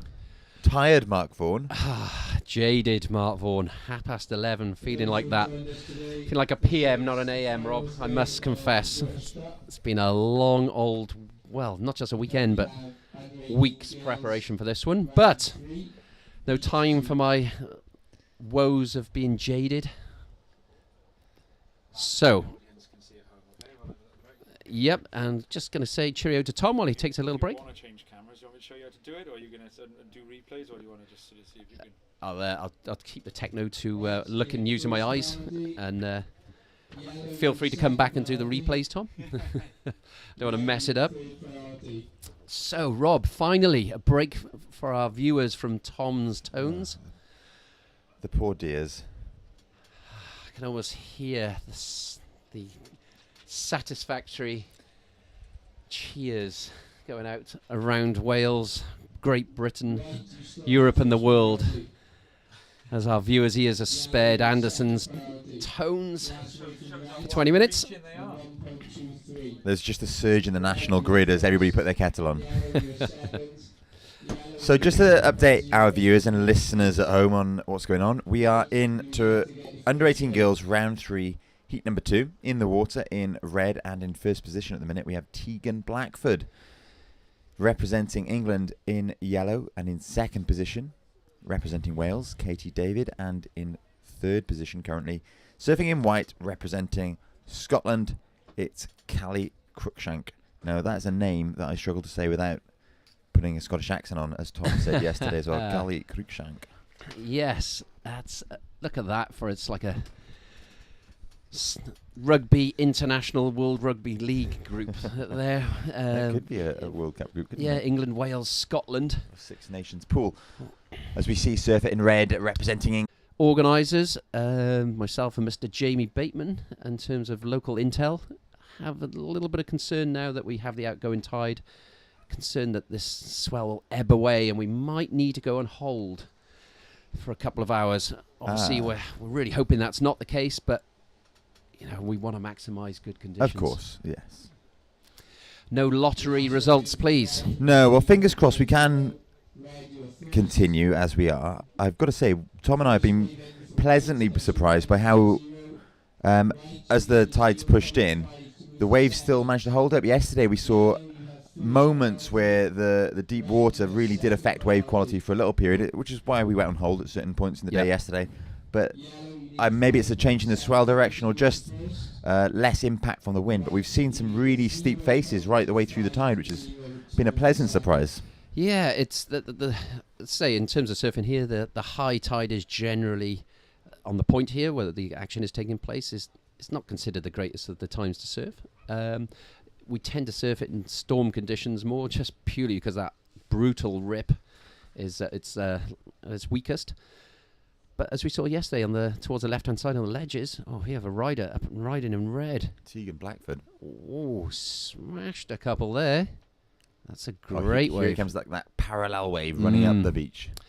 Yes, the conditions, as you saw yesterday, as I was saying there, Rob, that we've moved over to the ledges. Had some great under-18 boys action.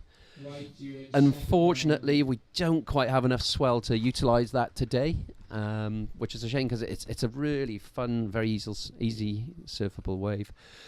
But our ladies in the water now, still plenty of waves coming through. And what scores are we looking at there, Rob?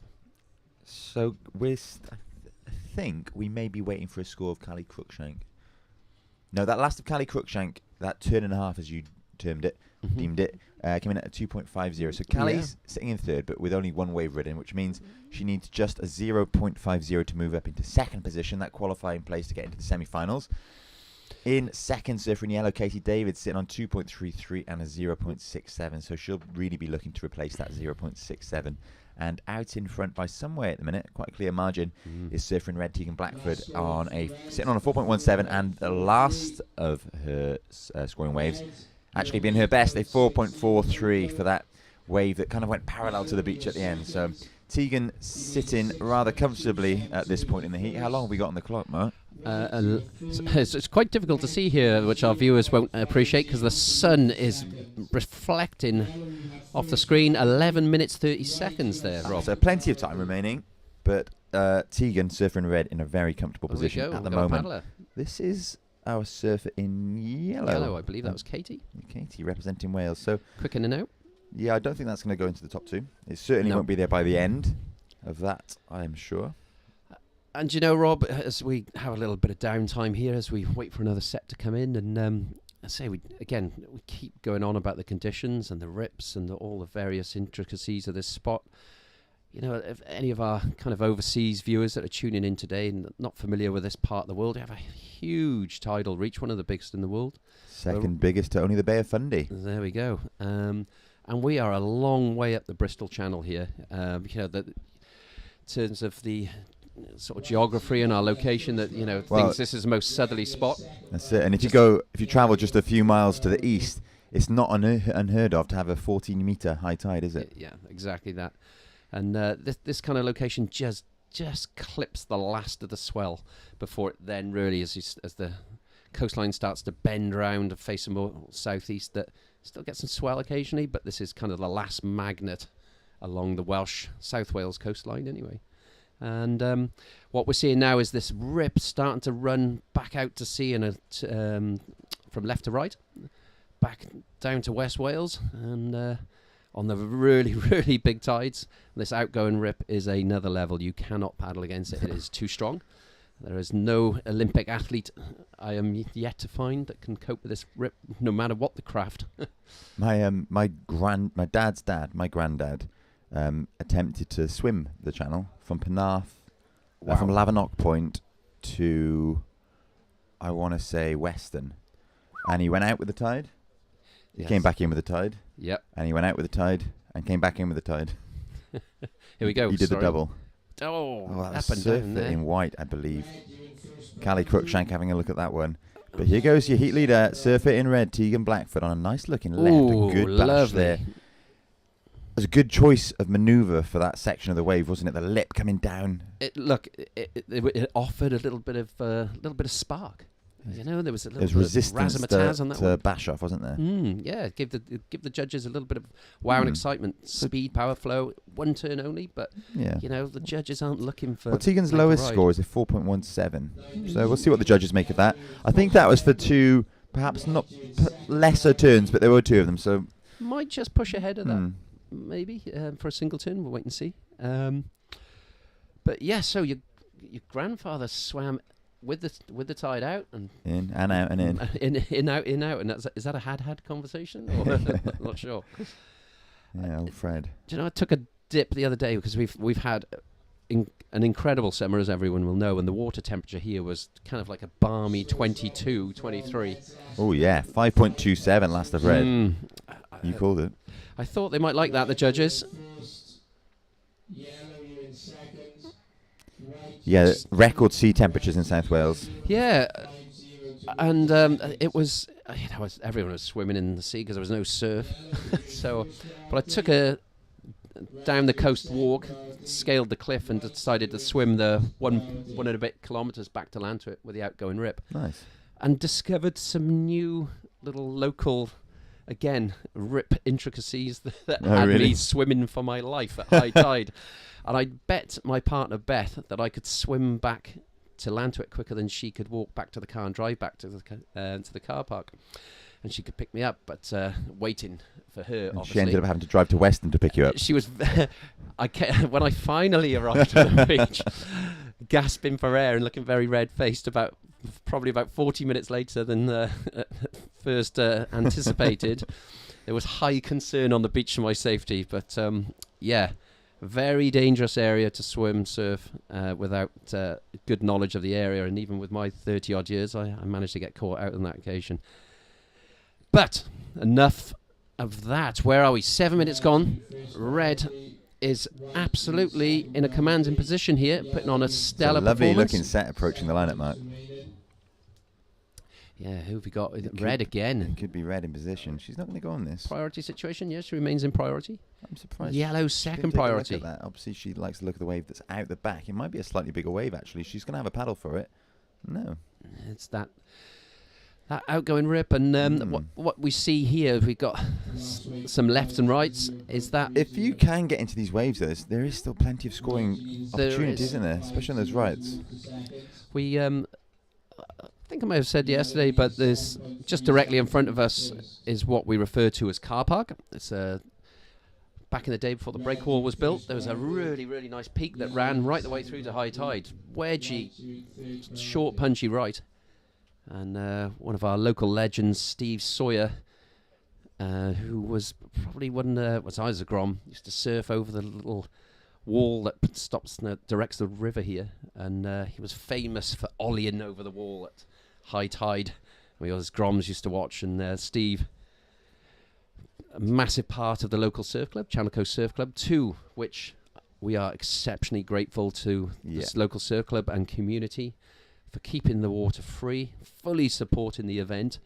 So any of the Channel Coast surfers, aka the Chargers, as they are referred to, massive shout out to you lads. Thank you very much for your support of this Olympic pathway event.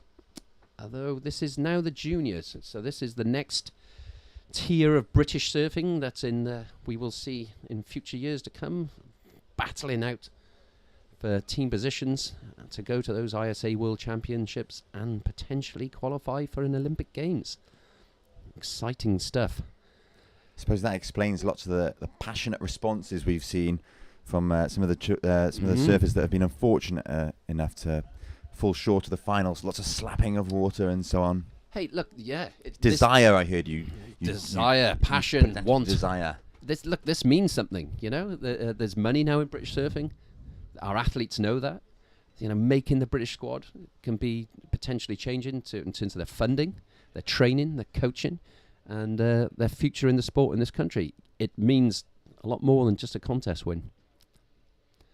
So I see our surfer in white has had a couple of attempts to get up, and you can see that rip was pulling her back. But Rob, I spy with my little eye a little bit of a set coming. Something beginning with S. Indeed.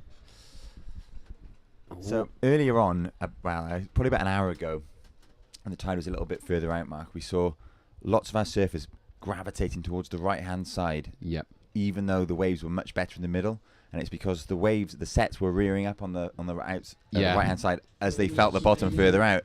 Yes. And that lack of local knowledge and experience is dragging our surfers across, even if they'd watched the heat before and seen everybody else do exactly the same thing. So we've seen a few people that have surfed land surf often or more regularly know exactly where to sit today. Yeah.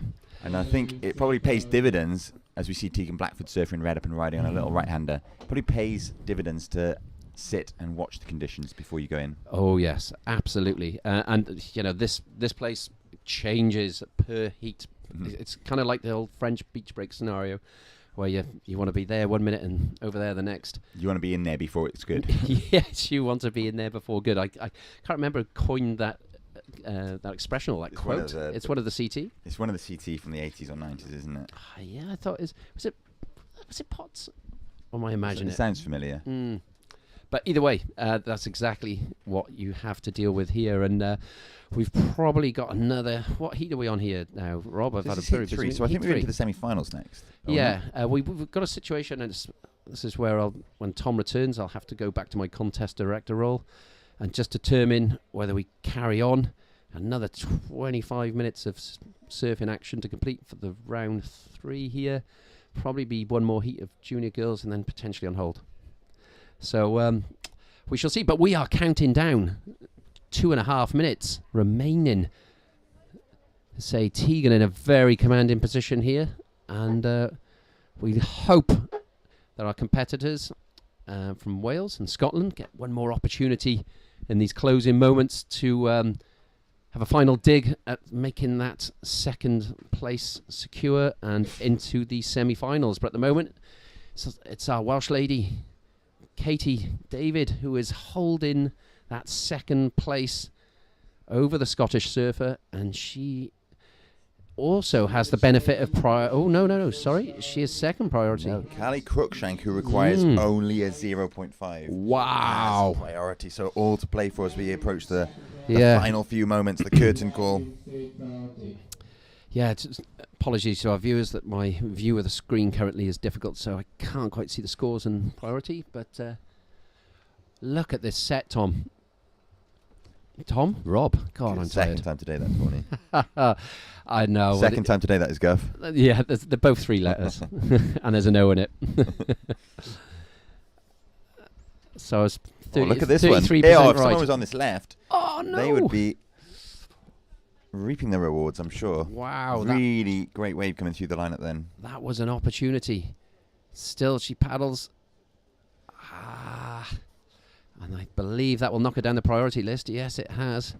And we are starting to get down to... If Katie David is very savvy now, not that I think it will make much difference with this so few seconds remaining in this heat, but Katie David could be paddling towards Callie Cruikshank and making sure she doesn't get on anything. Well, based on the requirement, Rob, that's exactly what I would be doing. But she does have priority. Was that deemed a paddle for the wave? Probably not. And here we are, closing moments, 30 seconds. So it's looking like that 0.5. Callie Cruikshanks needs only to stand up and do wiggle, basically. It's so agonising at times, isn't it? Competitive surfing, it's awful. It's such a cruel mistress. I don't think there's going to be another opportunity. There is a little bit of movement in the lineup, but I think Callie is too far in, and those waves are too far out. Yep. To be caught. It's a heartbreaker for her. Or maybe, here we go. Literally, this is going to be on the countdown. 5 seconds remaining. Is it a buzzer beater, Mark? Oh my God! Yes, I think it's going to be a buzzer beater. Wow! The Scots are going wild. Goodness gracious me! If Well, that's not meeting the requirement, I don't know what is. Well, Rob, I thought I'd pretty much that was done and dusted. We did not see a wave. We're sat directly in 30 yards from the action, looking directly in front. Where did it come from? That just popped out of I think nowhere. it may have been the wake of that ship we see out to sea. That was destiny. Commentator's curse, perhaps? Or, well, it depends which side of the... that was a Slater. Depends which team you're on. Yeah, that was a Slater. As you sit there in your Team Wales hat, you have cursed perhaps the Welsh girl there, Katie David. Callie Cruikshank. Put your hands together. Clutch moment in the heat. Callie Cruikshank posting not just the 0.5 required, but her second best, her a 2.37. It was more than enough. It was 5 times enough. Wow. I'm just left a little dumbfounded after that. That was a Slater-esque kind of like... Never write anyone off, isn't it? There we go. That was... So early on, I'm not sure if you were in the booth for this, Mark, but we talked about how Brad Gerlach didn't like the word dangerous being used. Tom didn't like the word dangerous being used because he thought it was a kind of a slight on your Brazilian surfers, saying, they're dangerous because they could beat an Australian or an American and spoil that kind of dream scenario that lots of the surf media promote. And Brad Gerlach said, no. Dangerous means somebody can come from behind at any point in the heat without priority and do what is required. And we've just seen Callie Cruikshank do that. So by that definition, example. She might be dangerous. Hey, look, winning becomes a habit. And okay, that was a second place, but that will feel like an absolute victory. Say the howls of delight and screams of delight from Team Scotland to our left here, flag waving boldly and proudly in the wind. The saltire waving. Yes, indeed. Well, flower of Scotland. Fun fact,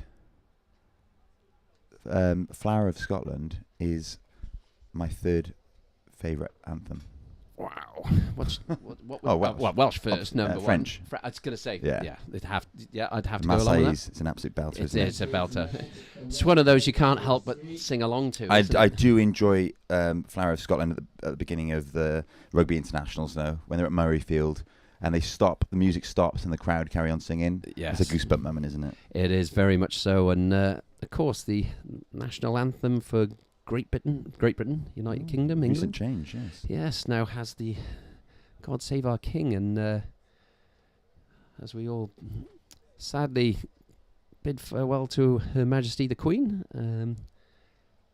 No matter of your views, I think it was a massive, massive occasion, not only for this country but the world. Huge, yeah. And watched by the funeral was watched by something like 4.2 billion people. Huge. Wow, that's some Instagram following, eh? It was quite the spectacle, wasn't it? She had an Instagram following. I'm pretty sure. I think the royal family have an Instagram. But anyway, I'm checking out how many have they got compared to you.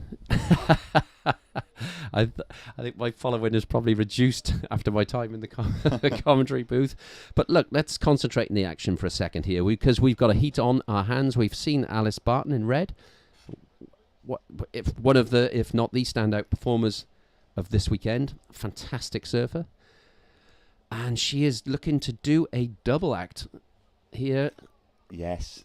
In terms of open women's She's had a good morning thus far, hasn't she? And she will now look to double that up for under 18 girls victory, which I would have to check the stats, but possibly can't think of too many women that would have done a double in terms of under 18 and open women's champion. No. So that would be some achievement, and on the basis of this morning's performance and throughout this weekend, you'd have to say she is pretty much the favourite in this under 18s category. So in red we've got Alice Barton, as we've just mentioned. We've got Natalie Cabedza surfing in white for Scotland, and Indy Lynch surfing in yellow for Wales. So another England-Wales-Scotland matchup in this one. Yes, and no doubt the Welsh ladies will be looking for a little bit of revenge over us friends from Scotland after they just literally broke Welsh hearts in the last 3 seconds of that last heat. And Rob, once again, Llantuit Major has a little pulse of extra swell from somewhere. The forecast was not quite anywhere near as good as what we've ended up with today. A surprise. It looks almost like it's building for this heat. O'Heed, we're still here. Do you ever find that when you're watching surfing events that you get this situation where the favourite paddles out and the waves turn on? It's almost like happens. Yeah, we've seen. I mean, it's always happened. Yeah, is that by magic or is it just it something that the ocean knows? In order to get this contest finished, perhaps we could station Alice Barton just in the lineup, but not surfing, and hope that the waves continue to pulse, because it does seem to have turned on every time she's got into the water. I tell you what, Tom. Look at this. This is so Tom well again, surfable. Rob. All right, third time. You can stop now. It's a red card offence. Oh God, I'm so sorry, Rob. I don't know why I'm calling you Tom every 30 seconds, but I'd rather you didn't. Yeah, we'll have to come up with a new name for you by the end of this heat. But two absolute, perfect little rights ran through there that would have allowed. Again, our surfers were too far to the right to catch them. Yeah, they're just in that outgoing rip now, which they have to be careful they don't get pulled too far out and away from the peak. And look, they're going to have a second bite here because there's another set by the looks coming in. But those two that ran through there, use the term heat winners, and they were heat winners. This set's going to be even bigger. Yeah, here we go. Here goes Barton in red. Wow. And she bottom turns, smashes off that first section. It's quite foamy, but she gets back onto the open face, cutting back to the white water, finding lots of power for another turn, displacing plenty of water. And this wave standing up all the way through the inside. Ooh. Unfortunately, it looked almost like she was caught in two minds, whether to go off the white water or try and get back out onto the open face, and ended up pivoting off that back foot a little too sharply. She did indeed, but I think it's fair to say, Rob, the damage was already done. I think so. And look at this wave at the back, though, Mark. Wow. Who's going to be in position? There's no priority as of yet. I think there might be after this. Do you know what, Rob? Yet another set, probably about 30 seconds away, 45 seconds from rolling through. We've got a little pulse here. And, yes, young Alice there, absolutely flying down the line. And have we had any scores yet? Yes, we got the first of Surfer in Red, Alice Barton, a 1.43. But that second scoring wave is waiting to drop, and I think that's going to be the bigger of the two scores. Yeah, and there it is. You may have heard it on the beach commentary, a 7.33. So the judges are up in their scale to match and reflect the conditions, I think, Ronnie, in this. Yeah, and here comes that set that I was on about. Just drifted into the lineup, and this is a priority nightmare for the girls because they're trying to kick in off, with a little bit of incoming swell to get out of that rip. We see White having a look at this one. She uses the white water to propel her into this wave. Ooh. Oh, unfortunately for Natalie Kebedza of Scotland, not quite managing to get to her feet. But Alice Barton, your heat leaders, up and looking at this one again, drifts off the back. So Alice will now have third priority, but she will be she'll have second priority because she's drifted out into the lineup already. Already in a commanding position in this heat, Rob, and she just needs to get one more score now, and she's locked in. Nice start to the heat, 7-point plus ride.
On camera. There we are. We're up. We're on. So yeah, the camera that would have shown our delighted faces, I think, is currently being disconnected to show the drone. Understood. But I think the drone is having its batteries changed. I don't know if it'll go up again or not. No, the wind's picked up a little bit now. We're at the midway point in this heat then, and there's another Cabedza in this one. Now, do you think it's safe to say that that might be a sibling of Ben Cabedza? I think that's fair. From Scotland? Driving. So What? the FAW have sanctioned him. FIA. FIA, sorry, what did I say? FAW, not the Football Association of Wales. That would be even more bizarre. Well, I'd like it if Lewis Hamilton would give the Football Association of Wales 22 grand, but, there we go. No, the FIA. Right. Yeah. So is wearing a stud underneath apparently, all jewellery whilst driving has been banned for 20 years, as we see. This is our surfer in yellow, Indy Lynch of Wales. Having a look at that inside right. That'll be Indy's first scoring wave, so that's going to stand her in good stead. It score on the board. Means that the other surfer has got to catch a wave, and here we go, Barton up and riding. Now, she chooses to go left on this one. Huge backside re-entry. That's a great turn, arguably the biggest manoeuvre I've seen all day there from Alice Barton, or am I getting a little bit too excited too early? Carried away. There's no doubting it was a fantastic... We'll review it. We'll review it now, and we'll see. So let's have a look. A fantastic turn. Alice Barton, here we go. So we see... In response to Lynch's score, Cabedza heads in. Now look at this thing. In we go. She chooses to go left. Whack! Absolutely 12 o'clock. And doesn't get back onto the right-hander after it. Fabulous surfing. I think that's going to be a very big score. I think it's going to be massive. I think that's an 8. I think it's a 1 manoeuvre 8. I'm going to... Should we take a gentleman's bet? 5p. I found 5p on the floor. I've cleaned it. It's in my back pocket. Here we go. That's Indy Lynch. This 5p coin. I reckon it's going to come in under 8, but still going to be I'm high. going 8. Let's bet. All right, we bet 5p. Here we Maybe go. 793. In fact, are we allowed to do gambling online in the? Oh! So pay up. 7.93. I was 0.07 out. I'm going to go and find out which judge it was that gave that a 7.9 instead of... It was a 7.8 given by middle judge. The middle... Who are you, middle judge? What a spoil sport. Middle judge. Let's look at this again. What a spoil sport. The middle judge gave this a... Guys, I just thought I'd Have you give got you news? that fresh update. Sorry, I had to do the contest director role there. We just had a quick team managers meeting. Look, you guys know, and probably our viewers will know now, that when this tide gets lower, we're going to have improved conditions. Equally, we've got waves. And swell could drop. We've got the glare issue this afternoon. Whole load of potential problems. So while there's waves, keep surfing. Cabedza. So we go into the under-18 boys semi-finals next. But we are going to take it on a heat-by-heat basis. So if conditions do really deteriorate, we will have to go on hold. But the action will remain for now. So enjoy the commentating. I'm going to leave you boys to it. Thank you very much for the update, Jessie Miley Dyer. Thank you very much. Hey, Jessie Miley Dyer's in London. She's at Twickenham. Is that right? Yeah. There's lots of big sports in London today. The NFL London. We're going to and if we do end up still running at that time of day, we'll bring you updates as we did with Arsenal and Spurs yesterday. I believe I was at a World Champs Ecuador 2004 ISA Worlds. I think Jessie was surfing for Australia back then. She?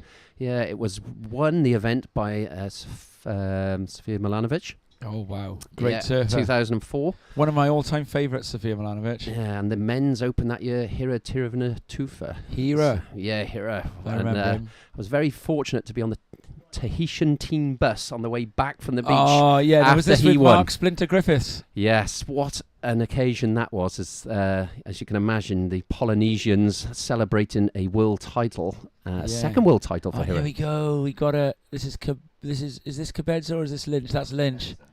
That was Cabedza. So there is a bit of a ding dong going on for second here, and with 1:40 remaining, it's kind of up for grabs a little bit. Oh, Miss Barton is swinging. And she goes frontside this time. I'm calling tail slide. Yep. Yeah.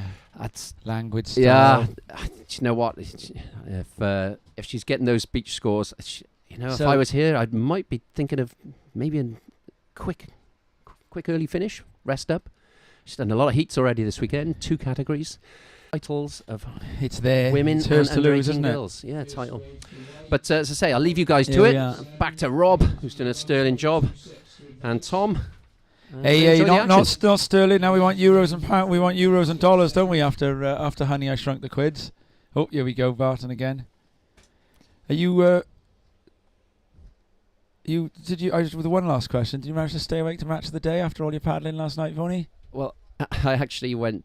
Well, no, I went to the pub because I hadn't been drinking, obviously, because I'm representing Wales. So I've had a good month of training.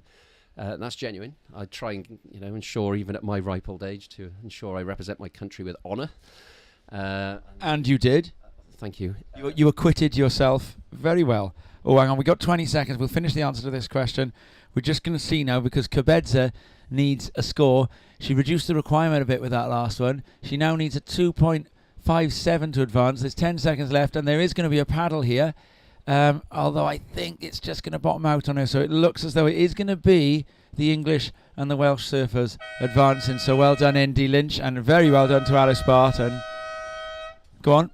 Yeah, that's great. The Welsh girl through, and Alice, kind of our local Welsh girl, although under the English flag. But we always wish Alice all the very best here in Wales, due to a geographical location. But yes, I ventured up the pub about 10:30 last night as fellow contest organiser and head judge role Tim Aylett was walking back, and I met up with some of the Channel Islands team and the Scottish team, and shared a few beers, and got home about 1, watched all the replays till 3:30 this morning, and had the alarm go off at 6. So the rest for the wicked, Tom.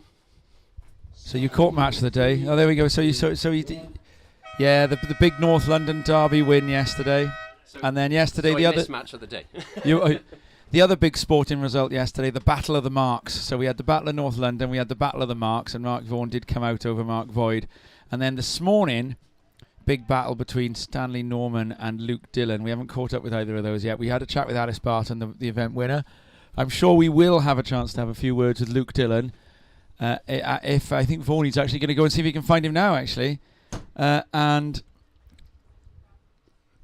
we've gone through that heat then, so we're going to take a little break, and we'll move then into heat 4 of the under 18 girls.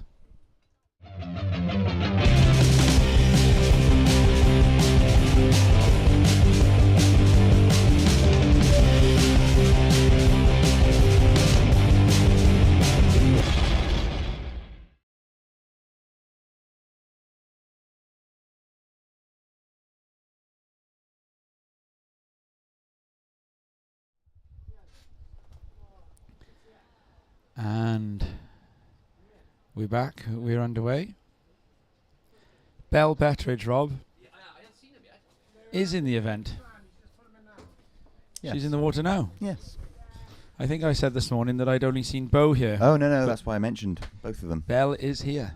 Luke Dillon, would you mind coming to the commentary box, please? So we had a little chat with this morning about the names Bo and Belle. Both of them are natural footers, powerful surfers. I think Bo is the elder of the two, or are they twins? I'm not sure. I should have asked them that when I was. I interviewed them at Fistral a couple of weeks ago. We had great fun. Oh, ripping here in the white. And this is Lola Mitchell of Scotland. Yeah, and she is absolutely shredding this one. What a start. Lola Mitchell.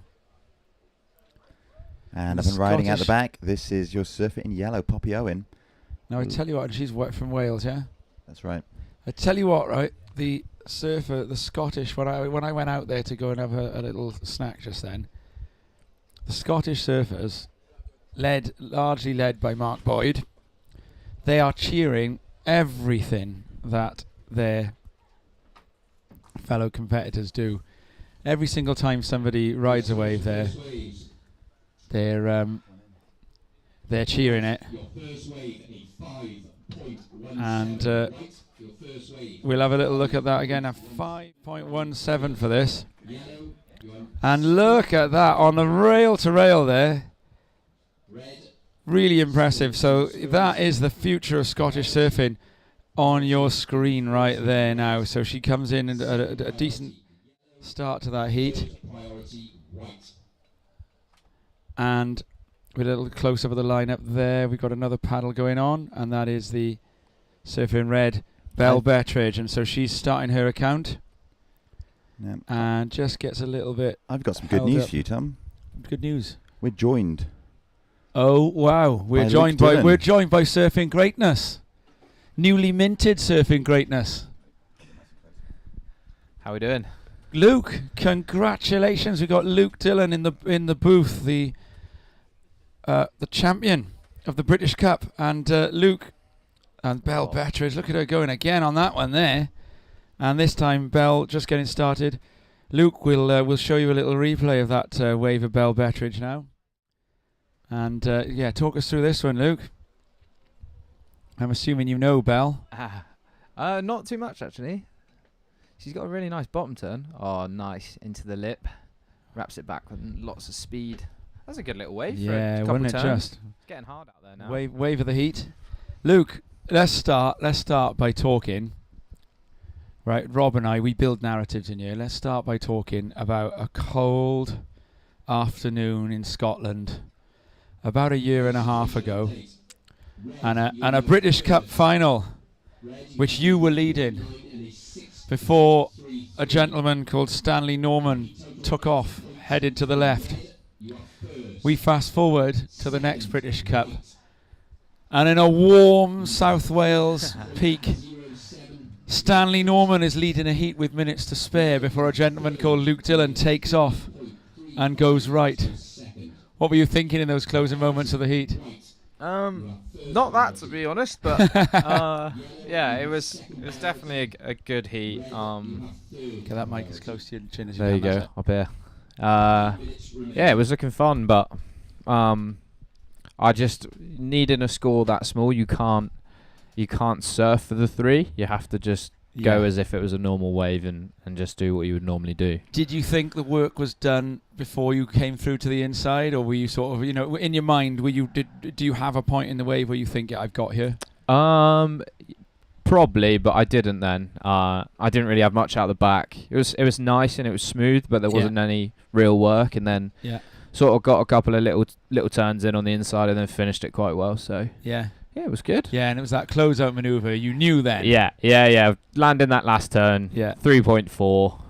I knew, but then you turn around and I just watched my heat back, and I heard you say it'd be cool if I got out, but 70 seconds or so left, and I had to paddle back out because you never know if there's a little wide set or Stan's going to get one, or Logs, or Do you know, that's a really interesting point you make there, right?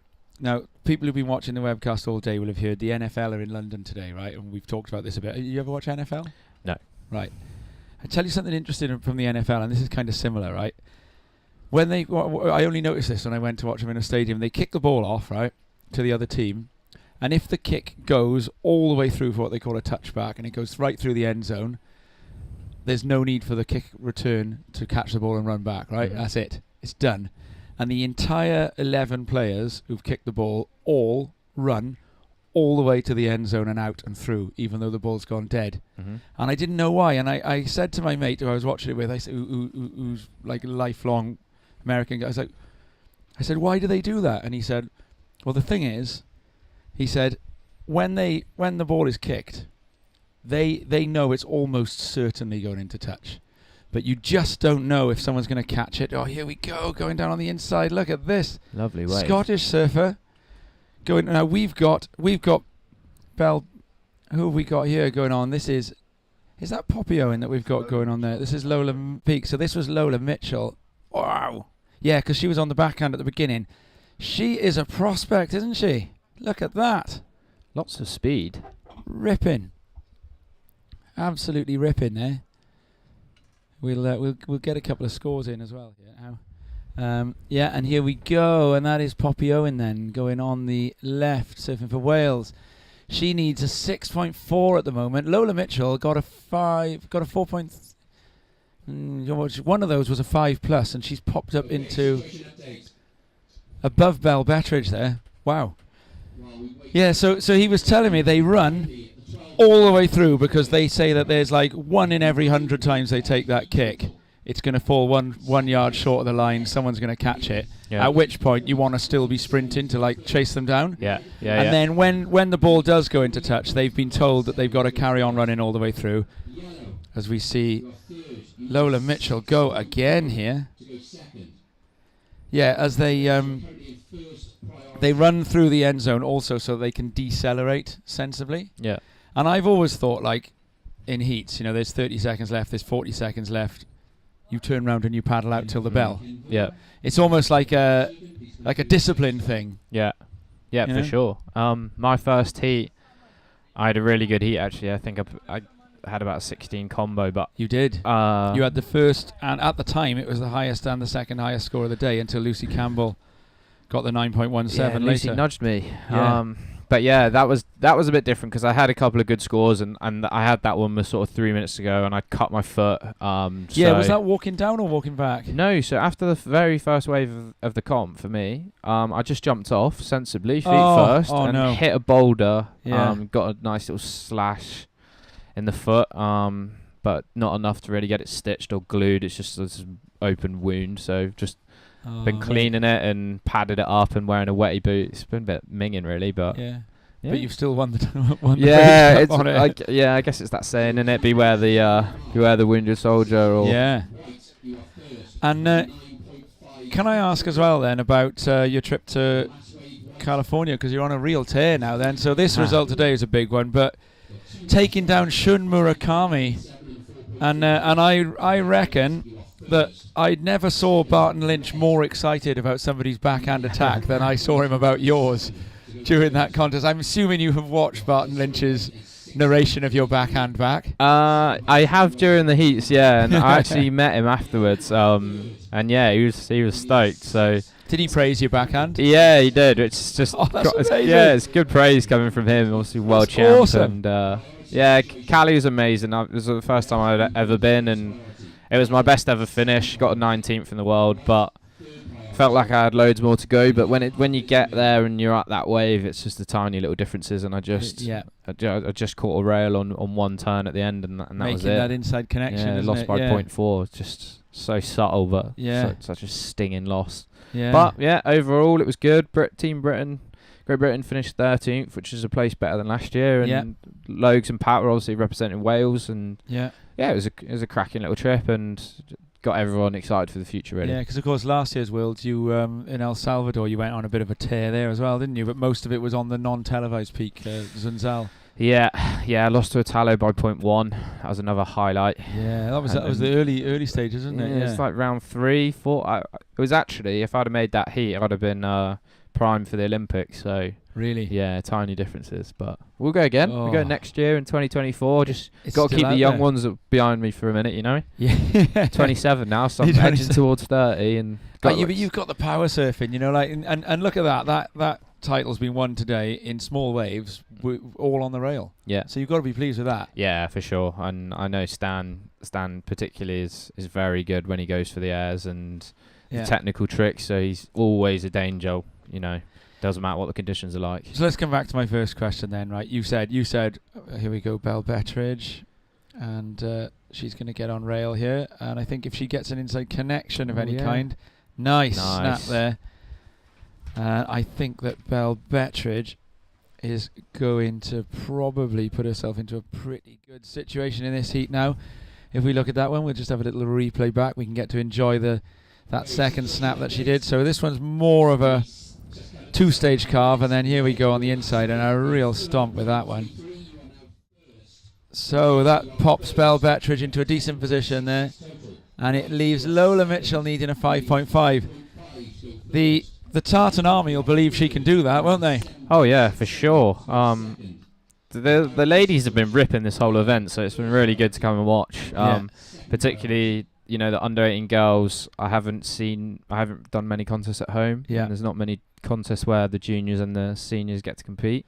It's been a couple of the Scottish girls absolutely rip, and a lot of them are sort of low teens or same with the Welsh and the British. I don't really know much of the Brits, so it's a kind of a bit of a gap at the moment. But British surfing looks like it's in good hands, so I'm quite looking forward to maybe getting to meet them and have a little surf and give them a couple tips if I can. So it's very kind of you to be willing to give back like that, Luke. Now I know it's very hot in here, and you are wearing a dark Surfing England hoodie, so I won't detain you too much longer. But can we just come back to that initial question then, right? I was asking you, did you have like last year's event and last year's, close finish, Poppy Owen on the front side there, or just comes unstuck. Did you have that in mind, when you were at the very end of that heat?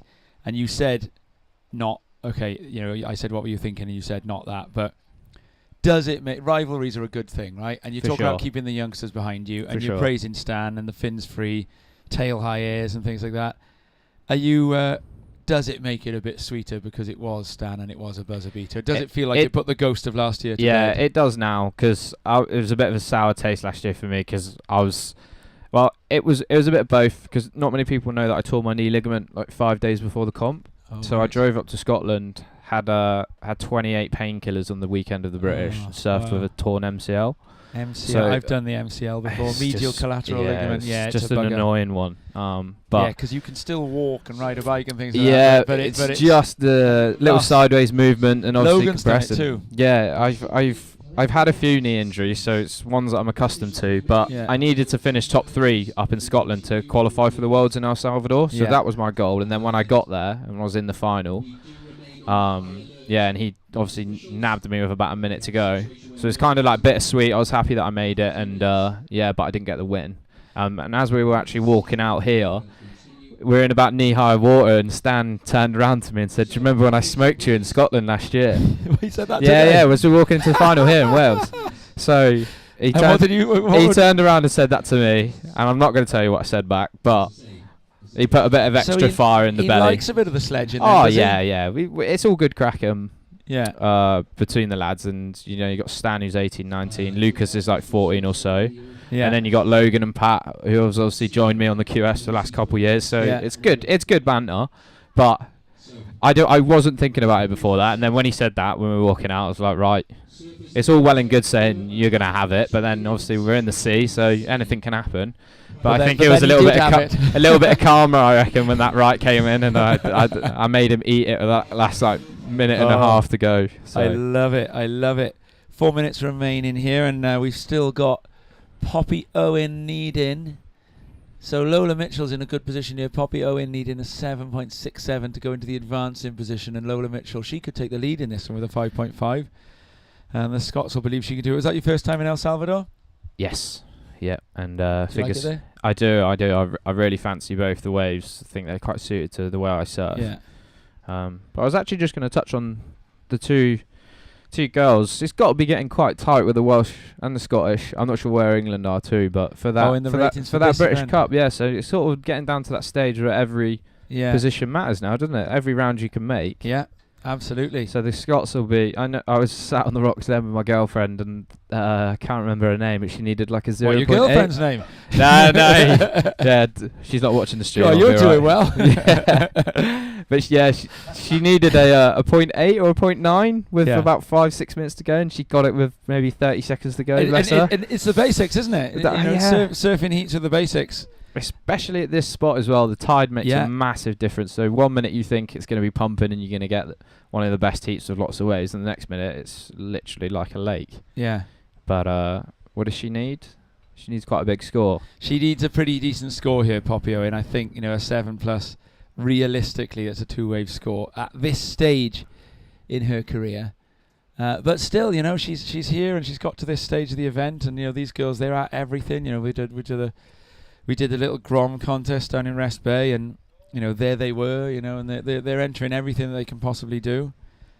And that is one of the great success stories, I think, of British surfing of late, has been that the rise of the girls, and led arguably by Lucy and Alice right now. Both of them absolutely ripping in this event. And Lucy Campbell actually did very well in the Worlds as well, didn't she? I think it was yourself and her that were the two sort of last Brits standing. Did you manage to get to see any of Lucy's heats? Yeah, I was on the rocks watching when she got that 9. Yeah. And she had a pretty good heat today. I think her and Victoria bagged I was themselves a talking couple about of in 7. California. What? Sorry, Luke was just being handed some paraphernalia while I was saying that. Then, so. Yeah. We were all down at the beach watching each other's heats, and she was surfing really well, as was Alice, and it was Ellie Turner rips as well. So it was good to just watch all of them, and it all starts here. You know, it all starts at the English and the Welsh and the Scottish. So and Ellie Turner not in British. the English team at this event then? I don't know whether she couldn't come or if she didn't qualify, but of course, because it's through qualification through the nationals, isn't it? Yeah, so they're trying to develop more of a squad role. Yeah, for choosing the teams, I believe. I'm not sure. Yeah, interesting. But which is, I think, is a better way to go rather than basing it off a one tournament results. You know, imagine we can put sort of 12 girls and 12 boys together in a squad, take them out to Portugal or so. Yeah. Let them all meet each other and surf together, raise the level, and then let the coaches and the managers pick the team from there. That is how a trial would work. Yeah. In any of the sports that we, that have very good systems in place and have had the good systems for a long time, Yeah, for sure. And that's effectively what. We're down to 30 seconds here now, and Poppy Owen is going to be needing a 7. I'm not sure that that's what's going to happen. But it's been a great performance for Poppy Owen. We're going to move straight into the junior. I think, is that the junior boys in the lineup? It's the under 18 boys semi-final, so we're going to count this one out. We're going to say a massive thank you to Luke Dillon for coming and giving us some of your time there, Luke. We really, really appreciate that. You haven't died of heat exhaustion yet. I was just going to say, it's quite nice to come up here and just be bathed in a blaze of sunshine and blue sky. Last time I was up here in February, it was 50-mile-an-hour winds and sideways rain. So yeah, but yeah, it's been a beautiful day. It's just and any plans to come further up again? Because you've talked about coming up and doing an edit and hanging out with Logan and Pat for a bit. And yeah. So last winter, I was helping my sister move apartments in London and thought, I'll just nip over to Wales and go and see the boys. Yeah. Not knowing that they were actually in Pembroke, and it turned into a 5.5-hour drive. So. But some waves? We did actually. We went over there. Not going to say the names because I don't know if they're secret spots or not. But yeah, we got some good waves, and they come down to Cornwall quite a bit. So in the winter, northerlies are sort of the devil wind for Cornwall where I live. So yeah, for sure. I like coming up here. My granddad's Welsh, so the boys kind of say hello every now and again. Oh, nice. The older lads. Where's he from in Wales? Do you know? No, I don't. Mid Wales, I think. What's his name? I can't remember. Ah. I only met him a couple of times, bless. Yeah. Bless him. Well, Grandad Dillon, Paul Blook. He sent in that wave for sure. Yeah. Amazing. Yeah, thanks for your time, Luke. It's been a pleasure to have you. And we're going to jump to an advert before we carry on with the next heat.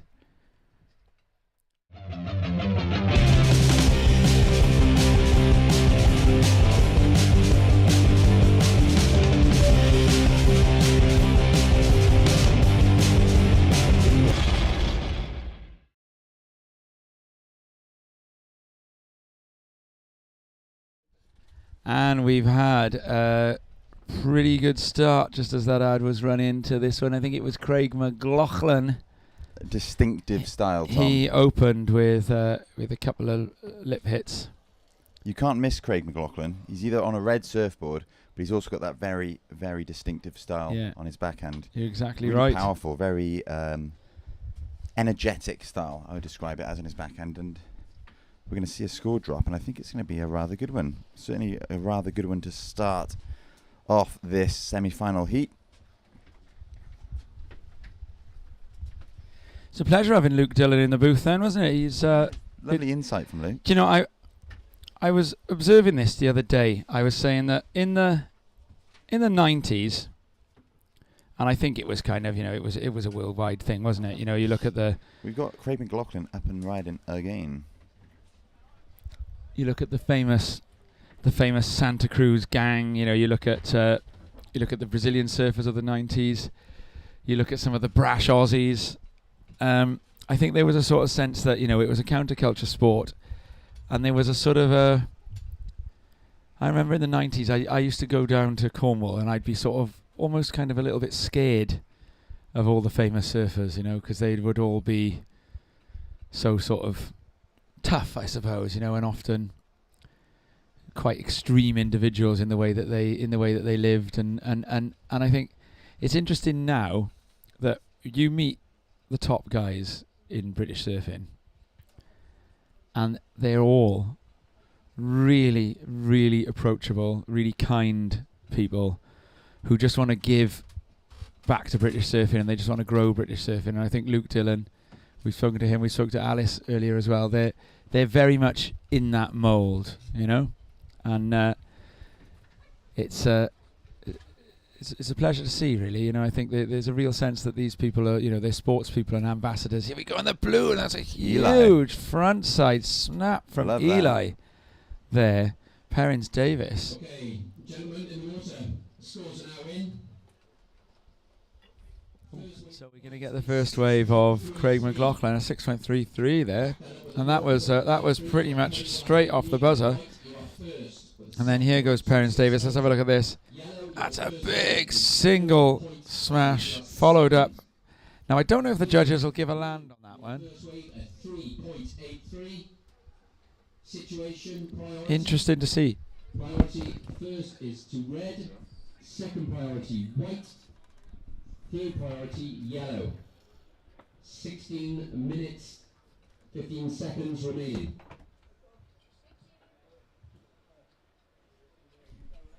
Up and riding on this wave, it's Owen Graham of the Channel Islands taking a little look at the left, glancing right before pulling off the back of that wave.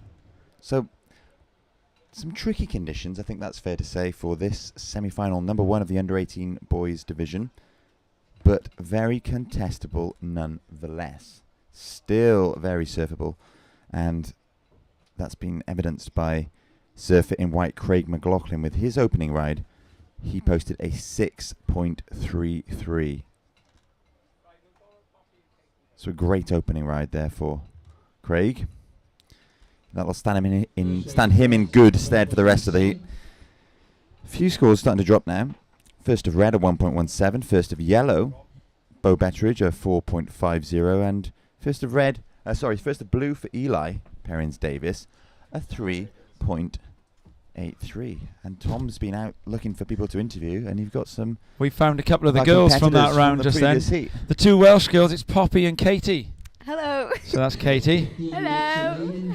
Poppy, you were in there then, right up until the end. How do you find it? A bit small, but there was the odd wave, so not too bad. And where are you guys from?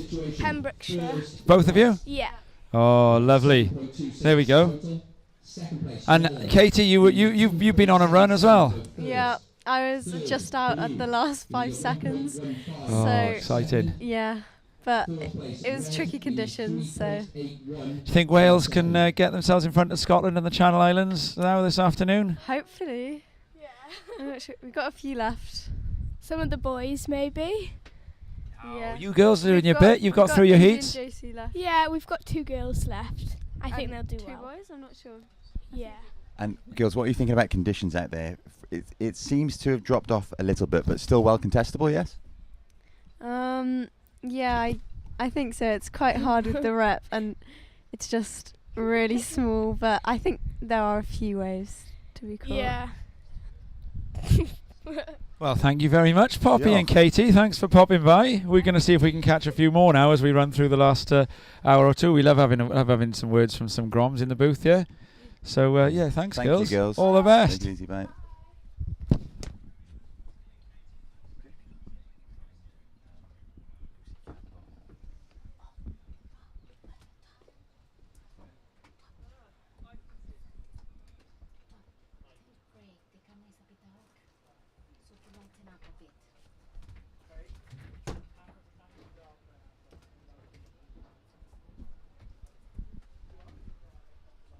So, having spoken to 2 of our Welsh competitors in the under-18 girls division, we've learnt that the conditions are tricky. They are quite small.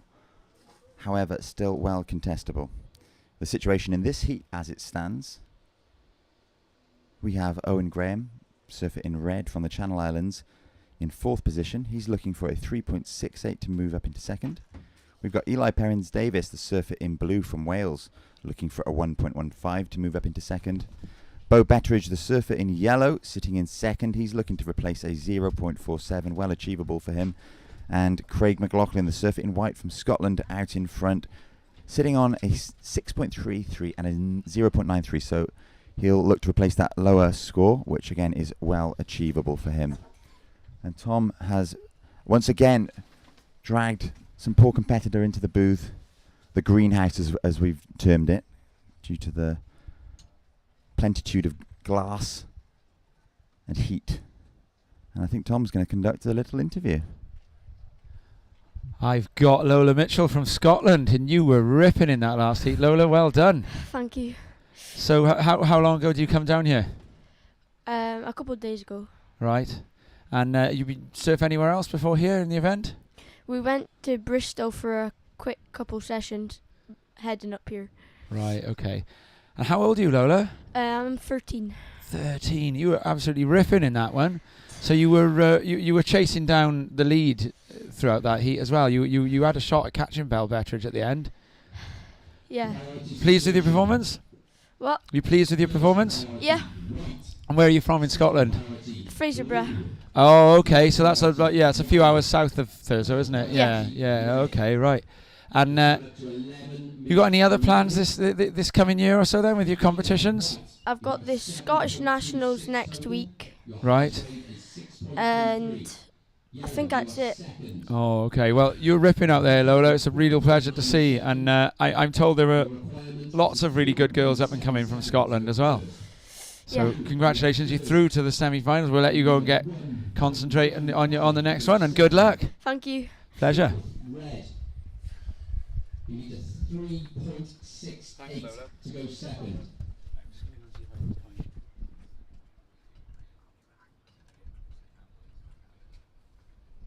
Okay, here we have surfer in red. Owen Graham is currently in 4th position. He's looking to replace a 1.17, which he will almost certainly do with a fantastic opening manoeuvre on that wave. Perhaps we can get a replay of that one. Have a little look at that first turn. So it's Owen Graham. So, interesting. So this is a slightly different angle than I just watched this wave in, so we can really get a good look at that turn, a nice close-up there. And he put together a second turn with it and a third, which will, I think the judges will say that was 3 completed manoeuvres. That first one being the real high-scoring turn of the lot, and it does come in at a 4.93, which means Owen Graham shoots up into 2nd position. Now looking to replace a 1.30, he needs simply a 2.34 to take that first position. Very, very doable. Certainly with the amount of time remaining in this heat, plenty of surfing to be had, and all to play for. We see the sun just get shrouded by a bit of cloud cover, taking the glare off the sea surface, allowing our judges clear visibility to assess not just what the surfers are up to, but to also keep an eye on conditions, assess conditions, and make sure that it is contestable, and we can continue with semi-final number 2, which will be coming up immediately following the conclusion of this under-18 boys semi-final number 1. We're live from Llantuit Major, South Wales, on day 2 of the British Cup 2022. It's Wales's turn to host the prestigious British Cup. It's on a 4-year cycle. It visits England, the Channel Islands, Scotland, and Wales. A beautiful opening manoeuvre there on the right from surfer in blue Eli Perrins-Davis from just down the road. He's a Vale boy. You can often find Eli out at Ogmore or Llantuit or Rest Bay and Porthcawl. Eli, no stranger to the Llantuit lineup, certainly not in conditions like this. So I'm sure at some point in this heat, Eli will be looking to employ that local knowledge to make sure that he progresses through to the under-18 boys final. Eli currently sitting in 4th position. He has a 3.83, and we're waiting for one score to drop. So Eli put together a nice opening turn on that wave before finding a little bit of face to kind of change direction. But it'll be that first turn that really scores the points for him. and he will certainly improve his situation, I would think. He's looking for a 2.41 to move into first, and I'd be surprised if he did not get it with that last wave. Into second, sorry. So, yeah, I would imagine Eli will be hopping up into second position when the score drops. Here we have Surfer in yellow. This is Bo Betteridge, currently in third position, looking to replace a 0.47, which, again, he will almost certainly have done with that well-ridden wave, putting together a few nice turns. We might have a little look at the replay of that. And again, it's from a slightly different angle than the perspective I'm watching it from. Oh, so we only had the end of that. Oh, we got a slightly longer version. Here we go. So this is Bo. A nice first turn there, bouncing off the foam. That's the turn that scores the points for me, that second one, before changing direction and hopping off the back. We'll wait for scores to come in. I'm going to put that somewhere in the upper 3 range. Oh, and just above that, it comes in at a 4.13, which means now Bo Betteridge, surfer in yellow, representing England, moves up into second. He displaces Eli Perrins-Davis, who moves down into third, and Owen Graham, who slips down into fourth. Owen sitting on one of the highest scoring waves of the heat, a 4.93, so he's looking for a backup. He needs to improve upon a 1.30. I'm sure he will do that before the end of the heat. And we have surf in white here. This is... it's hard to tell from where we are. It might have been Bo Betteridge, actually. I think it was Bo Betteridge, based on the priority system we can see. This is your surfer in blue, Eli Perrins-Davis, taking a look at this, and he had a lovely opening maneuver. Manages somehow to find a bit of power at the end of that wave and hooks back into the pocket, and he's sticking with it. He completes a third turn. Eli currently sitting on a 4.63 and a 3.83. I would hazard that he is going to remove that lower score of 3.83. He is looking for a 4-point ride to get up into second. I would think he would do it with that turn, that series of turns, that wave, but we'll leave it to the judges. That's what they're paid to do. And we have a flurry of action, because up and riding now is surfer in yellow, I believe, on the inside. It is surfer in yellow on the inside, Bo Betteridge, and out the back we've got a lovely looking right-hander being ridden by surfer in red, Owen Graham, and on the opposite side of that, on the left-hander, was your heat leader in white representing Scotland, Craig McLaughlin. The left didn't offer quite as much scoring potential as the right, but the judges have their work cut out because they've got a lot of scores to post. We see the whirring beach ball, as Tom has termed it, throughout the day, spinning to indicate that the judges are contemplating and are about to input their scores. So, last of yellow comes in at 0.67. Last of white comes in at a 3.33, so no situation change there. Last of red, however, comes in at a 4.37, which means Owen Graham now jumps from fourth up into second position. We're waiting for one more score to drop. It's the last of blue, which I think will probably change the situation. Blue currently sitting in fourth as a result of that last exchange. But as soon as his score drops, I'm thinking it's going to replace his lowest score of 3.83, and it may see him jump up into third, even up into second. I don't think it's enough to get him into first position, but I have been wrong before, and I'm happy to be wrong on this occasion. Let's see how the Welsh lad does, according to our team of talented judges. With... is that just over 4 minutes remaining in this heat? It is. It's all to play for. So this semi-final is passed in the blink of an eye, and we see yet another set approaching the lineup. So last of blue came in at a... I beg your pardon, we have another update. Last of blue, the score we were waiting for, came in at a 5.40 as expected, which means he now hops up into second. He's also posted another wave after that, a 3.0, which will not change his situation. So as it stands, the situation is this. With just under 4 minutes remaining, surfer in yellow, representing England, Bo Betteridge, is in fourth position. He's looking for a 5.53 to move into second and qualify for one of those places in the final. Surfer in red, Owen Graham of the Channel Islands, is in third. He's looking for a 5.11 to move up into second and qualify for one of those final placings. In second, surfer in blue from just down the road, Eli Perrins-Davis. He is in second position. He's sitting on a 5.4 and a 4.63. He's looking to replace that 4.63, and he's scratching into this. This isn't him. This is surfer in white, Craig McLaughlin, your heat leader, currently sitting on a 6.33 and a 4.03. He's looking to improve upon that 4.03. Somehow, I've no idea how, but he managed to propel through that fat section and with little to no speed and find enough momentum somehow to glance off the whitewater and carry down. So Craig McLaughlin will be hoping to improve upon that 4.03.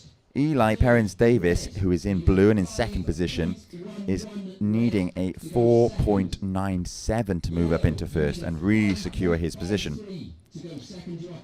At this point, all that matters to these guys is getting one of those final placings. So rather than trying to win this heat, Eli Perrins-Davis will be focusing on bettering that 4.63. Just put a little bit more room, a bit of breathing room, a bit of space between him and the lads chasing him. Owen Graham in red from the Channel Islands and Bo Bettridge in yellow representing England. So, all to play for. Not long left in this one, however. And coming up at the conclusion of this heat will be semi-final number 2 in the under-18 boys division, featuring Tom Hook in red, Kieran Smith in white, Lucas Skinner in yellow, one to watch. We saw him post a 9-point ride earlier, and Max Bennett in blue. A stacked heat, whichever way you spin it. And so much exciting surfing yet to come today. We've been fortunate enough to carry on running. The conditions have changed somewhat. They are tricky, they are challenging, however, still very contestable. We've seen some fantastic scores being posted in this heat. A 6.33 from white with the opening wave of the heat, and an array of 5s and 4s behind that. So lots of scoring potential in these waves still, lots of exciting surfing to be done still, and lots more action to come still. Rob, I'm just bringing you a little bit of a reportage from the field. Okay. I think that the English team, they think Bo Bettridge had one more wave, so there might be a score. Interesting. Still to drop for Bo Bettridge. It's possible that there's a wave still to go in. Okay. So 30 seconds remaining. This will be a provisional result. So this is Craig McLaughlin, surfer in white, your heat leader. A beautiful roundhouse cut back there, bouncing off the foam, finding speed seemingly from nowhere, and managing to make it through to the inside. Craig looking to replace a 4.03. I don't know if he'll do it with that one. It'll be very, very tight. It was a nice, stylish roundhouse cut back with plenty of speed, power, and flow. It seems, however, that the judges are really rewarding that up into the lip fin waft this morning, Tom. So the roundhouse cutbacks, as beautiful as they are, and as functional as they are, and as much as I love them, don't seem to be that much in vogue or in favour with the judges at the moment. Certainly not in these conditions. So we'll have to see what the judges make of it. As Tom's just said, we think, or certainly the English camp think, that Bo Bettridge has had another wave that the judges have somehow missed. It is tricky with the sunlight and the glare. Yeah, we don't know for sure though. So I think so they're going to check back. Fortunately, we have everything on film. So we've got it all on film. Yeah. It hasn't reached the stage of anything further than a very warm discussion, I think, between the camps. But you see the score for McLaughlin's going to drop. So we might just be a little bit. There might be a slight delay here for what's coming. And we'll just go to one of these messages while we change the heats over.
Earlier on, Tom, you asked whether I knew the origins of Alba.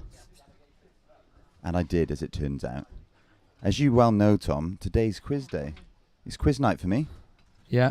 I'll be popping down the club later and quizzing. And do you want to ask me one of the quiz questions you've got saved up for later? I'm going to give you a quiz question that I answered correctly. Go on then. A few weeks ago. Oh, I got two actually. I thought of you when I actually answered this question.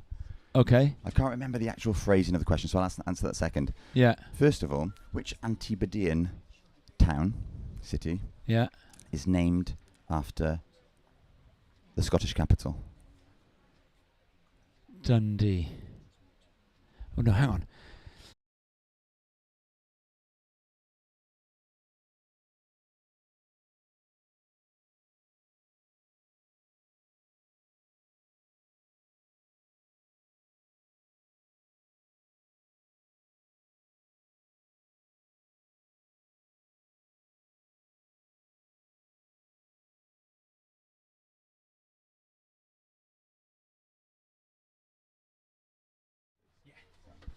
So we've been on hold for a few minutes because the judges were just double checking that they hadn't missed a wave in the previous heat, and I think we can safely now give official confirmation that the winner of the last heat was the surfer representing Scotland, Craig McLaughlin. Also progressing through to the finals, surfing for Wales, Eli Perrins-Davis.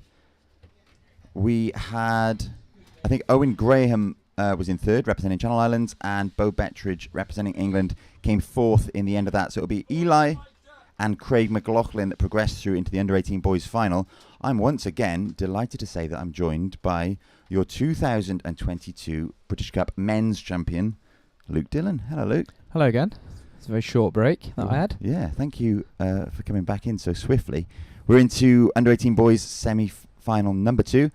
Surfing in red, Tom Hook of the Channel Islands, Kieran Smith in white, representing England, Lucas Skinner in yellow, also representing England, and Max Bennett in blue, representing the Channel Islands. So it's an England versus Channel Islands affair. Big matchup. Big matchup. Well, we saw in the third round, Lucas Skinner post a 9.13, I think it was, and an 8.87. So a heat total of 18 points.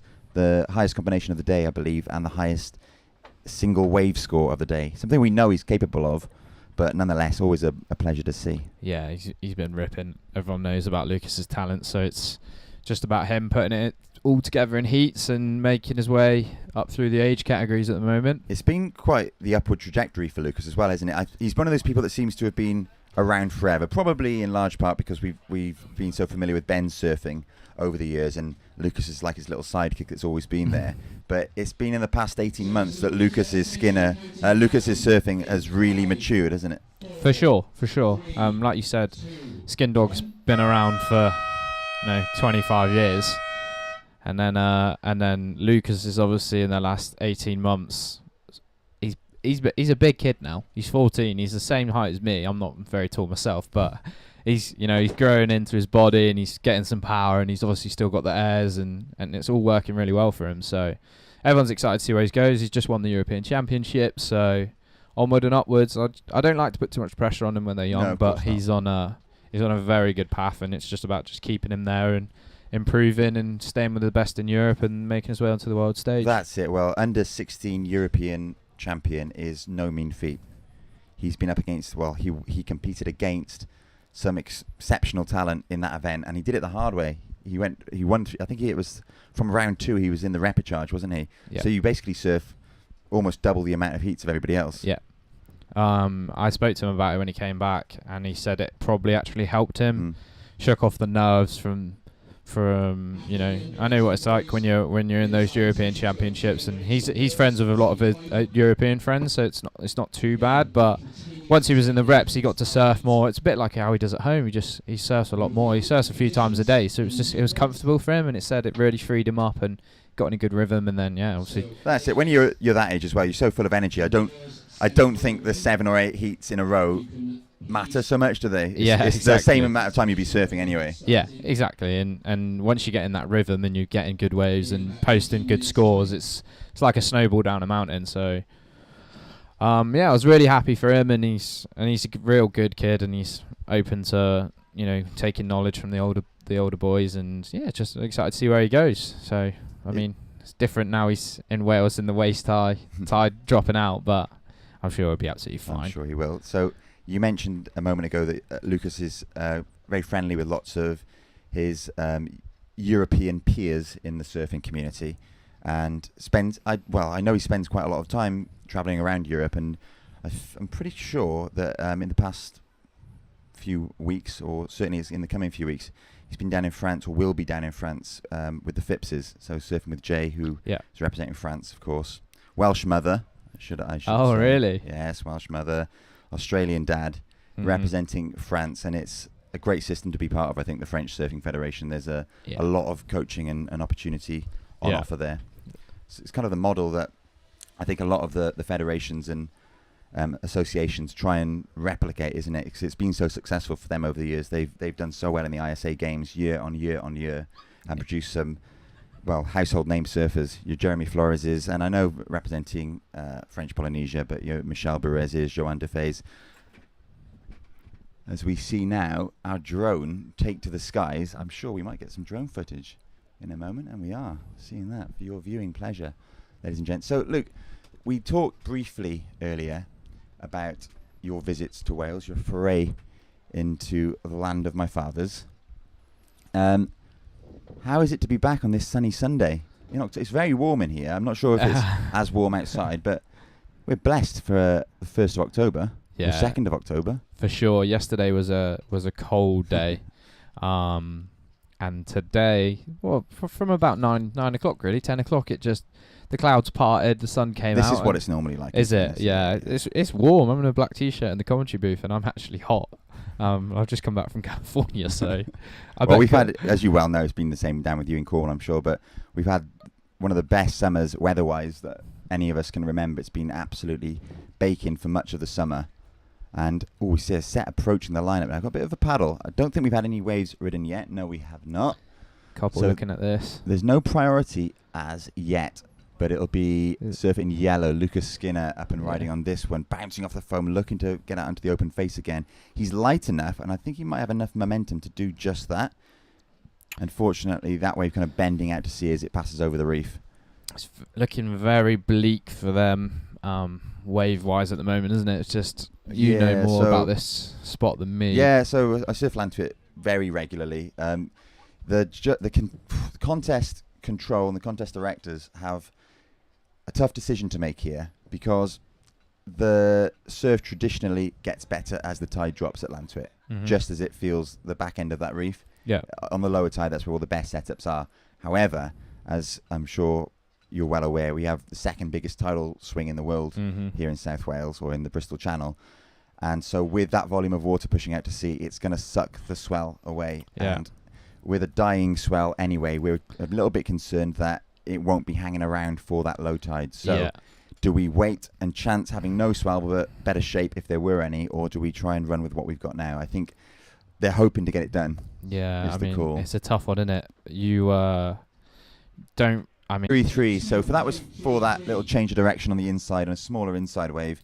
Yeah. And I think the first of white will probably be the biggest score, the highest scoring wave of the heat thus far. So I'm expecting Kieran Smith to go into first. Yeah.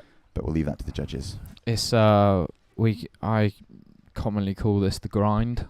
Yeah. When it gets to this sort of conditions wise. So these boys have just got to know that it's terrible out there. They know what they're into. You're in this heat, Luke. How are you approaching it? What's your game plan before you go in, having seen and watched the conditions now for the last 10 minutes? I actually spoke to Lucas on the rocks, and I said if it was me, I would try and hang wide left as much as I could, pick up a couple of those lefts, try and get like 1 or 2 turns, and then just sort of stay away from the pack, really. Yeah. There's next to no waves there, so you've got to make priority count once you've got it. Have a little paddle. Lucas, here he is on the left. Nice. Lots of spray off that, Tim. And that's all you can do out there. You can see surfing on knee-high waves, and he's got to know that he's in these conditions, and he's got to do what he can. But it's the same for everyone else. So absolutely. So as expected, that first of white came in at a 4.67, the highest scoring wave of the heat so far, which propels him up into first, but only to be knocked back down into second by that second of yellow. Lucas Skinner, a 3.30. So the situation as it stands, Tom Hook yet to ride a wave or to post a scoring wave, is in red in 4th position. In 3rd position, surfer in blue, Max Bennett, sitting on a 2.33 and a 1. So he'll look to replace that 1 and probably the 2.33 by the end of this heat. In 2nd, Kieran Smith with just a single wave ridden, but it's a 4.67, the highest scoring wave of the heat so far. And Lucas Skinner, surfer in yellow, is out in front with a combination of 3.17 and a 3.3 with a score still to drop. That one turn wonder, wasn't it? Lovely little right going through there and missing the boys. It's just so hard when this... Well, what will happen now, Luke, as this tide drops more and more, further and further out, is that right will become much more prominent. And if I were in the next heat, if I were any of the girls in the semi-finals coming up, I'd be eyeing that. Yeah. Or in the final coming up, rather, not the semis. It'll be the final. It's like I said, it's tough, and I'm more prone to sitting there with priority and trying to get that best wave that comes we in. noticed. Yeah. We noticed. Yeah, there's an ongoing joke that I just like 2 waves in a heat. Was it just the 2 waves in the final? Yeah. What a way to win. And here's a set. Oh, nice little wrap by Tom. And another one. That's the way to do it, Luke. 2 waves. If you see my... it's 2 waves that get you through. And there's certain conditions where it's better to get busy and take a lot of waves, get yourself in a better rhythm. But other times you're better off to sit there and wait for the 2 best. If, say, for instance, you posted your 2 scoring waves in the final that you had today, and you had 5 minutes remaining. Yeah. Would you be going back out there and looking to then do something completely different to try and push what you'd be doing on that wave, or would you stick to your game plan and just hope that a certain wave allowed you an extra turn? Is that how you try and better that score? Yeah, I was actually, funny enough, again on the rocks. It's like where I've been having my chats to everyone, just speaking to Barnaby Cox, and he sort of spoke to me about our heat, and it didn't really go his way this morning. And I was giving him some examples of what I try and do, and I've lost so many heats in my career by trying to do something extra, try and do something that I wouldn't normally do if I was out surfing. So I just focus on what I'm good at and put them together on a good wave. If you take the best waves in your heat, you're going to give yourself the best opportunity to get the best scores and go through. Well, Tom reeled off an old adage of Linda Sharp earlier, and it was, in any given heat, apart from the final when you're looking to come first, obviously, if you want to just focus on getting through, if you do what you do on that way, on the 2 of the best 3 waves in the heat, so you're waiting for the bigger waves, say, and you catch 2 of them and just do what you do, you will always get through a heat. And that's what I mean, we can complicate it as much as you want, but like you just said, the top 2 go through up into the final. So, finish in that top 50%, and if you're taking the 2 best waves, not only are you giving yourself the 2 best chances to get through, you're also taking 2 of the best waves away from your competitors. So, in one sense, you're backing your ability that you aren't going to fall off and you're going to make a score out of those waves. And secondly, you're taking that opportunity away from your rivals. So, it really does work in your favour, but you've got to back yourself. In conditions like this, I guess they're trying to, build the house, as it were, and take off on waves and just see what they can get rewarded with. So talking of being rewarded, Lucas Skinner on his last wave posted a 5.67, which means he's now in first position. And with the sunshine, it is hard to see who's who. I think this is surfer in red, Tom Hook, up and riding on the inside. The glare coming into play for us now. I don't think it's quite so bad for the judges. They're in a slightly elevated position, and I think it's probably a bit better from up there, but hard for us to see. It was blue. No, it was red on the inside. I was correct. It was Tom Hook, so we're waiting for a score from him. We're also waiting for a score from Max Bennett, his Channel Island counterpart. But as it stands, Lucas Skinner's out in front with a low score of a 3.30. He'll look to replace that. A little left with on the perhaps inside. this Is he going next to go? set. Oh, he's looking at the right. So this is surfer in white, I believe. Kieran Smith of England.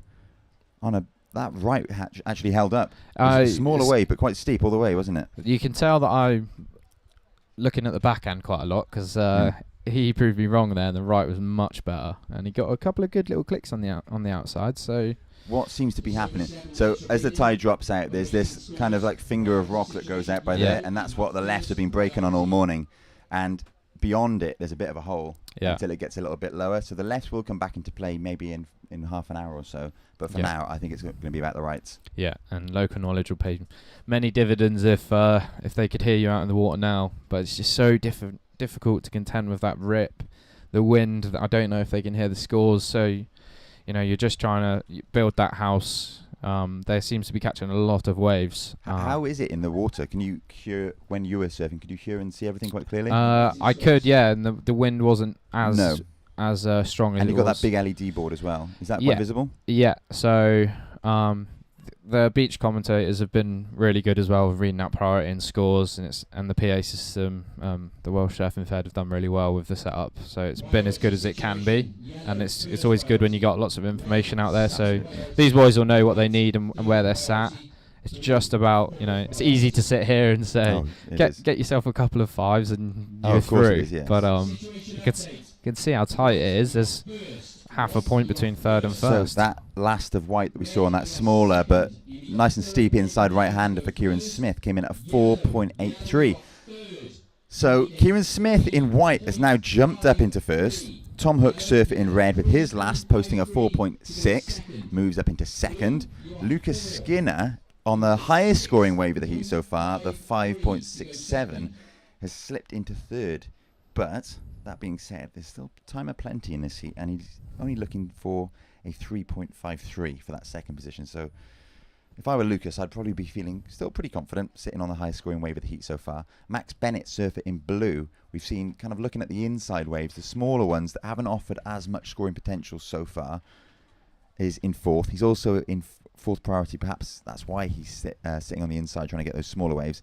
Max is looking for a 6.53 to move up into second, or what I imagine he'll actually be looking for is 2 scores around about a 3 something. Yeah, it's always difficult when you're in fourth priority, 5 minutes to go. Do you sit there underneath them, carry on with your same strategy? Is that maybe him going again? So I think that is blue again. He's picking off those inside ones. Nice little tail drift on that, plenty of spray, but it just kind of goes a bit gutless. He's surfing really well, but what we're going back to, what I said earlier, is if you don't get yourself on some of the best waves in the heat possible, then you're not going to get the scores. And that was probably one of the nicest turns of the heat. I really like that little slash there, but on that ankle high, knee high wave, the judges can't really go that high with it, even though it's a nice turn. This is Lucas.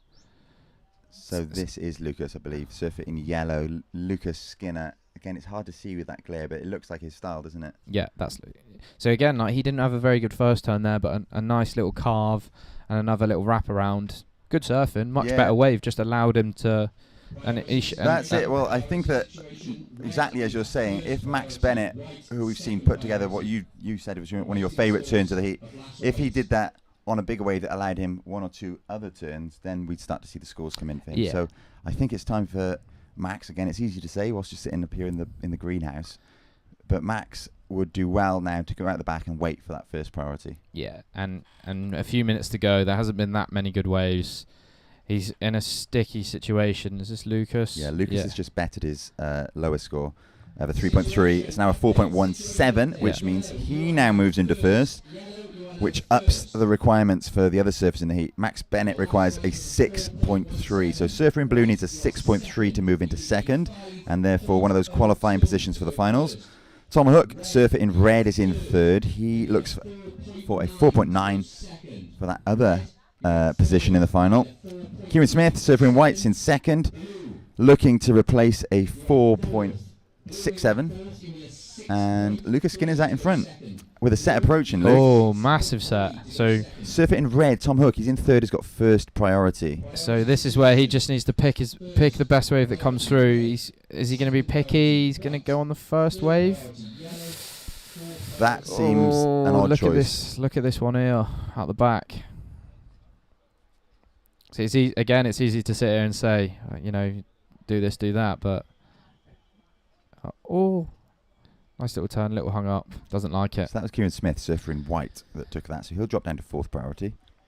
Difficult. You have to say with a couple minutes on the clock, they'll be very lucky to get any more waves of that kind of quality. Might come back to haunt them. I think a quick start in these heats is the order of the day, isn't it? Just settle those nerves, put something on the board to force the other people to have to ride a wave. Yeah. Like I said, there's not many good waves out there. So if you put yourself in an ideal situation, you get a couple of 4s, and you sit there with priority, and you know if a wave comes in, anything substantially higher than that, gives yourself a 5 or a 6, then you're in priority with it. So I think the boys have all surfed really well on the waves they've had. I think just Lucas and Kieran have had the bigger waves with more opportunity and allowed them to get those bigger scores, because red and blue, Tom and Max have surfed really well on the waves they've had. Just their waves have only allowed them, potential to get those scores. Oh, there is another little set coming in, or a couple of waves. They're actually paddling up the point. I thought they'd be hanging a bit wider. 0.6 separating the top 3.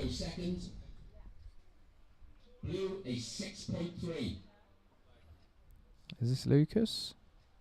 No, white. It's Kieran Smith up and riding. Nice turn. Jamming up into the lip there. Unfortunately, that wave kind of got, again, bending out to sea. A convex wave bowls out to sea. This, however, is Lucas, I think. Sprightly start to that wave up into the foam, trying to get onto the open face. I think he might manage it, and this one could stand up. No. It's very hard out there now, isn't it? I can't see anybody getting ready. Oh, I can't. The girls' final are do have their ash vests on. I was concerned for a second that we were going on pause, but no, they're down at the water's edge.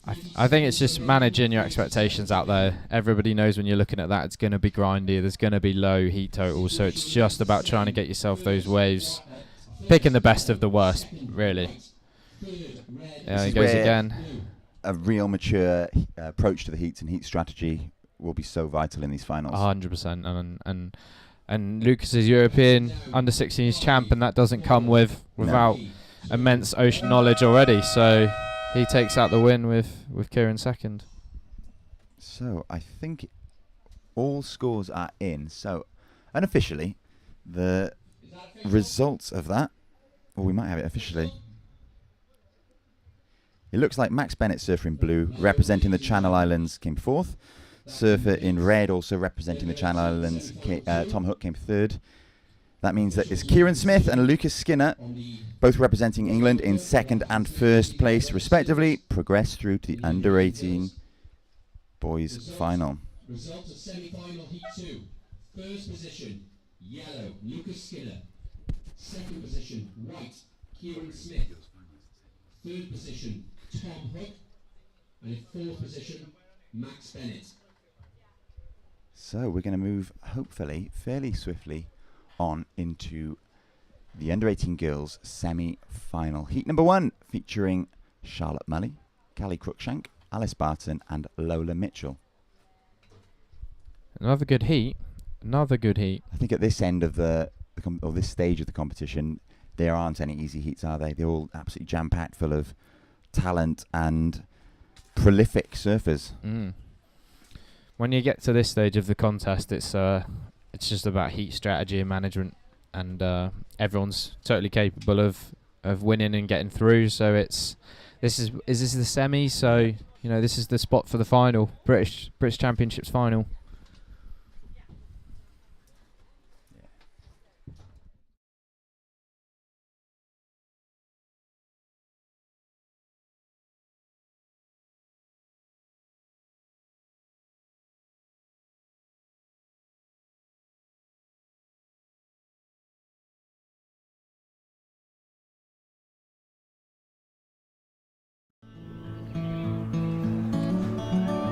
Yeah, the rocket all day and night. The world is noisy, and that's alright. Every sound is just a piece of the natural rattle. So unwind and don't unravel. We can't help but be a little frightened.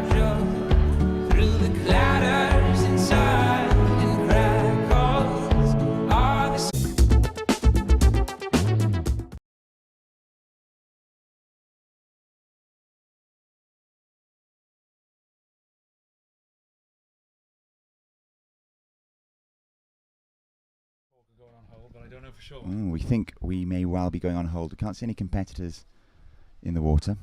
I did see people collecting their rash vests and walking in that direction, but for now, we are on hold at least for a little while. Thanks very much, Luke. Luke's about to depart the booth. It looks like we're on hold.